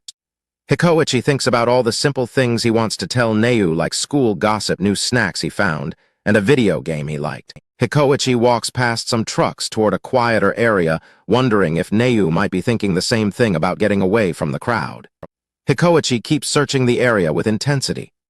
Hikoichi looks ahead with a tired expression as he continues his search. Hikoichi lets out a quiet gasp as he suddenly notices something in front of him. Hikoichi walks toward a path away from the main festival, thinking that finding her in real life was never going to be that easy. Loud fireworks begin to explode in the night sky. Hikoichi stands alone and realizes that no matter how much he thinks about it, his search is going nowhere. He watches the crowd from a distance and admits to himself that he is chasing a fantasy of a future that might not exist. A man nearby shouts a traditional festive cheer while Hikoichi remains stuck in his thoughts. Hikoichi cups his hands and screams Neu's name into the air above the noisy crowd. He starts to tear up, wondering why he is crying before the fireworks display has even finished. The massive crowd continues to watch the bright explosions in the sky. Hikoichi looks away from the sky and reflects on how miracles simply do not happen in the real world. He sees a girl wearing a kimono and a fox mask and wonders if he actually managed to meet Neu against all odds. Hikoichi stops and stares with wide eyes as the noise of the festival and the fireworks continues around him. The girl in front of him holds the fox mask up to her face. The girl drops her mask, and Hikoichi asks if she is all right, while the old man nearby continues to look around frantically. The old man insists he can hear the children's voices, but his friends tell him to stop drinking as Hikoichi looks on in shock. Neu sits on the ground and looks up at Hikoichi with a stunned expression after dropping her mask. The two of them stare at each other in complete silence, while the commuters in the background scream at the impossible turn of events. Hikoichi stands tall over Neu and greets her, while fireworks illuminate the night sky behind them. Hikoichi stares in wide-eyed shock, feeling as though the entire situation is actually a dream. Hikoichi is overcome with emotion, struggling with the urge to both burst into tears and scream with joy. The couple stands together under the fireworks, as the surrounding commuters shout in amazement at the miraculous encounter. Hikoichi and Neu acknowledge how long it has been since they were last together, as they face each other at the festival. The older man shouts a traditional festival cheer while his friends frantically try to keep him quiet so they aren't noticed. Hikoichi and Neu look at one another with racing hearts while loud fireworks explode in the sky between them. Hikoichi questions if the moment is actually real and wonders if Neu really just spoke his name. Neu blushes and tries to process the reality of Hikoichi calling out to her in the middle of the crowd. The commuters argue about staying hidden while Hikoichi wonders where he should even begin a conversation. Hikoichi thinks about sharing mundane stories from his daily life, like movie recommendations or sightings of school kids on the train. Hikoichi looks at Neu while they stand together amidst the chatter of the festival crowd. Neu apologizes for the trouble she caused at the coffee shop near Yuraretemasu station, feeling it was entirely her fault. Hikoichi laughs and tells Neu that it was just an accident and that he would be happy if she stopped worrying about it. Neu looks up at Hikoichi with wide eyes while the festival continues around them. Neu looks at Hikoichi's gentle smile and listens to his voice, confirming to herself that it really is him. Neu admits to herself that she has been talking in circles and putting off the things that matter most. Neu reflects on how their morning train rides aren't enough anymore and wishes they could talk even more outside of that time. Hikoichi reaches out his hand and asks Neu if he can have her contact information so they can become friends. The bystanders in the background scream a traditional fireworks cheer while arguing with each other to stop.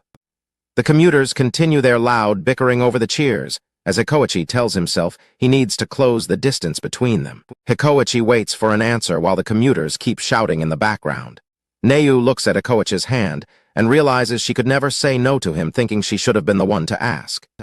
Neu slowly reaches out and takes Hikoichi's hand in hers. Both Hikoichi and Neu blush deeply as they finally make physical contact.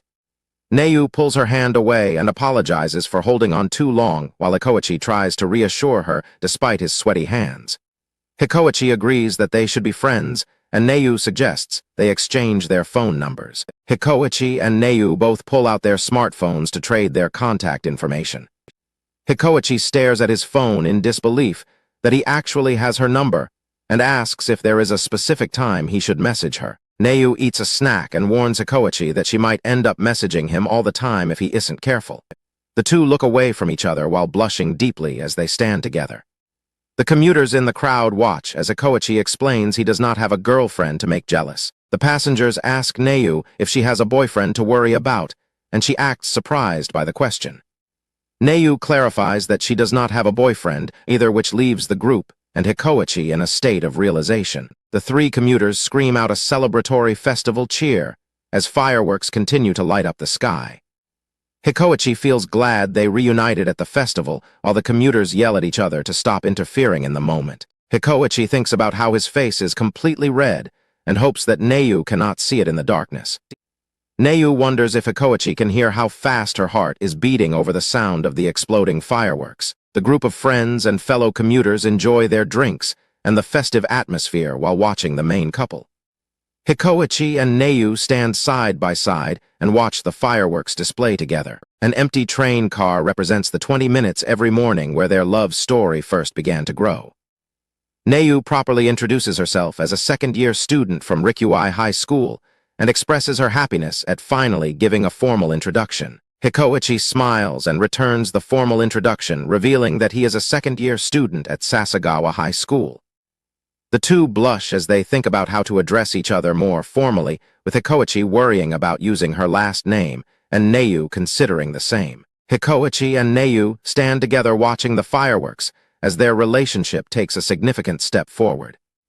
The official announcement marks the end of the fireworks festival as the crowds begin their journey home. The festival goers chatter excitedly about the massive scale of the event while they move away from the waterfront.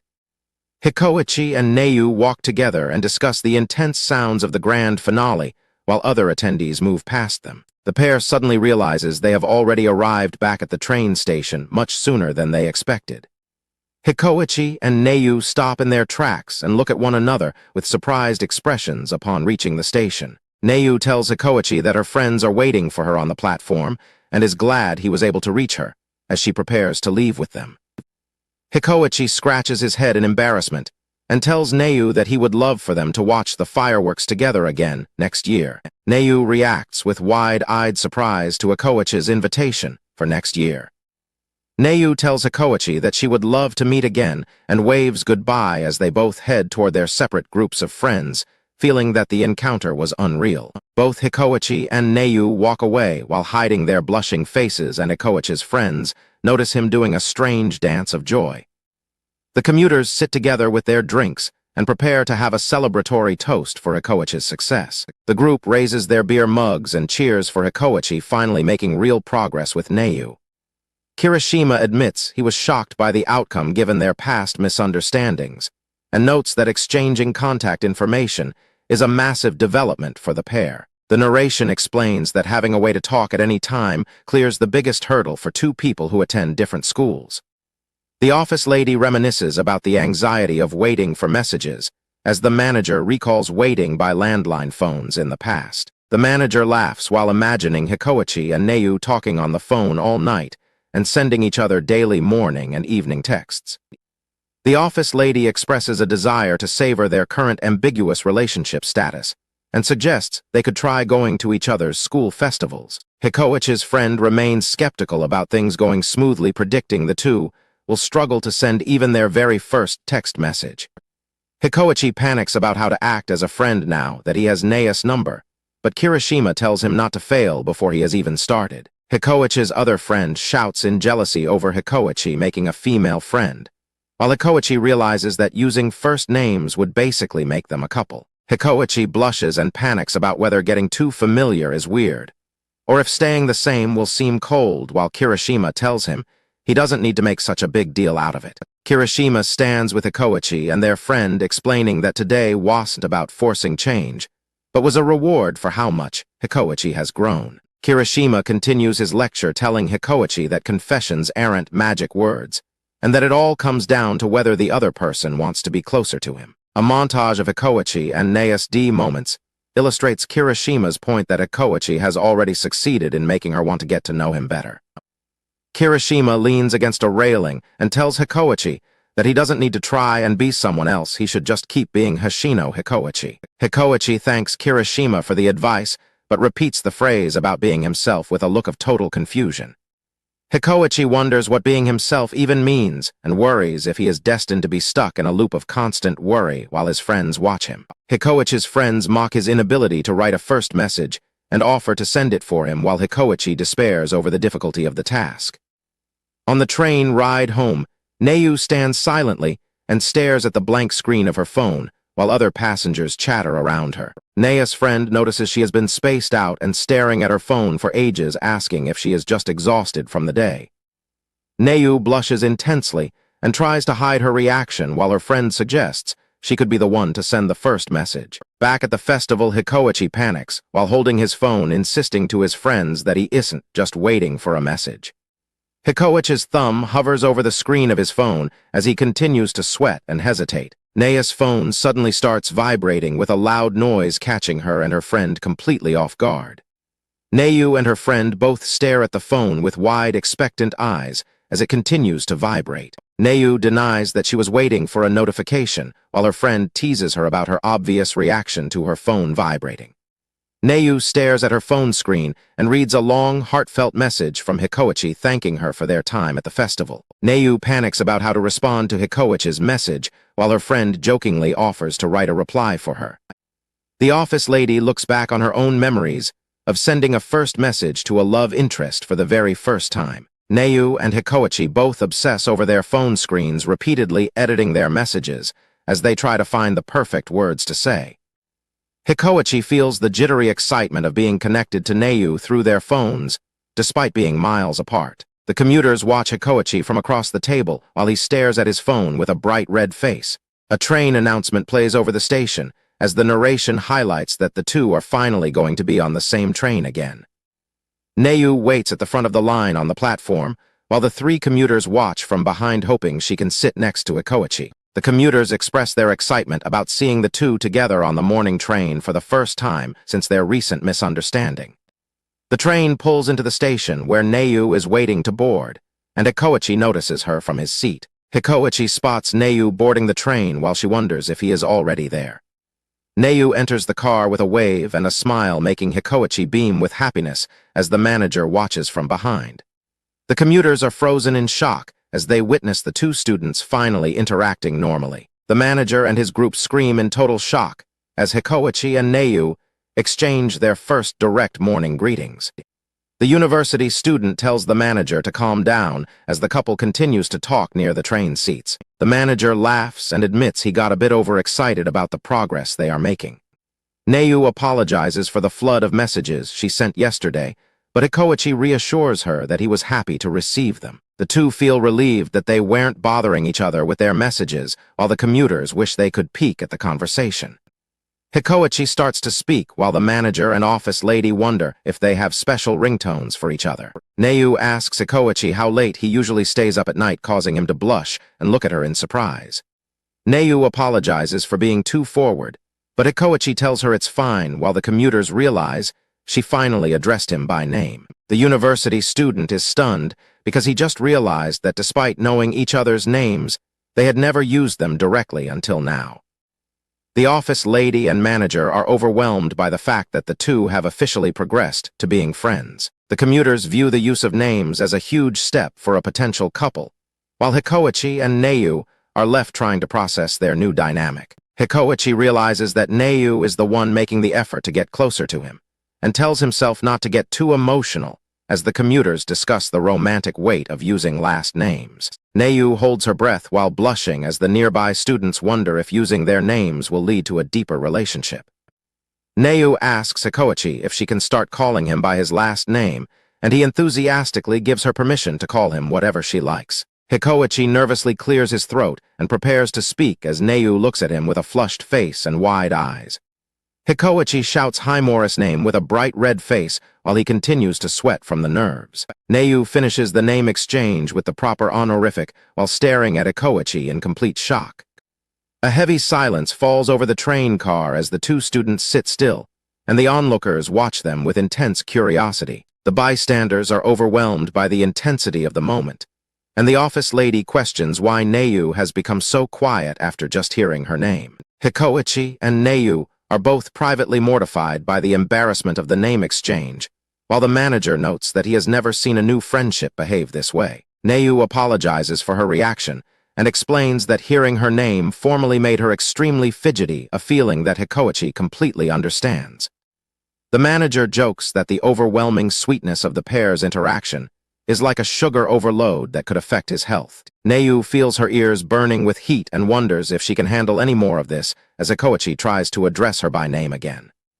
Neu suggests that they should practice calling each other by their names right now, which leaves Hikoichi and the onlookers in a state of shock. The bystanders scream in agreement that practicing names is a great idea, though they suspect the two are just looking for an excuse to flirt. Hikoichi and Neu begin to practice saying each other's last names while looking incredibly nervous and blushing deeply. Neu speaks Hikoichi's last name aloud as the train rumbles along the tracks on its morning route. Hikoichi blushes and calls out Himura's last name with a formal honorific. The commuters watch as Hikoichi and Neu stand in the crowded train car and practice saying each other's last names. Neu feels increasingly embarrassed and tells herself to stop overthinking what should be a simple interaction between friends. Hikoichi is just as overwhelmed, wondering if becoming friends is supposed to feel this way or if something is fundamentally off. Both of them struggle to maintain their composure as they try to get used to the new way they address each other. Hikoichi and Neu decide to take their friendship one step at a time while the onlookers shout for them to just start dating already. Hikoichi stands by the train door trying to get used to the situation, while the manager feels his soul being cleansed by the purity of the two students.